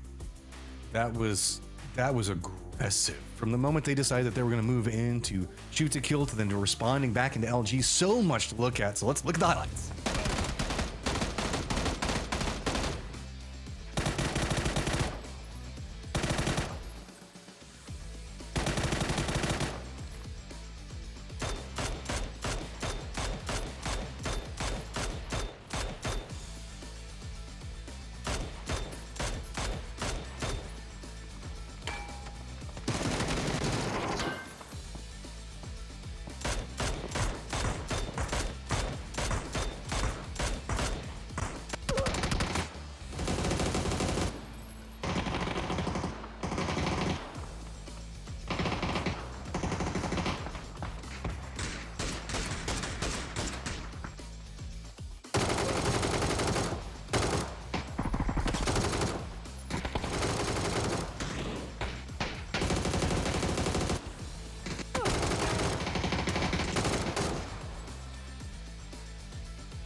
Welcome back. Sonics gets themselves a big win in almost what felt a little bit like a rehash of the end game in Taego. My name's Tavies. I'm joined by Godspeed. And once again, for the second match in a row, Godspeed, it comes down to 3 teams playing around a high ground in a bit of a game of chicken, seeing who wants to make the first move. And honestly, what a circle to start Miramar off, right? One of the roughest ones to play, even with all the new changes and tools. It's just that ravine, that road, that death road is just such a pain. And you saw exactly why, right? It's just difficult to rotate to either side. You not only have to deal with the team that is sitting in the middle, which what happened to be Sonics, but you also have to deal with the teams coming around on the edge. It's just such a mess. But man, what a game coming out from the Sonics to navigate all of that. We got a whole game to talk about, so let's start at the end and work our way back to the beginning where we talk about that circle. The end came down to those 3 teams there. What I loved at that very last fight, though, I love that sort of Mime committed to being the pusher to find the last man, was able to sacrifice himself as necessary. They smoked off, they went for the reses, but Win rezzed in a place where he was obviously covering Tiggleton. So the fight breaks out, he quits the res, gets the finish. The way that Sonics is playing feels just like hyper immaculate. Yeah, it is. Because, I mean, in that situation, when Mime got knocked, right, normally you would see a team of 2, like, kind of just push over and try to go for the trade. But they realized, look, this is a 2v1. We potentially have a 3v1. Let's just toss the smoke, slow it down, and make that player come to us and get our res. So that was just so well played, and in the end, I don't even think Tig needed the help. He just went for the 1v1 and got it. So amazing stuff from Sonics. They do look immaculate, is actually a really good word to describe them right now, but also want to give a shout out to not only Elevate but STK, right? Coming in from that north, dealing with everything on the west side of that road. It was obviously very contentious, and then Elevate just still racking up the kills, controlling that north side, doing a great job of rotating in. So it was just a big game from both of those teams as well. Yeah, I think let's jump to Elevate for a second, because we did see at the end of that beautiful 3v3, Elevate flushes STK very quickly because they knew they had to. And they're able to get 3 players back up at full health. Sonics does the same, and then we get that fun 3v3. Now, Sonics, we used to call them the young guns, but they've gotten a bit old now. These guys are, been around a while. This has been a consistent roster. PGS was a while back ago, and they're still playing together. On the other side, Elevate, essentially a new 2-2 roster put together. These guys are young and brutal. Ethan, Punij, Shinboy, Gats. When I talk about up-and-coming stars who've been in discussion over the last 2 or 3 years, all of them, except maybe you'd say Punij, because he's just been the young gun for as long as I can remember, are these sort of vivacious, aggressive fraggers. And they seem like they're kind of putting it together well.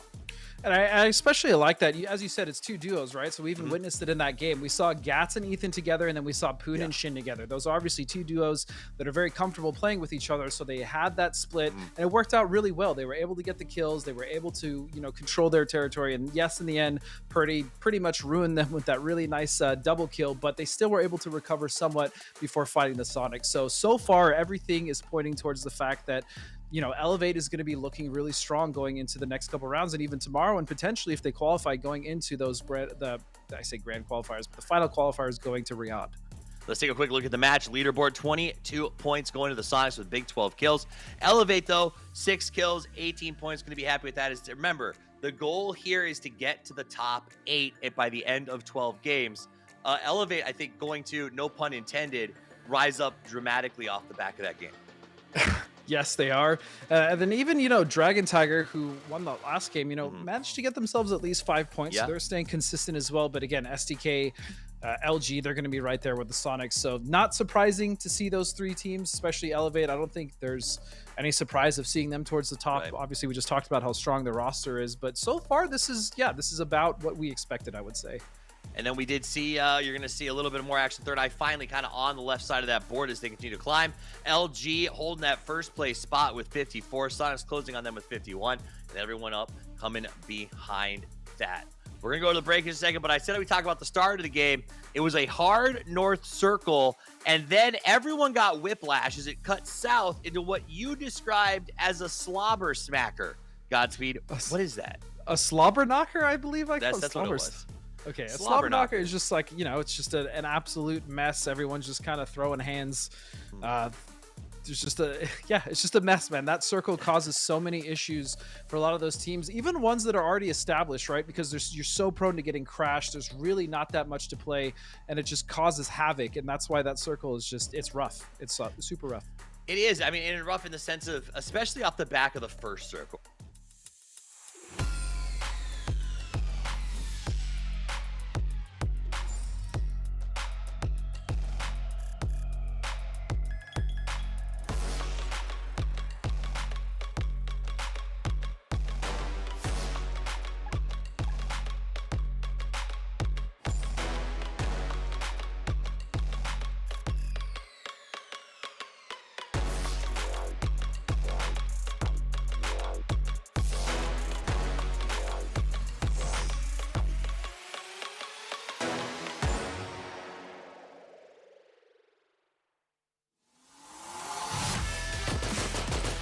Jump kill on the bicycle.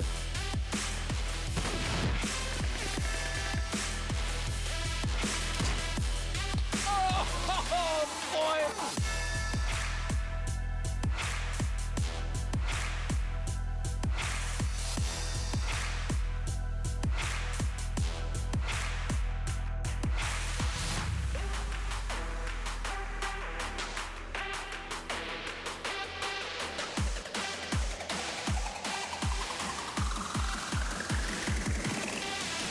Don't screw up the landing. Roger, rep. C-swap. Uh-oh. Deploy parachute. Thank you, PUBG.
Welcome back from the break. The players are finishing up, stretching their legs, getting back to their chairs, and we're going to get into the game just as quickly as we can. My name's Toppy's, joined once again by the beautiful Godspeed here next to me.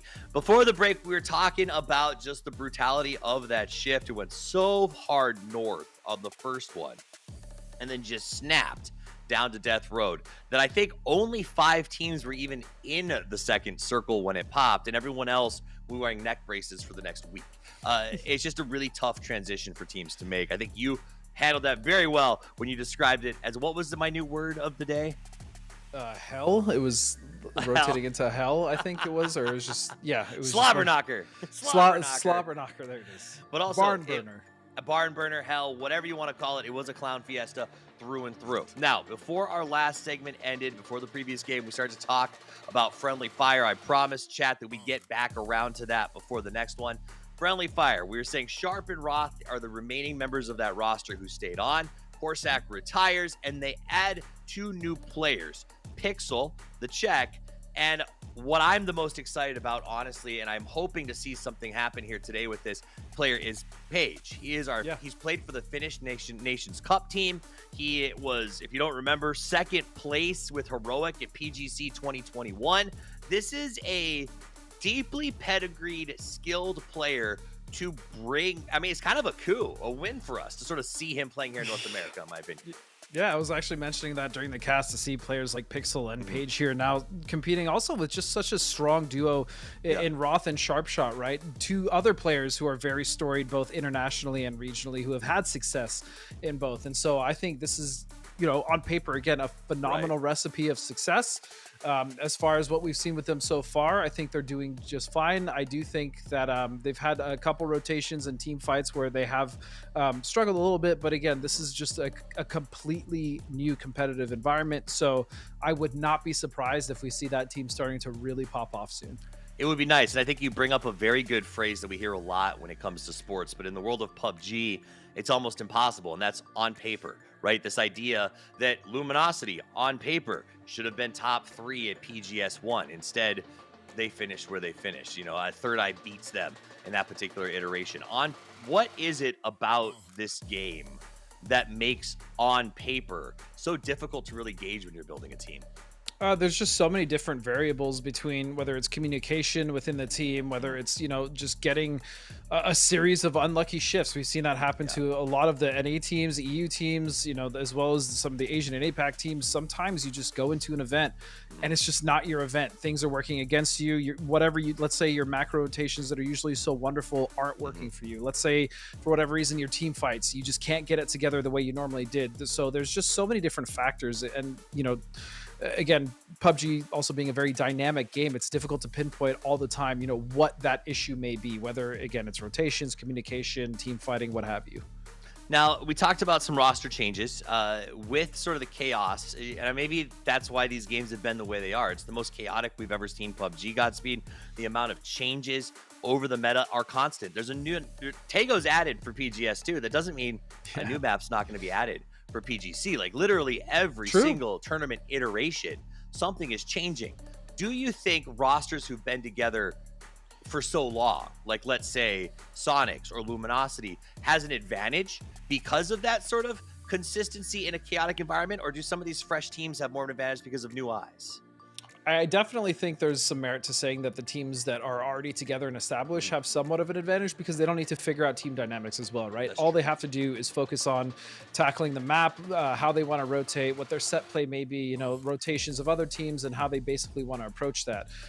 When you have a new team, as someone who's also, started new teams, been a part of old teams for a while, obviously I was with the Rumblers for a little bit, but even before that with Noble, right, you have to get into that environment. You have to figure out how other team members want to play. You also have to make sure that communication is on par. You might have a silent fragger who's just very, very talented, but doesn't give enough communication or doesn't really, call things out the way they should. And that could also be an issue or something that you guys need to work on as a squad. So I definitely think the established teams will have a little bit of an advantage, but that's not to say that any of these new teams can't come and just, kind of tear things up and find a name for themselves as well. Yeah.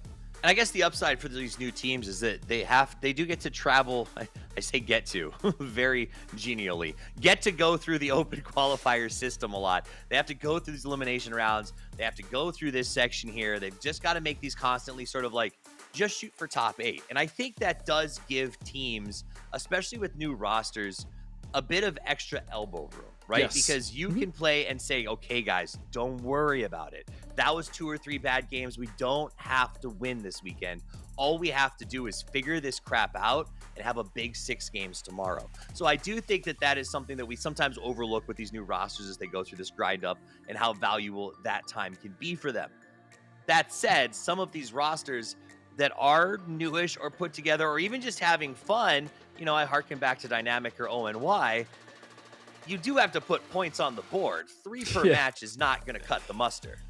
Yeah, it's not going to be enough, especially for a team, you know, like Dynamic, who's been around those players, like Lister has been around for a long time. And, you know, we definitely do expect a little more out of them as far as getting the points. This is a tough lobby, and going through any opens or even regional qualifiers can be an issue. I mean, you look at, me in my past with Rumblers, we barely qualified for MPL in 6th place. I mean, we had a little bit of a rough run at that land, but once we got those reps in and our feet under us, we excelled. So I think that's definitely possible for some of those teams on the bottom here as well. They just have to really want it and dig deep and make sure that they're crossing all their T's and dotting their I's, make sure their communication is good, they're talking about the rotations, having backup plans. That's something that a lot of the newer teams generally won't do. They'll rely on an IGL to either make a decision, and if that decision doesn't work out, there's really no like, hey, maybe we can try something else. Having a secondary voice on the team to kind of help checks and balances with an IGL, just so they have a different approach or a different view as well. All those things factor into making a new team successful, which is why, going back to your original question, I think those teams that are already established have the advantage. Makes sense to me. Now let's talk about something else a lot of teams have been sort of testing or messing around with, and that is the emergency pickup. We saw in that last game that I believe it was TTG has been leading into a bit of edge play. It seems like they are assigning a player when they find it to carry that emergency pickup into the 2nd or 3rd phase, just in case of what we saw in the last game. They had made a long rotation to the north. The shift just slingshotted south, and they were stuck all the way over on the O and Pozo with 12 teams between them. And one of them just reaches into his backpack and goes, "I got this, bros," and throws a duffel bag on the ground. And now they can relocate anywhere they want to. To me, this also seems like the growing pains of these new items, right? Like, it's a great idea. Yeah. But also, how many times have you used it in competitive play? You've got to learn how well it's going to work, where you can drop safely. But I love that these teams, especially the newer ones, are trying some of this stuff out. Absolutely, and you just brought out a good point as well. Is like having some designated people. Maybe one of the members on that team specifically carries all the smokes. One of them is designated to at least find an airdrop, or maybe they're not designated, but whoever finds it will just be in charge of that to make sure they have it. Because looking at TTG in that last game as well, if they would have had to rotate in all the way from the west side, I mean, that would have been a mess. How many times, Steve, have we seen teams in the past try to rotate when they're really far out or when they get a bad shift, and they just get shredded on the way in, and it's not even really competitive. So I do think having one member on the team to be in charge of having that emergency airdrop will definitely help, especially because it's just a good tool. We've seen it used to great effect. And we also have seen it, we haven't seen it used in some of the really interesting ways I think are going to come out, right? Like, so I may remind you of last year when we saw Roth teach us that you can jump to a crane in Los Leones and shoot down on people in a smoke. If you take an emergency pickup and the circle moves to Los Leones, there's no limit to the cranes you can land on top of, the options that are available to you in terms of utilizing variants, right? Like that game, Death Road is Death Road. There's no getting around that. Yeah, there's nothing there. There are other places where having that high ground, being able to get to a mountain goatable position, and then just use your redeployable parachute to get down when you need to, can be a massive game changer. And that's the most important thing that you just mentioned, is that redeployable parachute plus the emergency drop. That is actually going to get players in positions that we've never seen in PUBG before, right? Unattainable areas, or maybe just something that would have taken players much longer to get there. But that being said, we're going to head into the next match. We'll see you guys in just a moment.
Headed back into the desert as we are making our way into Miramar, which is oddly fitting for our road to Riyadh, as that's the The desert is the end point for this entire tournament. That's actually true. I didn't even think about that map. What very very poetic of you.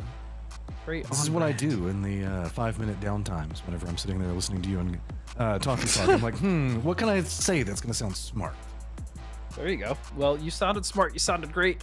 Let's look at this plane path. This is as mainly vanilla as it comes. Just cutting off a little bit of the northeast, but yeah, everyone should be able to get where they want to go. And I'm actually hoping for a different circle because again, that one's rough to play. I never really liked those.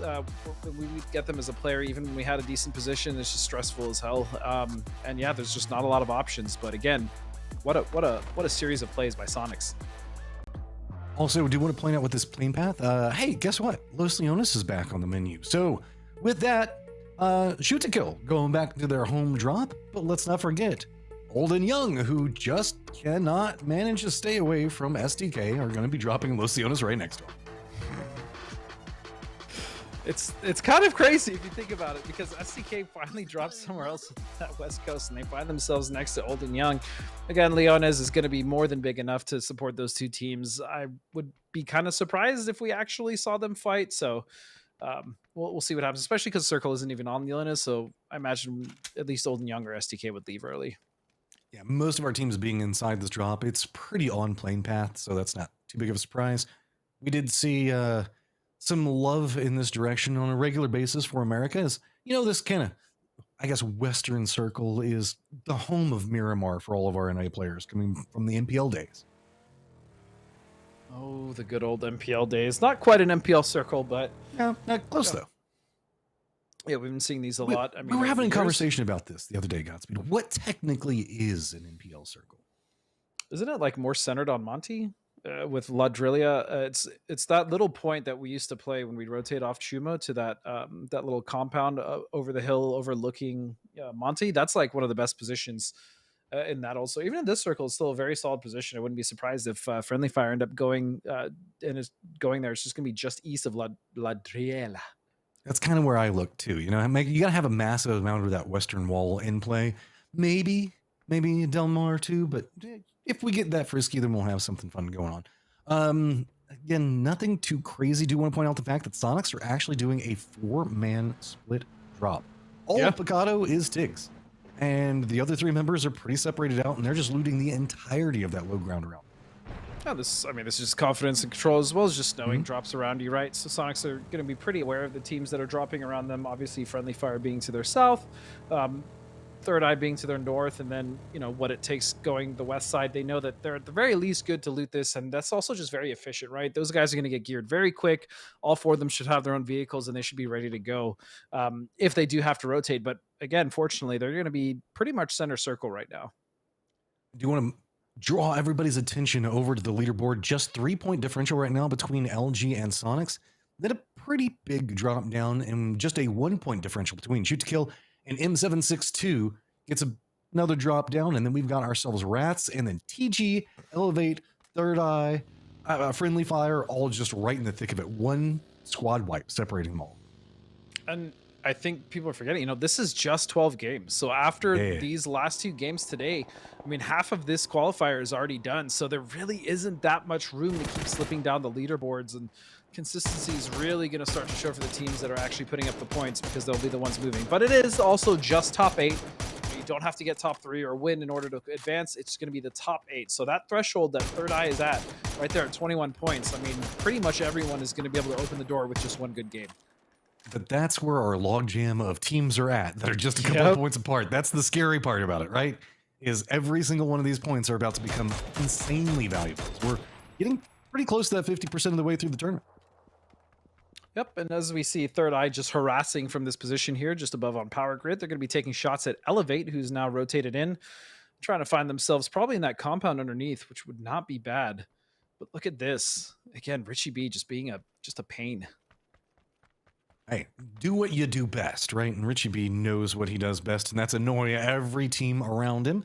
Third Eye running pretty decent separation. They are going to have Dynamic that looks like they could be rotating kind of close to them. That's the case. Oh, Dynamic. It's just... I feel like they're about to cross into a pathing where it looks like Third Eye, Sonics, as well as Old and Young might all be trying to regroup, and that's just going to spill doom. Well, Old and Young have been, I mean, at the very least, they've been in the mix, right? They've been getting some kills here or there. They've not been completely getting run over in their team fights, which is going to be great to see. And so, you know, they're a team that I wouldn't be surprised if they end up slipping into the top 8, as long as they can just continue winning some of these team fights and just more or less getting better position. I think that's been their one weakness, is just getting in a good spot to where when they're fighting, they're not at a disadvantage, constantly chasing that circle. And it's weird because I feel like Old and Young, I like the upside on what they're doing. Sure, their points aren't the best, but they're also not playing scared. They're playing experimental to figure out where they fit inside all of the system of things that are going on. And that's really what you need to do if you're wanting to make it back into the stage, is keep on trying, figure out what works. Sometimes you're not going to walk away with the position on the leaderboard that you want, but you're prepped for that next time you compete, and you'll be so much better off. Looking at shoot to kill as they rotate in here. They're actually the only ones pretty much outside of the circle, Matt, rotating all the way in from the southeast. Again, they started in Leones with Old and Young, and this is what they've been doing all day. They've been opting for these slow rotations. It's worked out for them pretty much every single time, and I feel like this is going to be no different, as they're going to come in on the southwest side, probably around Valle de Mar.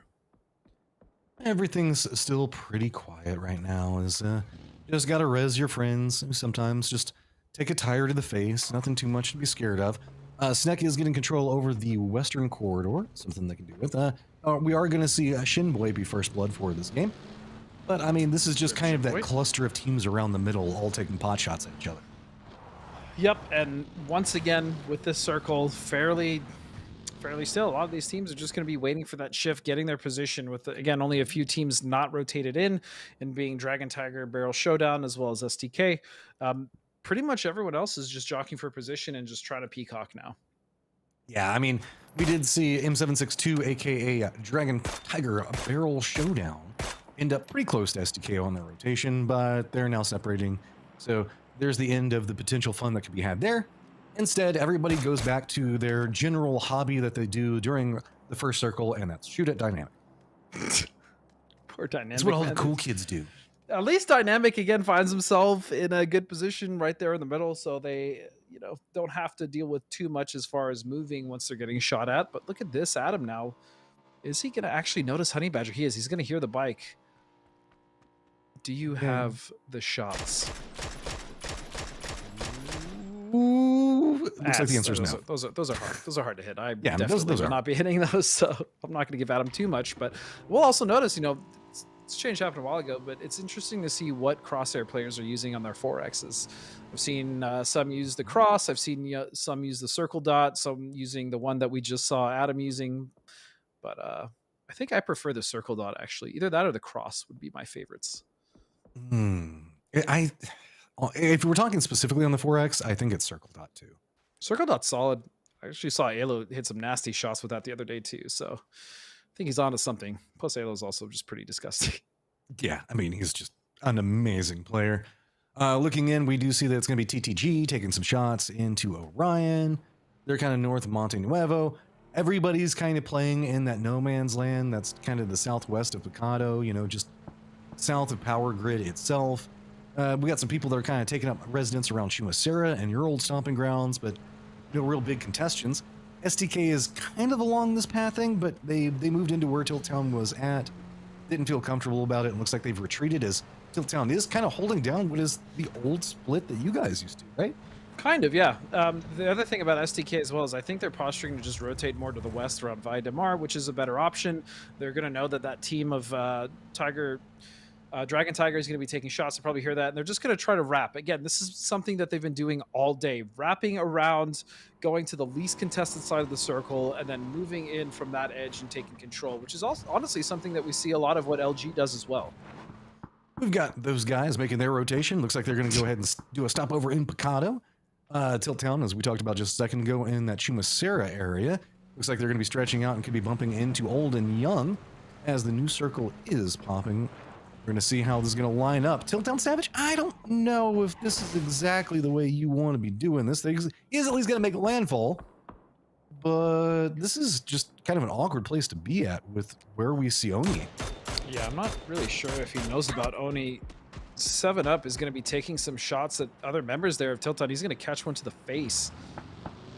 But again, I'm not exactly sure if Old and Young are aware of this. And they're getting very close. Give everybody a heads up on the circle. It is just a smidgen south of center where we were looking at a second ago. So that's why we're starting to see the commitment coming out. Oni's trying to regroup while Tiltown's making the full-on send into position. Ghost is going to come up, provide some reinforcements for Icon. Now Tiltown did manage to make landfall with 3 of their members. Savage doing the defense of the stairwell. Going for a peek around, takes a face full of lead. Has to step away from it. Now starting to throw out the utility. See maybe he can connect. Clemson's going to go down. 7up does a good job, but that one tries to step around the angle, but is going to get dropped. Old and Young doing a great job on trying to defend that until the choke point comes a thing, and suddenly Tiltown starts to find some success with this. What are we going to be able to see? Have to step away. Josh, the only coming in that has any type of health as Tiltown wants to try to reset in some fashion. But this is now at 2-on-1. What a crazy fight, but this is also such a strong position for these guys to be fighting over. That flash should be able to buy some time for Marunin to potentially just get that res, but there's a recovery going on as well. Icon just trying to dance around all the different grenades. He's gonna find a knock. It's now down to a 1-on-1. Does he go for the res? Josh, you having to take 1 second here. Looks like we do have Dragon Tiger Barrel at range. Burned out, not like this. Anticlimactic. Well, at least for Tiltown, you know, they've got that compound. They should at least have 3 up now at this point, so good on them. Yeah, go ahead and reset. Now they just have to deal with the Dragon Tigers that decided that they want to come and hang out right down next to them, looking for a showdown. They are very aware that that is a weakened team next to them, and specifically probably have an idea it's going to be Tiltown that's the one that won it by paying attention to the kill feed. This is kind of about it. We do have LG that's going to be making a rotation into circle, but they don't really have to move too fast just quite yet. The area around Picado, specifically to the west of it, has opened up on the map, and nobody really claiming that. Most people feeling like this circle is going to go more to the southwestern area. We've definitely seen this shift towards Chuma before in the southwest, but now looking at some of the teams on the edge, specifically looking at LG, as Dragon Tiger is just abusing the tires and vehicles there of Tiltown. But yeah, LG is going to be coming in on the east side, probably going to wrap a little bit to the south, come in safer, scout in, and then just start to take control from there. As we also see everyone else pretty much in this. It's just Balefrost, who's very isolated from his team right now. There are a lot of very peculiar splits that we're looking at. We've got Wit that's running, I believe, a 2-1-1. We've got Rats that's running a 2-2 on the eastern side. I mean, M762 is separated out into a 2-2 with Chumasera, and then down next to Tiltown that we were talking about a second ago. STK is just kind of spattered along that southeastern area where they've got Penta and Purdy up to the north of it, and then right up against the zone walls where they've got Alo at. So a lot of teams kind of playing some safety measures. This shift is about to happen, Matt, and it is going to go straight up to the north. Safety measures be damned. A lot of these teams are now going to have to rotate uncomfortably into this circle. Yeah, but that's where the fun is for me. As I know the players don't like it, but now we get to have some fun, as this is going to be an awkward circle. Let's be real. There's some fields that are going to be inside of it. There's kind of that power grid hillside that's still got a couple of things in it. The road is also going to be kind of a no man's land on one side. So teams trying to regroup quite quickly, but keep in mind, Wit is running a very wide split inside this and has to try to figure out some way to regroup themselves. Luminosity, talked about them just a second ago. They're going to be coming in from that southeast. Rats, as they're trying to regroup. The firefight that we saw just a little while ago with Tiltown is going to be right on the edge of the zone. I don't think that they think that's comfy. I wouldn't be surprised if they make a move. Yeah, and speaking of Wit, they probably will have to make a decision fairly soon here on how they want to consolidate this 2-2 split, just because a crash is almost inevitable, especially after the next shift. So for the time being, they should be okay to just put some lead down range and maybe get some control going their way, dissuade some teams from rotating in. But I do imagine that split is not going to last very long. Yeah, we're starting to see a couple of teams kind of interlope in the pathing and what some of these other regroupings are trying to have happen. LG, who's kind of stuck together on this or harassing some of these teams trying to make their rotation, was notably it's going to be Rats, who was kind of juking in between the position on where we see M762 in their lineup. So M762 also is taking some shots in this one. Most of our teams already starting to settle in, but Chumasera is starting to get kind of fun as it is going to have on the outskirts to the northwest of it. Shoot to Kill trying to make a move in, Friendly Fire coming in, and Sneck all starting to get some vision on each other. And even looking at Sneck, they just have a pretty decent position, right? This is actually exactly where I was talking about that we love to play from. Yes, it's edge, but at the very least, they do have a good kind of beat on where the teams around them to the east are. They know that STK, or at least one team, is going to be over there, and they know Adam is going to be stuck in that compound. So, yeah, they have some information. The problem is the rotation for them will be somewhat difficult. They can go directly to their east if they want to try to take control of that hillside and maybe fight STK, but still going to be rough either way. As we also look at Dragon Tigers, just so split. The other two members are fighting right now, Cowboy and Vegas. So they're just trying to make it there so that they can help their team. I'm hoping that they should be able to regroup past this one. Tiltown's kind of more defended up. Savage taking some looks into what's going to be going on, but with this, Rats actually starting to show their heads yet again, because we talked about how they kind of interloped inside of this passage that we saw that M762 trying to rotate through. M762 now finally regrouped, but notice LG is out in the distance. They hear this firefight and are thinking about coming in as the new circle is going to reveal itself, and it goes west yet again. And this shift is pretty devastating just because there's really not that much playable cover. Where you see STK, Adam, and Alo trying to go, there are some dips here, but a lot of that is just open terrain. A lot of that is open to rotations as well that are not very conducive as far as getting cover. So this is going to be yet another rough shift on Miramar. Okay, so everybody that's an outlier right now is going to have themselves a hard time. Alo decided that he was going to venture in more to the center. That was not rewarded. Teams that are trying to figure out a pathing to make their way into this, it looks like we've got Dynamic, Sonics, LG, Tilt Town, Dragon Tiger Barrel Showdown. I always just want to skip the Tiger. I just can't do it. You're good. And then Rats also need to make a pathing into this. So, Yep. Oh, Dynamic. That's no bueno, but maybe they'll be able to reset on it. Most of our teams, since this is a west into a west, as far as circle shifts go, most of them are kind of lined up on the east, which means that there is going to be a bloodbath in this. Yeah, I'm especially looking at like Friendly Fire's position and how they're going to be able to hold out the south and the east, or even just Third Eye, right? In that gas station, holding out currently Dynamic, taking shots at them, they're getting knocks. And what a shot from Kickstart to open up that onto Despoon. Finna lined up very much on top of this one. Is he going to try to make a sneaky play? Goes for the spray into it. the reload! Flood goes down, though, as Kickstart is going to run him over. That is going to be a technical knock coming up from Finna as the rest of LG trying to figure out what they're going to do. Rats. This fight is starting to fall apart for Rats. The trap that they had set for LG is backfired as now they're stuck in this shack. Nate's coming in. That's going to be beautiful. Snaker's going to find two. It's just down to Grant Landis to face down the entire fury of LG. And he has a grand total of 2 HP, spraying underneath of the vehicle to take him out. LG has managed to take on the first hurdle to get into the circle, but worry not, there are plenty more that are going to be coming right next to this one. We still have Dragon Tiger Barrel Showdown caught up in the thick of it with Tilt Town. But guess what? Sonics also wants to get involved in what's going to be going on. Dynamic did make a send into a very centered position, but High Tech's going to go down, leaving just one member in Camborghini. Multiple members of Orion still up, but this distraction is allowing Third Eye to make a send along this pathing as Orion's at least just trying to get some shoe bullets going at him, just trying to get them to go some other direction. A stack of teams now all deciding the fact that they need to come in. But Third Eye is just getting demolished on this approach. Yeah, this is the play to make, though. They saw the other teams fighting, so they knew they had to come in and at least try to take this position, but it was still just such a mess for them to actually get something going. And what it takes, the team that was previously here did actually consolidate back to the west, which is a wonderful play to avoid all of this. I gotta give respect to Orion. This was well done in defense. Yeah.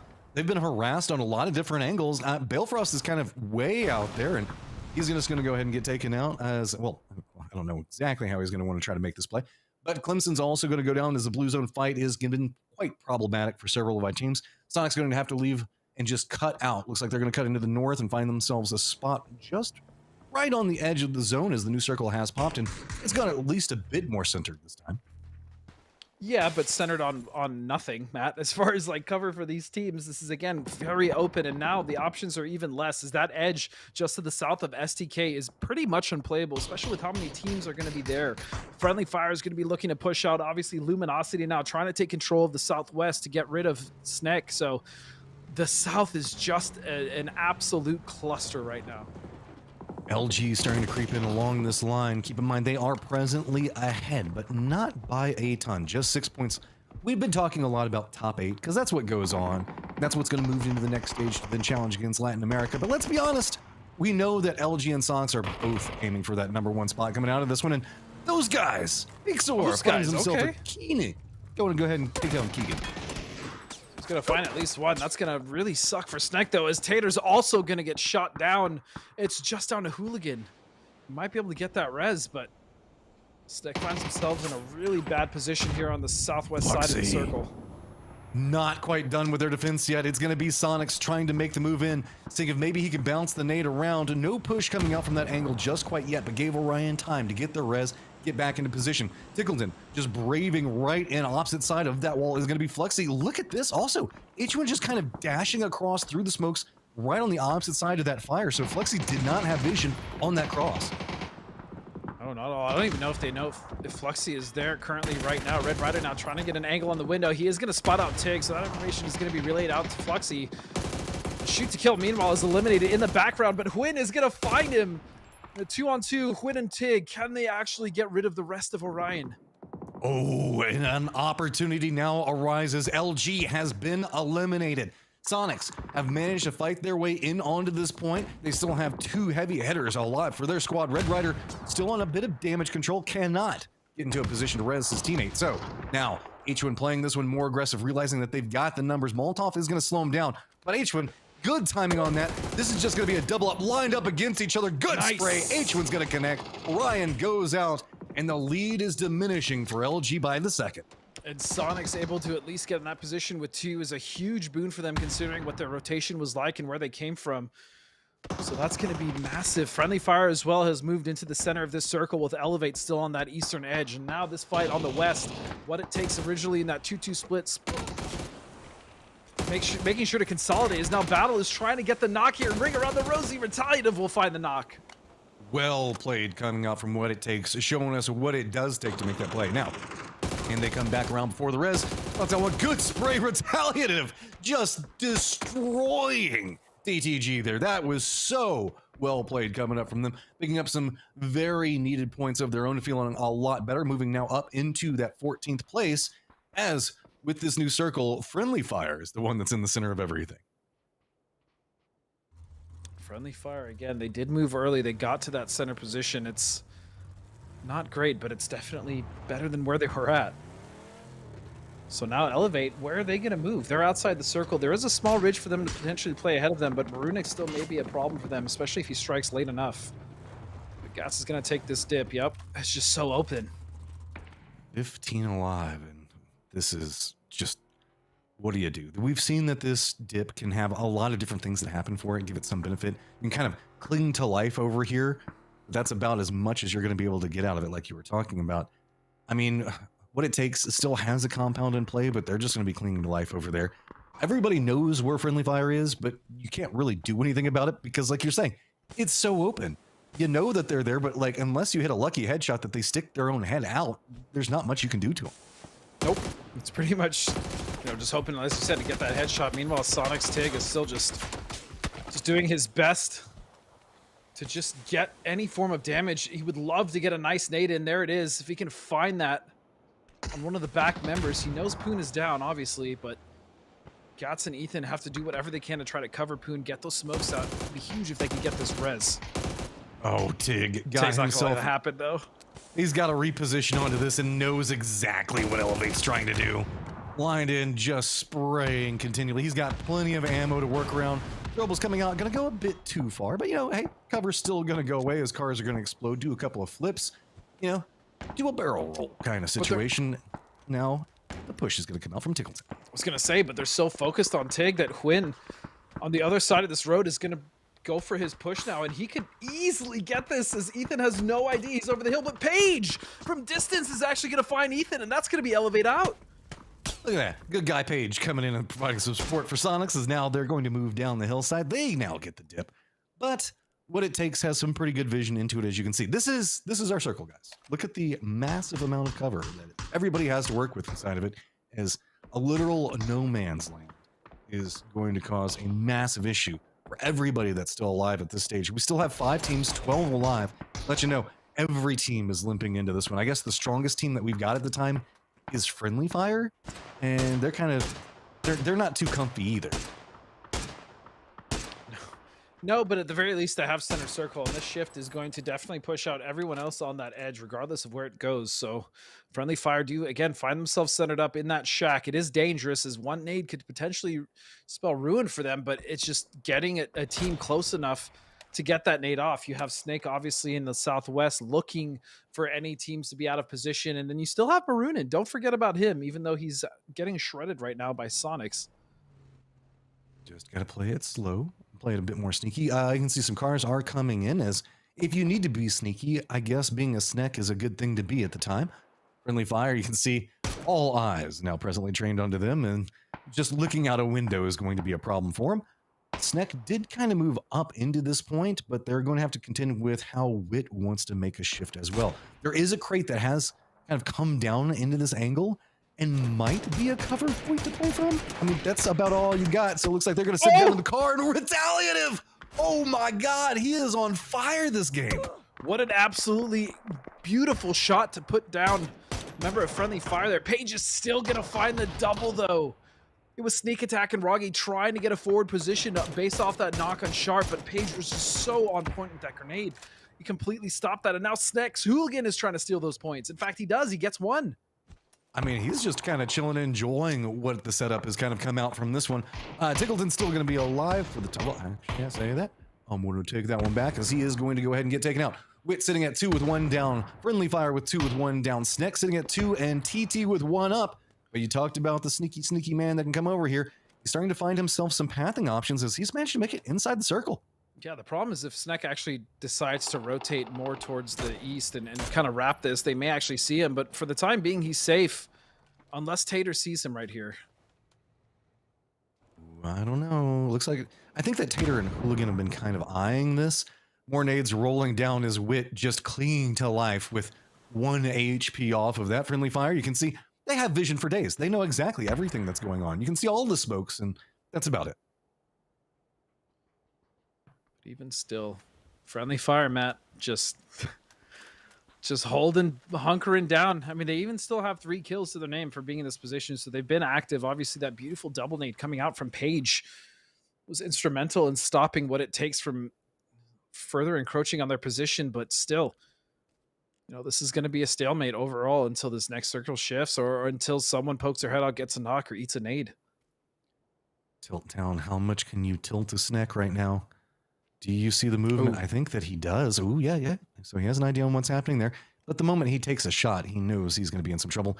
The rest of Friendly Fire, one of the few angles they can actually safely kind of see is going to be also where the last remaining member for Tilt Town is going to be at. Going to have to start creeping forward as Snek. Not comfy, but I mean, at least you're okay. As vehicles exploded. Oh, nice. There goes the cover. Can they manage to stay alive? Oh, and it's going to be actually Tilt Town. They hit the shot onto Pixel 1K. Can they open up some more onto it? Snek and Hooligan now looking down. They can't find any targets in a target vacant environment. A hell of a job from Friendly Fire, though, for defending this position. As long as they are just refusing. That is their Alamo, refusing to go down, even though Pixel's been knocked, Sharp's been knocked. I think probably Page has been knocked at this point, but they are just recycling, getting each other up, and still putting out pressure. And Hooligan, if he could find that knock, would be massive for Friendly Fire, actually. Snek is starting to find some ways to make this work. They've got an uneasy alliance on what's going on with the last remaining member of Tilt Town. Friendly Fire still just kind of clinging to life, but it's going to be Rogi who sneaks up into a good spot, gets the knock on a Page. He's been doing a massive amount of damage. What it takes, still trying to find a way to make this one work, but it is going to be one of their members going down. He's going to get spotted out. It's going to be Snek that does see them, and it is just a quick crossfire time and time again as opportunities are there, but nobody can manage to push these last few feet into where Friendly Fire is holding down. Would have almost liked to see what it takes, maybe throw more smokes in that area, just to kind of deny that vision, but it's going to be Sharp with the M249 taking down both Rogiwire and Lucid. And so now it's down to Friendly Fire versus the single remaining member of Tilt Town and the 2 Sneks. Friendly Fire is just feasting on points right now on this. Now doing a bit of fishing with dynamite. As you can see, that Sneck's trying to make something work, but Pixel's going to take some shots in with a ton of smoke now down, trying to block out that angle. It is now phase number 9, and it is time for everybody to start creeping in. Center dot is just a bit south of where we see Friendly Fire's location. And this game is definitely not over yet. Yes, the center dot does favor Friendly Fire, but there could be some heroic solo plays or even duo plays here that would cause Friendly Fire to unravel and potentially lose to the solo and duo here. But again, with their hard cover, it's just hard to imagine that happening. They've been defending this for so long. They've been in this position for so long, for at least 4 circles, Matt, yet they still held it, got their kills, and survived.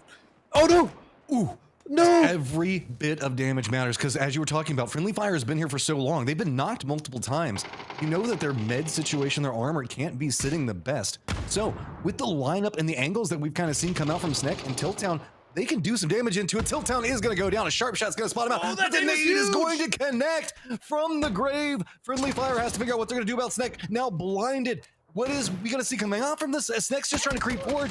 What angle are they going to choose to try to approach on? They've got a tree for cover, but Hooligan takes a massive amount of damage. Tater needs to try to make something happen on this other side, trying to get at least some utility out, see if maybe they can blind, get something, but no, it's going to be a blind coming out on the opposite side as Friendly Fire. Not going to let that one go. 2-2, now set up Godspeed. Pretty sure there was a smoke launcher at least available on Tater before he went down. That would have been huge if he could have just smoked them off, create some sort of play there for Hooligan, but now it's just going to be Hooligan into 2v1, getting flashed. The wrap is coming around in Friendly Fire. We talked about him before that game. We said on paper they had the capability to absolutely make an impact, and so far in this game they have. That was a massive blow up for Friendly Fire, managing to climb up the leaderboard, and just a let's be honest, that was no point of that was given to them. Sure, they had center of the circle, but that was not the place you wanted to be. Not at all. They were stuck in that shack trying to put some damage out around them, dissuade teams from coming in, and they did get quite a few knocks. A lot of those kills were actually stolen from them, but most importantly, they survived, and they took that dinner with, man, emphatic fashion against multiple solos and duos, including a full team of What It Takes. So that was very impressive for Friendly Fire, even though they only came away with 8 kills. I don't know why, but chat's talking a lot about crayons, and now I've gotten a little bit hungry, so we're gonna go see the highlights.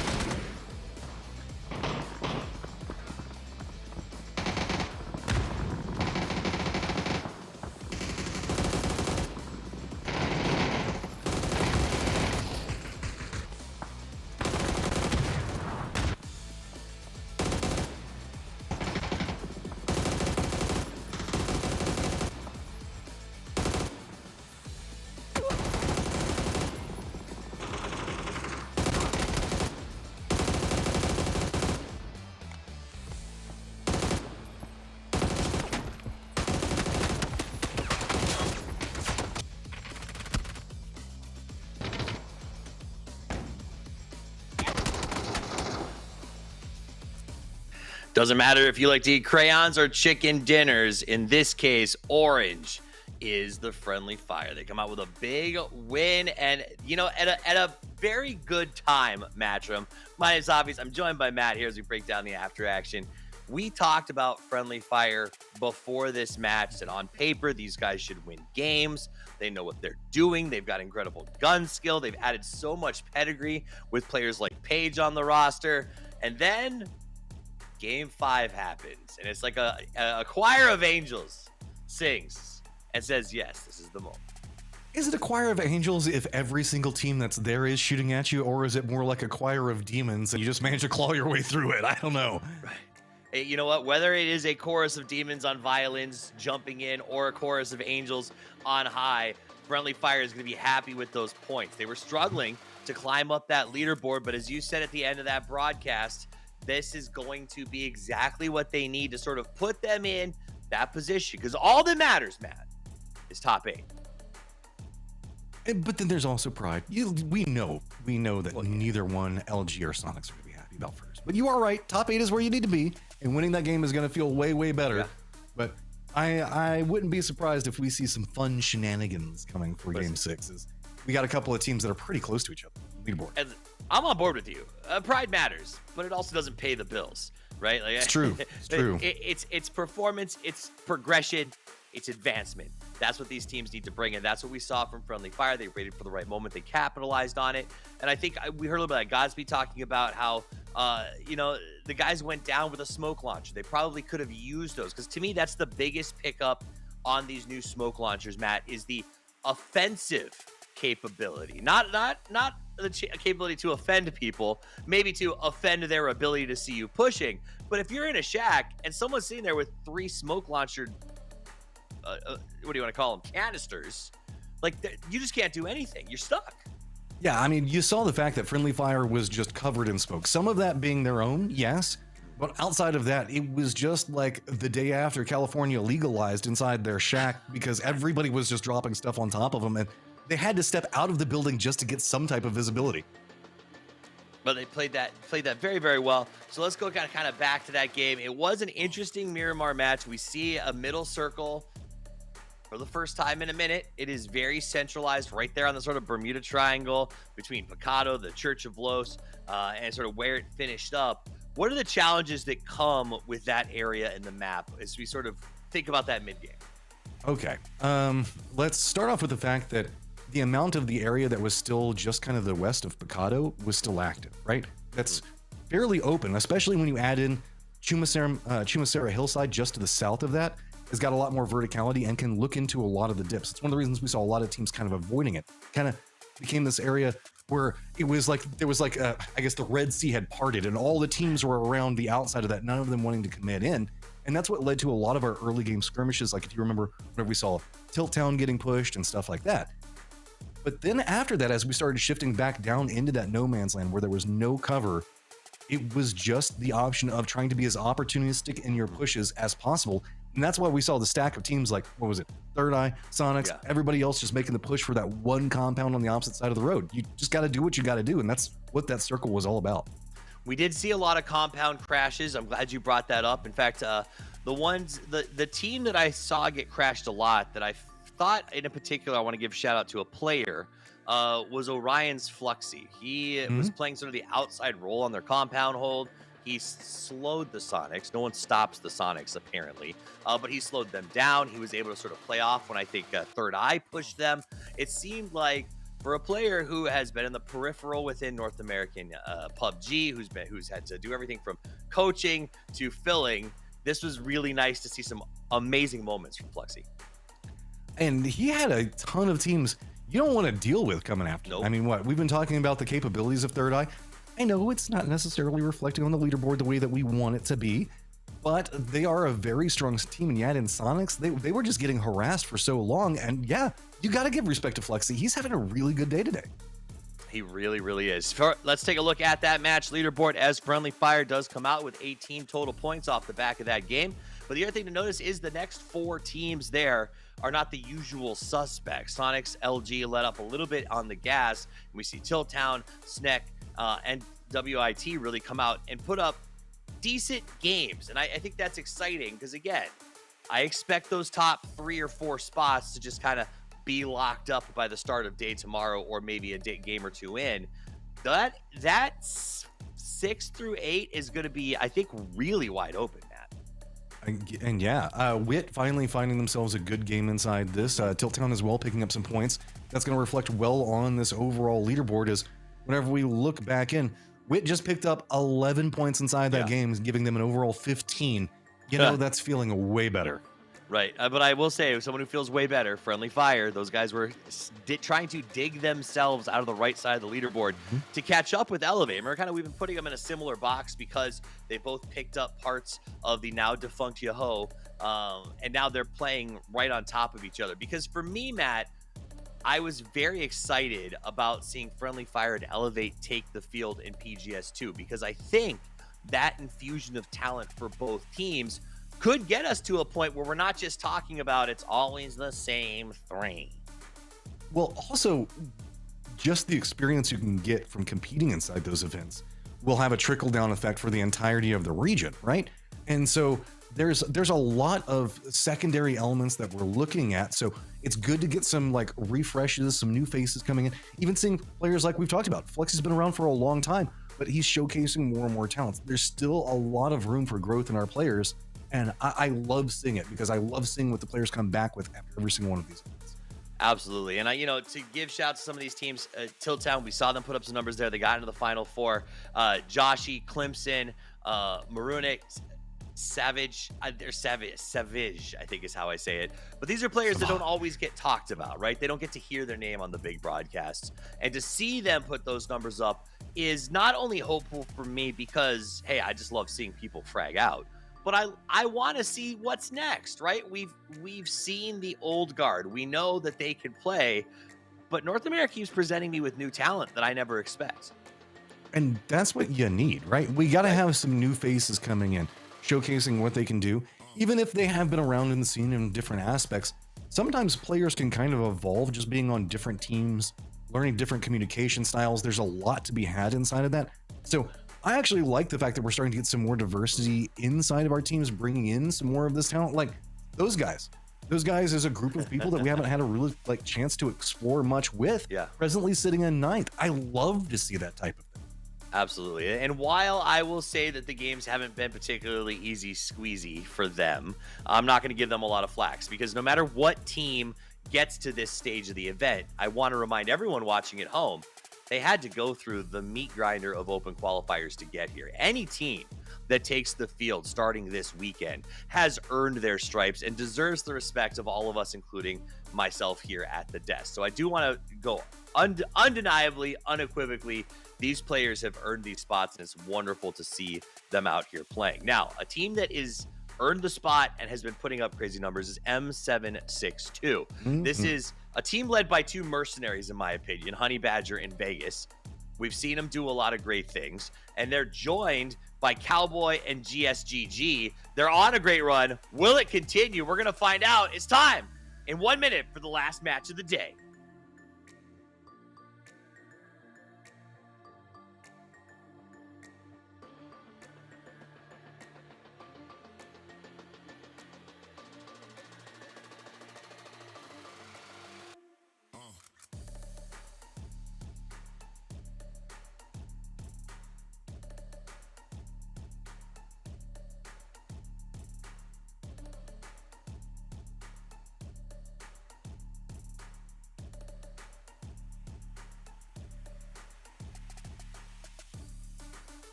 Last game of the day, Godspeed, is we're going to be moving into Miramar.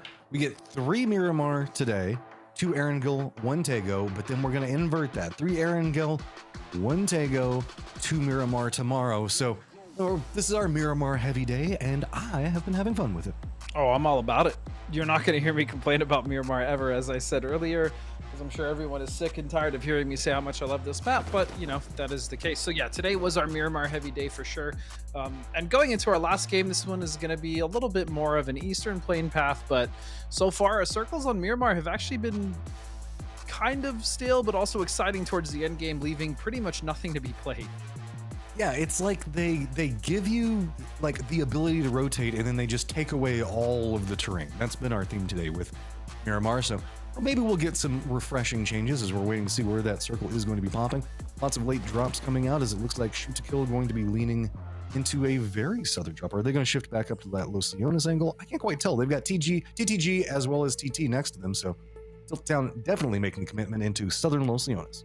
Yeah, and I feel like, honestly, SDK is just dropping wherever they know they're going to get contested the least and then just looting comfortably. And this circle is going to be about as vanilla, even whatever you want to call it, as it gets. So it's just going to be centered right on San Martin. Plenty of teams are going to be inside this one, and there's plenty of room for the other teams also to rotate in as well. Sonics are going to be mainly holding that southern edge, as though for those teams maybe wanting to come in early. Yeah, this is not going to be anything too crazy as far as drops. Your southern teams are going to have to make some type of shift in.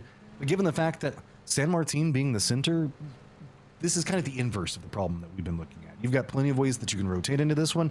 There's also like a lot of like cordoned off fighting zones. You know, you've got the power grid area, you've got the Monte area, the Hacienda area, then you've got the very far northern hillsides around water treatment. So there's a lot of different things that are going on. Even Minas Generalis still accessible. Even Minas is here.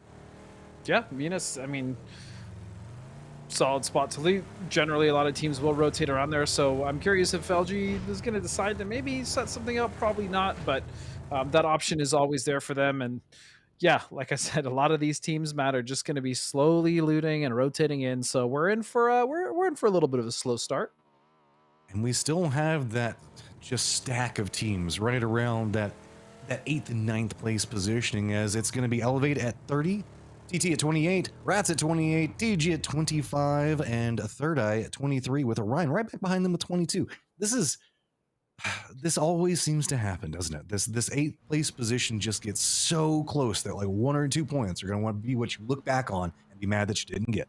It's kind of how it always is, though, in these, like, 10 to 12, 15, even like 15 game qualification series. Just whether it's top 4, top 5, top 8, it's always contested to the very last game when it comes to that. And that makes it really exciting, but also very stressful for the players, especially if you're one of those teams that is on the cusp and needs to either hold your position or try to gain that position. I also have to give some respect. We were talking about Fluxy on the desk a second ago. Retaliative had an amazing last game, and I just love to see what he's got cooking. See if maybe it's more out of that one. Friendly Fire are friends that were not friendly fired, but fired by all of their friends because everybody was shooting them. Did go very far up to the north, and I think they've got a pretty easy start. And I even want to like say for Retaliative on the team of what it takes, they've been in the mix. Yeah, they only necessarily have like 15 points right now, but they have been involved in a lot of these fights, and they've been doing some good damage to some of the better teams as well. So definitely potential. If they can at least end this game strong, they should be able to maybe bring up that momentum for tomorrow. But a team that desperately needs some momentum is Dynamic, Matt.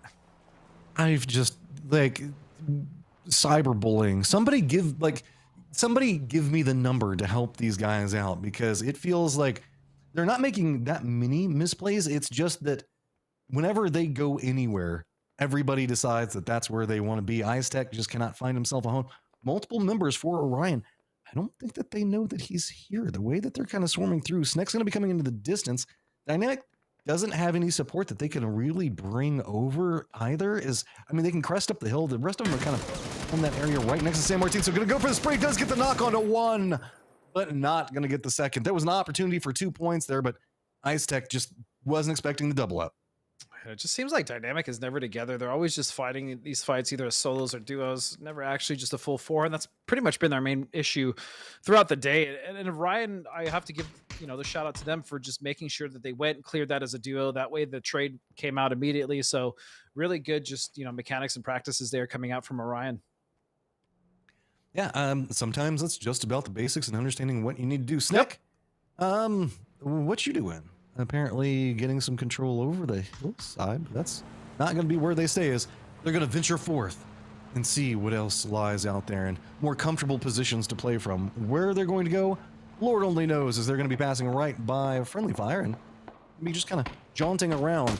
Wit back down into that southern area. It looks like they've managed to catch a couple people inside of rotation, but there we go. Remember how Friendly Fire was close? There you go, Tegan. They thank you for the loot delivery as well as a vehicle. Yep, Friendly Fire, again, just finding their points, having a much better game. Obviously, in that last one, able to win it. So they're just going to continue to climb. And I feel like this is a team that's also very dangerous to start giving them that confidence, right? Again, we've talked about Paige and Pixel and how impressive they have been internationally and over in Europe. And now, paired up with Roth and Sharp, who, again, both have that really wonderful experience internationally, as well as success. Don't forget that Roth came in second place in one of those international events. So these guys are well equipped, and they've been slowly starting to build that momentum, which is going to be dangerous for the rest of this lobby, especially going into just 6 more games tomorrow after we're done today. Yeah, this is where the pressure starts to mount. Yep. Especially like losing a member early here or there. Sneck having one go down early, that just specifically if you're in that thick of it, right around 8th, 9th, that just kind of. It hurts losing somebody that early, because now you can't take the more aggressive stances. You have to pass on a couple of points here or there. If you end up being crashed, you always have to play it a bit safer. It's it's almost like a cascade effect. I hate that stat about like, oh, if you keep all 4 of your members alive, then you have X% chance of survival. I hate that stat, but at the same time, losing a member specifically in Circle 1, it changes the sucks. whole game. I mean, it just sucks. Yeah, losing a member early, you can't necessarily go into team fights the way you would normally want to, especially at the start of the game, right? You have this plan and you know how you want to execute it. If you're down a member, sometimes that might affect how you approach those fights. So not great, not ideal, but still, we've seen teams win with 3. We've seen teams win with a duo. So possibility is always solos there. win. Yeah, always an opportunity. Now, what do we see going on here? Is there's just a couple of shots. It's Third Eye taking some shots on what's going to be going on. Tiltown's got themselves a pass. Looks like they're going to be coming up. Not too many targets along this line. Wit could have TG, as TG does have one of their members very far to the south, around next to Chumacero, where the other 3 are next to Monte Nuevo. Should be able to regroup, but a lot of very separated control lines coming out as Sonic's now venturing into a very split up Third Eye as well. Yep, Third Eye going for these splits. I wouldn't say it's necessarily surprising. We've actually seen them go for some of these wide splits throughout the day. I remember specifically asking where Oldest was, or not Oldest, but Balefrost was in the last game. So, they've been going for these wide control splits. I want to say sometimes they've worked for them, sometimes they've lost a member or 2, but at the very least in this circle, they have a wide split, which means that if they do want to consolidate, they should have some decent options to choose from.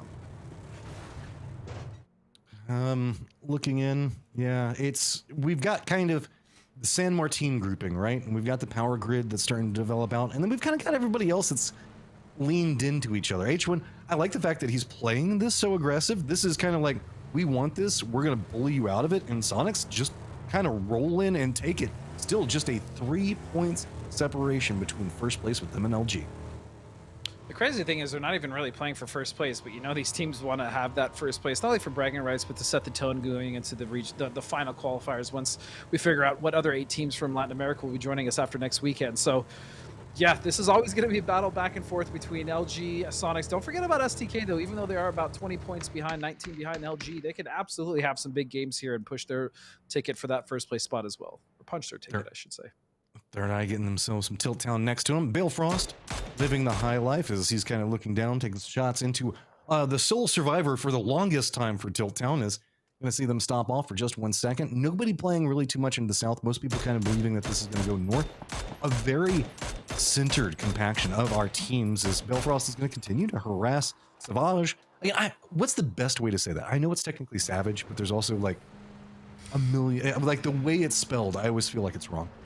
Savage. Just call him Savage. But yeah, I mean, call him whatever you want, Matt. The world's your oyster, okay? And look at that. Speaking of oyster, look at that shift. Very much to the east edge. That actually had nothing to do with an oyster. But yeah, this is actually going to be somewhat towards that open area just to the east of Hacienda that we were talking about earlier, where there's not that much to play. See, I got you. There's not much to be had inside the giant sea of life, but there is the pearl of safety that is around San Martin and Hacienda. Hence why Oyster still applies. I got you. There's actually a lot of San Martin in as well. I wouldn't be surprised if we see some of these teams kind of sending into San Martin just to get in the circle and not have to deal with any more rotations. Yeah, I'm kind of curious to see how a couple of these rotations are going to come into play, most notably the teams that are kind of stacked up around Power Grid. Sonics, while they did bully off Third Eye, that kind of helps them as now they just kind of shifted more into the east where the circle did end up landing. Orion also going to have to make a more brazen approach into this. Looks like they're going to be coming in pretty close to where we see Friendly Fire at, but they should find themselves a stopover point that's pretty safe. Shoot to kill, TTG, also pretty close to each other inside rotation, but I mean, they're just kind of rotating next to each other, doing that very long northern wrap to see if maybe they can get on the opposite side of water treatment, I'm assuming. Sorry, what team did you say? STK. STK, yeah, it does look like they're indeed. And remember, we saw them do this earlier in the first Miramar game, right? They wrapped all the way to the north side of water treatment. They actually ended up taking control of water treatment, and from there they rotated further south into a decent position where they were able to get a decent amount of points before they were wiped. So, yeah, STK, not surprised. Again, they've been very northern heavy as far as today. Even if we look at, back at Erangel in the first couple of games, they looted Stalber, even though the circle in number 1 went all the way to Millie base. So they've been pretty comfortable staying in the north so far today. A team that has been involved in a lot of the firefights and making it into later stages is Rats. They haven't managed to have a big breakout points game yet, but they're kind of creeping up along that line next to LG. So while Sonics is kind of distracted taking the shots in, I've been oddly impressed with Rats, even given their position on the leaderboard. They've been solid. Like you were saying as well, they at least managed to find themselves towards the end of the game. They're picking up a few kills per game, and they're staying consistent. As we see, they're right on that eighth place cutoff. So they are the cusp. Obviously, they want to get as many points as possible, but so far, I can't really fault them on their play. Yeah, there's been a few team fights that I would have liked for them to clean up a little better, but you know, solid team so far. Just shoot better forehead, right? That's always what you got to do. Now looking in, Tilt Town is back behind Rats, and Rats are trying to stop because they've got LG in front of them. So Rats gonna hop in their vehicles, lose a couple tires, and I guess rotate more towards Minas Generalis, as LG is kind of taking control of that graveyard area. Yeah, they are taking control of graveyard. You actually talked about this earlier, remember? I thought maybe they wouldn't stay around and try to keep teams, but the way the circle shifted, Matt, was pretty much perfect for them to stay in Minas or around graveyard. So that's been really great for them. And as we see Sonics taking this emergency drop from Power Grid, or where are they going to go? That's the question. Where are they going to go, Matt? Oh, Southern shift in this circle. I'm willing to bet that they're probably going to jump out pretty soon as they're catching some airtime. You notice that those arrows that are taking some shots at things flying, most likely going into that Sonic's direction. Look at everybody hopping in vehicles and sending it down to the south. Graveyard, LG, going to be very comfortable. I wouldn't be surprised if they try to get back together as fast as possible. Not feeling good about that 2-2 split. Maybe they'll hold it, but I don't know. As man, that northern, I guess eastern area of San Martin is about to just get wild. Yeah, there's actually so many teams bunched up on the north edge of the circle. On top of all the teams that you were talking about not even being in, but here comes Sonics.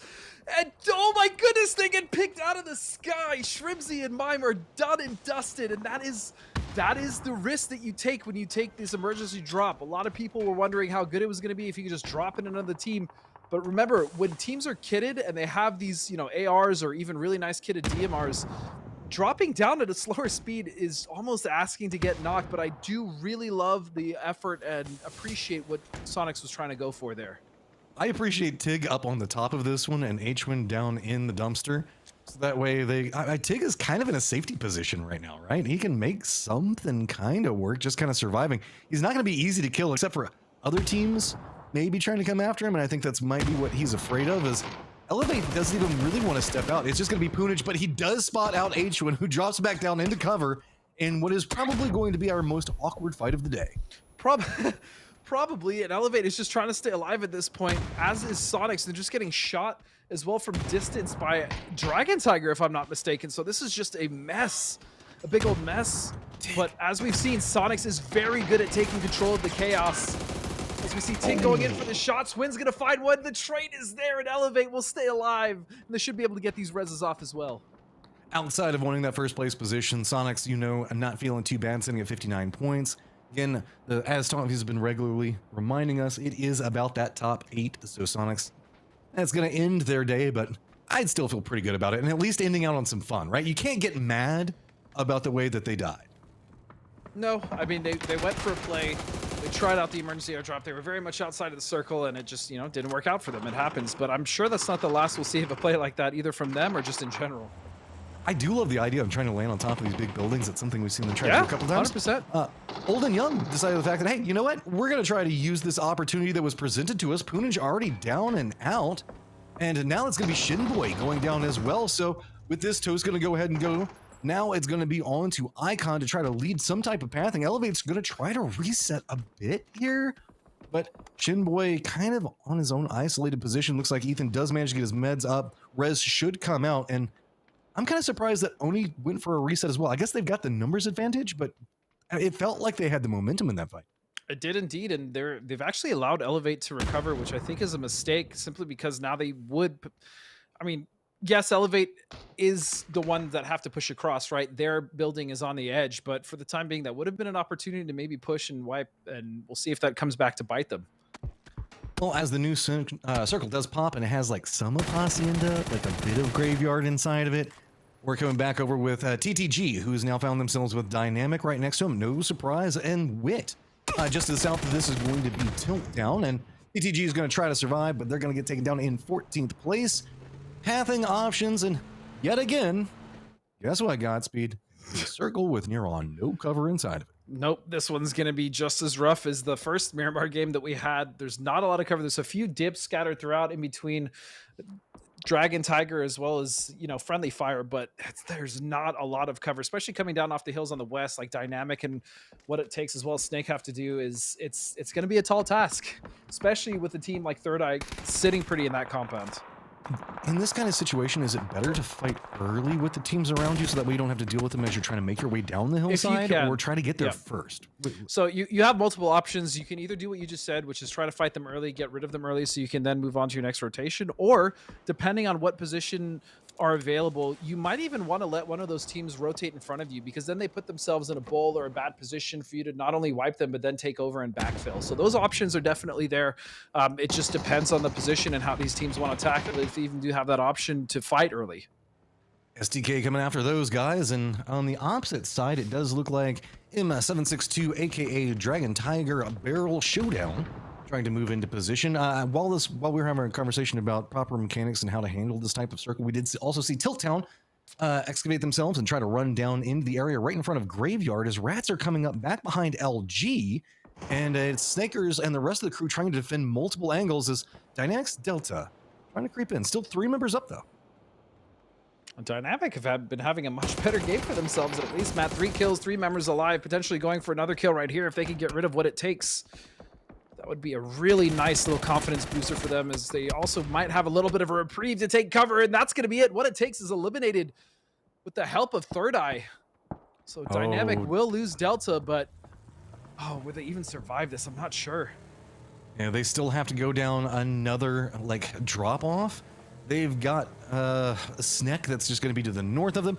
STK not wanting to overcommit into where they're going to be at. It's going to start doing their wrap around. Keep in mind, this is going to be onto the Elevate Oni position that we saw just a second ago, but they might stop at the Oil Derricks. I think that's going to be where they're going to call home for right now. Right on the edge of the zone. Not the best place, but I mean, you've got to take what you can get, right? Especially with that shift. I think that, not necessarily sure, but I think that shift might have even helped them out a little bit with that road ridge. Yeah, so they are going to have at least a little bit of a ridge to play. They do have to worry about those guys, though, to their west. Oh, those guys, always involved in everything. Circle is going to pop. Elevates. Ethan gets a great spray to Oni as they're trying to make the push across. I don't know. Ethan's taking a face full of damage, but he still manages to get a reset time into this. Shoot to kill doesn't have the cleanest sight lines in, so now it's going to be Ethan yet again trying to go for the play. Hits good damage, but no! It is going to be Old and Young that managed to survive and should be able to get their resins. I was worried about that potentially biting them if they didn't take care of Elevate when they had an advantage, but look at that. They got a couple knocks. They pushed the pace. They didn't even lose anyone. They were able to recover both, so well played to Old and Young. But now they have to find a way to get in. Oddly enough, this Tilt Town positioning has caused some massive issues for LG as well as Rats, because nobody can go. They've got Friendly Fire that's in front of them. They've got Third Eye that has a firing line into him. Tilt Town isn't really wanting to move into an aggressive stance against LG, so LG is just trying to juke around them, but they can't because Tilt Town's also still just trying to juke around, even though they don't really want to fight. It's a weird standoff. It is. I think LG is trying to pull off, though. They're trying to get out, but Joshi is not going to let Kick go as he gets the knock, and meanwhile, in the distance somewhere, Hooligan gets knocked to blue. Okay, what you going to do on this one, LG? Making the send. There is this dip over here. Yeah, okay. That's not in, though. Yeah, I think they're just going to commit into the res. They're like, no, we can still get this. They don't care about Friendly Fire. They don't care about Oni. They don't care about what's going to happen. They got goals. They got goals. Well, they're going to need to find a way in eventually, as Tilt Time now coming in straight behind LG, trying to take the fight. They know they have to get rid of LG in order to make any sort of play for this late game.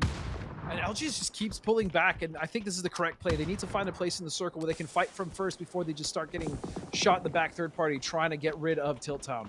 They've got to be careful as Old and Young is shifting out of their compound that they were playing at that they just dismantled Elevate in. So LG, not with the most amount of control and running in. Finally, they're going to get spotted out by Old and Young, who are just going to start taking shots into the backside of them. Tilttown sees that and is now trying to shift into a more western sight line. But that means that Third Eye is just going to be able to see them and is now starting to pepper in some shots, make their life even harder. Oddly enough, Friendly Fire is just very comfy cozy while all this is going on, and STK is shifted into a new position very close to where we're going to see those guys at. So speaking of those guys, we did, oh my goodness, Friendly Fire just gets rid of Tilttown, but I'm really hoping that those guys would do exactly what they did in that Erangel game when they pushed out and took some control. They haven't really been doing that, and I feel like that option is available to them. Good guy, Friendly Fire, helping out LG, so now LG can make a commitment into what's going to be going on with Old and Young. Old and Young do have themselves this kind of bisected ravine that they're playing from at the time, but Snakers just drops a beautiful nade right up on top of Toast. While this is happening, though, we also do have Pinta for STK that looks like he's trying to get a bit frisky, seeing if maybe he can find some angles into this from behind, but LG did manage to get the flush out. They've got the numbers advantage. Here comes the throwables. Pony, this is going to be hard to defend in that low ground as the new circle has popped, and this ravine isn't inside the safe zone. No, it's not, but I really want to give my hats off to LG for not only surviving that, chase between Tilttown, but getting the kills in front of them as well as Old and Young and just staying alive with 4. They've managed to keep 4 up in this position, which is going to be so instrumental, and then trying to get a position with what's left in the circle, especially with teams like M762, Dragon, Tiger, Barrel Showdown holding that center. Dragon, Tiger, Barrel Showdown, they have such good sight lines and so much what's going to happen. LG pulls away from the firefight with Oni realizing that, hey, this is just going to be a take one down, passed around. After we take down one team, we're going to have to deal with more. So let's just not go that way. Problem is, let's put them into the sight lines where Friendly Fire is going to be at. And look at the massive amount of cover they have to work with. It's just bountiful. How do you select a choice on where to go with all of these options? All these fantastic options. I mean, why doesn't LG just run straight in? Yeah, they are, oh, look at this, snakes! Ooh. Snakes are down! I mean, what else are you gonna do? That's not on Snake. You gotta do what you can do at that stage. And that they had STK, I believe, M762, Third Eye, and LG all shooting at them. Yeah, but I feel like a rotation to the north there would have been a better option, right? Only dealing with one team and those guys, because at that point as well, those guys weren't being very aggressive. They weren't showing that much presence. But either way, Snake, nice try. You went for it, didn't work out. But at the very least, they are showing consistency today. LG is going with some more hit and run tactics, kind of looking into that Friendly Fire line, then moving back up into Old and Young. They can't find any easy way to move in because there isn't one. And so with this, going to go ahead and just use the car for whatever cover they can find, but they're not really inside the circle just quite yet. Flood is holding back what looks to be Friendly Fire, as it's going to be Third Eye that's going to be lining in the backside of Friendly Fire. The beneficiary of all of this is Dragon, Tiger, Barrel Showdown. They just kind of get a watch all over this. They're kind of just hanging out in the middle. They've even gotten themselves a couple kills, and they're safe. They're safe from all the chaos, at least for the time being, as all these teams try to rotate it. And what a nade! Pixel still finds the kill and is doing so much work. That's going to be a flash. 8 kills on the side of Friendly Fire, 7 of which coming from Pixel 1K. Pixel ain't a 1K. He's a 7K right now with the eyes on trying to get Nate. LG, okay, yep, there's just not a lot that you can do, as it's going to be M762 lining in. Friendly Fire is going to spot out what's going on with Third Eye. They're going to get taken out. Everybody's just kind of limping into the circle, except for Shoot to Kill, who's kind of playing the north, as well as those guys. So, new circle is going to pop, and surprise, surprise, all of our teams that are playing to the southeast, not it. Actually such a weird circle. It's ending right on the middle of that road, which again, there's a ridge on either side, but as we go more to the west, that ridge slowly starts to disappear. As you can see right below those guys, there's pretty much nothing to play at all. So at the very least, the time being, we do have Dragon, Tiger, Barrel Showdown with this dip that they will be able to hold, but they have LG behind them as well as Friendly Fire, and don't forget that last member of Old and Young. Yeah. Mutually assured destruction is the term that I see kind of ringing in my ears right now. Oh, not much that can be kind of going on, as, yeah, you can see even just raising your head. STK is keeping a firm line on those guys, and by those guys, I mean the team that's going to be to the west of them, while also trying to keep an eye on LG, who I guess are also those guys that they're trying to keep an eye on? I don't know. They are, and they're about to destroy that vehicle as well. Penta is just using this anchor position on the road ridge to just devastate LG. And he's pretty much been here the whole time, just gatekeeping, being an absolute nuisance. Feeding over the points to the blue zone, not the worst of ideas right now. Nope. 71 points to Sonic's 59, feeling pretty good. But Friendly Fire has some chances in this, as well as, let's not forget, STK, M762. We got a just chunk of teams that are wanting to see if maybe they can catch up to Sonics. Even catching up to Sonics, just securing their position, right? Not having to worry about tomorrow's games or slipping out of the top 8. That's really what it comes down to. And Friendly Fire have done an amazing job in the latter half of today to make sure that they've done that for themselves. Pixel 1K, heroic performance, but Alo is going to find those guys Pixor as they are trying to harass not only the Friendly Fire boys, but as well as the Dragon Tiger Barrel Showdowns. It's okay, Friendly Fire. You did enough work. You Yep. managed to pick up a pretty decent Still a chunk of solid points. game. Should still feel good about that one. STK, they won the first game of the day, and it's looking like they might be able to kind of sandwich this one altogether, picking up the last one.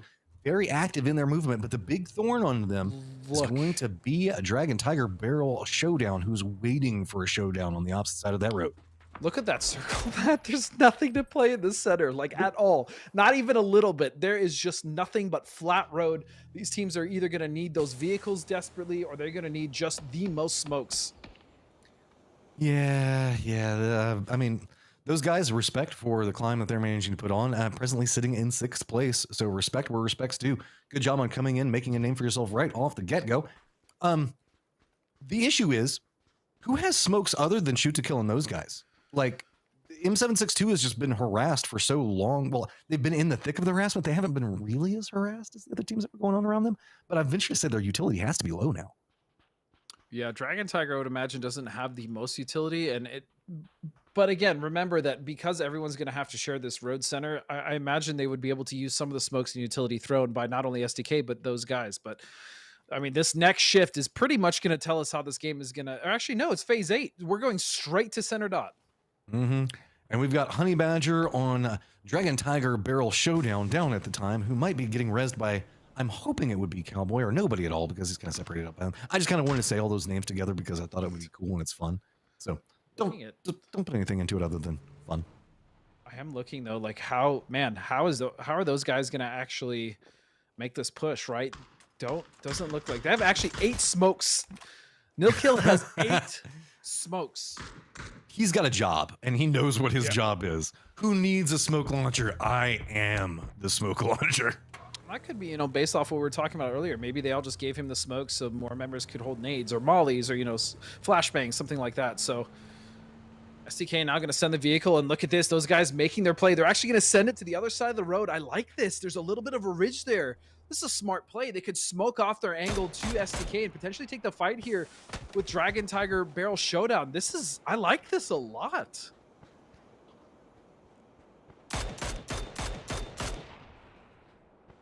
Flax now as well. I mean, they also have angles on STK. This is pretty huge. This is really smart stuff from those guys. I love the fact that they left one of their members back behind so that way they can have the crossfire open. STK now coming and throwing all of the utility. We know that they can line it up into it, but it's going to be Pinta going down. Adam quickly bowling up. Cowboy Vegas, the last one up, trying to get vengeance back onto the team, cresting down into his front round. Seeing if maybe he can get them down. Good peek around. Going to pick up another one. Those guys, though, see everything that's going to be happening on this one. See the kill feed going absolutely wild. It's going to be Vegas just trying to cling the life as shoot to kill goes down. Those guys run out. They know where Vegas is. Utility coming out, but they cannot spot him. 7 kills for those guys. Can they pick up a round win? They're at least going to be able to pick up some kills. Pixor trying to see something. Vegas finally coming alive, getting the down onto one of them, but it is a 2v1. He's got the blue zone that's right back behind him at half health. This is going to be very, very hairy. Now just trying to creep up. Throwables coming out. Can he get a read down to 6 life? Those guys want the victory. They want to make a name. They spot him out, and those guys take the victory. What an amazing play. I had kind of faulted those guys initially for not being as proactive, but you know what? In the end, they did an amazing job realizing they had a great play to cross the road. They had just enough of a ridge there to put enough pressure on STK as well as Tiger Barrel to make sure that they were able to kind of funnel them into each other, and then they closed it out. Honestly, beautiful stuff we saw from them in this game. And this also goes back to what we saw from them on Erangel at the foot of Everest. Beautiful stuff from those guys. We're going to go ahead and get everything ready for the leaderboard. We will be back in just a few seconds, but enjoy the highlights from that last round.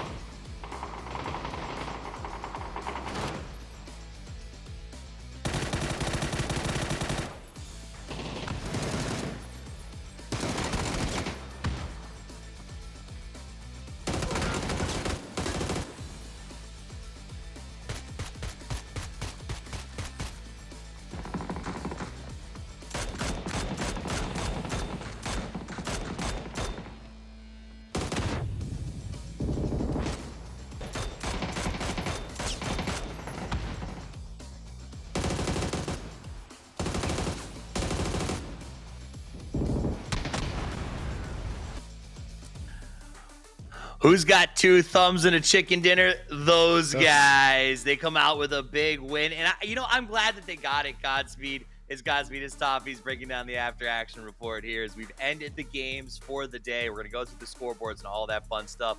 But you know what? I feel like these guys were knocking on heaven's door the whole time. They've made some smart plays. They've shown up and they've hustled, man. Sorry, did you say these guys or those guys? I'm a little confused. Which guys is it? No, but honestly, they're the good guys. Flax, Lemon Squeezy, Nikhil, and Peaksort. Man, again, I alluded that in that first game that we saw them at the foot of Everest. It was the first and second game when they pushed out, they took control. That was a wonderful play. And even in that last game, like I said, I'd kind of faulted them. Like, man, I really want to see them get a little more proactive. But at the end of the day, they saved their utility. They had a beautiful play that I didn't even see towards the end. They had just enough of a ridge to play. They used their utility. They boxed out STK with that position, and then they put a lot of pressure on Dragon Tiger Barrel Showdown, and just a beautiful play. Honestly, those guys absolutely deserve that win. Here's what I love about them too. First off, you just said the names, we'll go through it again. Flax, Lemon Squeezy, Nilkul, Peakser. You're probably not familiar, those of you who are watching, with those names. If they keep playing like this, maybe get that way, because they're making smart macro choices. In fact, yesterday we had the pleasure of watching the scrim block together as a group. We hung out in the green room during the run up and we got to watch a lot of games the last 2 days. And yesterday during game 6 scrims, there was some disconnects. Things got a little crazy. I remember us joking because a lot of people were doing silly things, except for those guys. Those guys were taking their rotation seriously. Yep. They were taking fights. They never sort of lost focus. And I think that showed today that they have been really kind of like saying, hey, this is our shot. Let's do it. They've been super consistent today, which is, again, impressive when you see like teams coming out of open qualifiers and just making it work, especially in a lobby when you do have Sonics, you do have LG, you have STK, you have Third Eye, you have all these, you elevate all these teams that have world-class players on them, still making a difference. Even a team like Friendly Fire, who was in the mix quite a bit till the end with huge kills on Pixel 1K. Yeah, absolutely. It's almost like they're the kids and where the wild things are. As he sort of they're marching with the monsters right now, and in a lot of ways leading them in some of the decisions that they're making. Now, those are good decisions from those guys. Let's talk about interesting decisions we saw in that one. We've seen some people use emergency pickups. In that game, we saw the Sonics, one of the best teams in North America, decide it's time for the emergency pickup. It was so effective that their coach actually got into Twitch chat and made a rare appearance and said, please stop the stream right before they landed on the warehouse. I like the attempt. I mean, they were very far in the blue off to the west side, right? So why not go for a play there, especially on a compound that at the time was so centrally located or just in a very good position?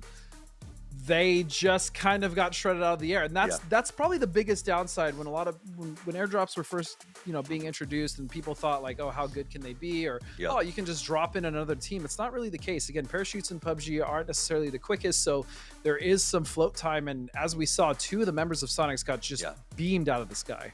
I mean, it was a lesson, right, to a certain extent. We wanted to see today how things worked or didn't work, and we saw the emergency pickup work a few times.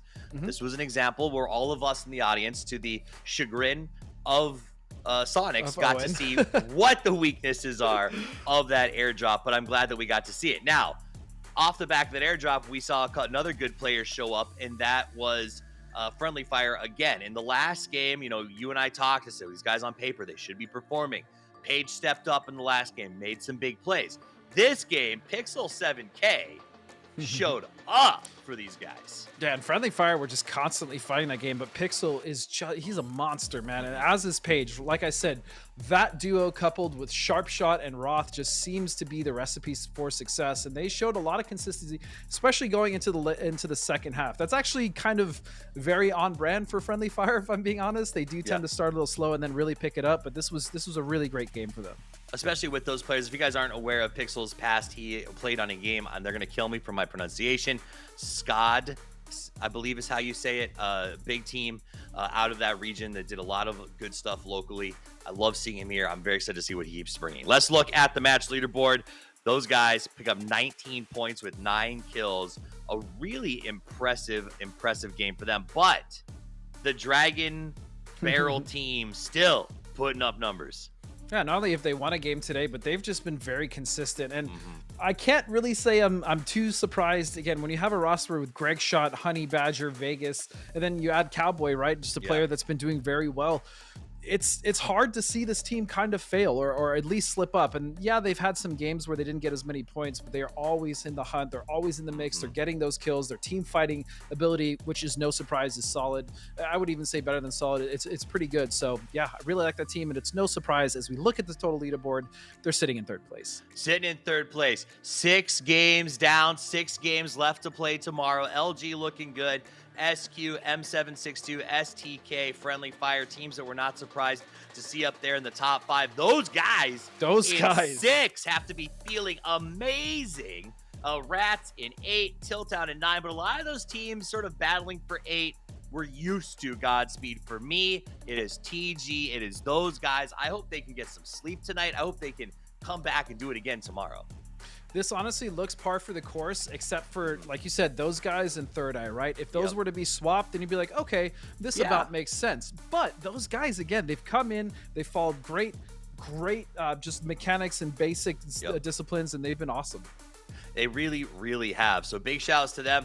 And again, M762 is finishing in third place. This is a journeyman's team that was put together after some roster changes in PGS 1. They need, if they want to be competitive, to pick up PGC qualification points now. And here they go ahead and do it. And also fascinating to me, Godspeed, they picked that name. My assumptive is those players all used barrels prior to the new patch, but the AUG is proving so strong, as we saw today, that they're not even going with their namesake. The barrel almost feels like it's fallen off the board for a lot of these players.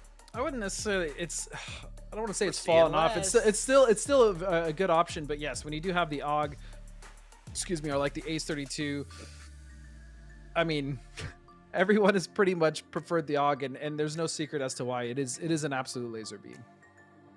All right, we're wrapping up the day. That was game number 6. We're going to be back tomorrow with even more matches, so make sure you're in the same time in the same place. But before we sign out, I love to ask you, Godspeed, final thoughts real quick. Final thoughts is I am more than excited for Taego to continue to be in our competitive rotation. Awesome. Well, thank you to you guys for watching. Come back. More games tomorrow. More Taego. More new stuff. We love you for being here. And until we see you tomorrow, play more PUBG.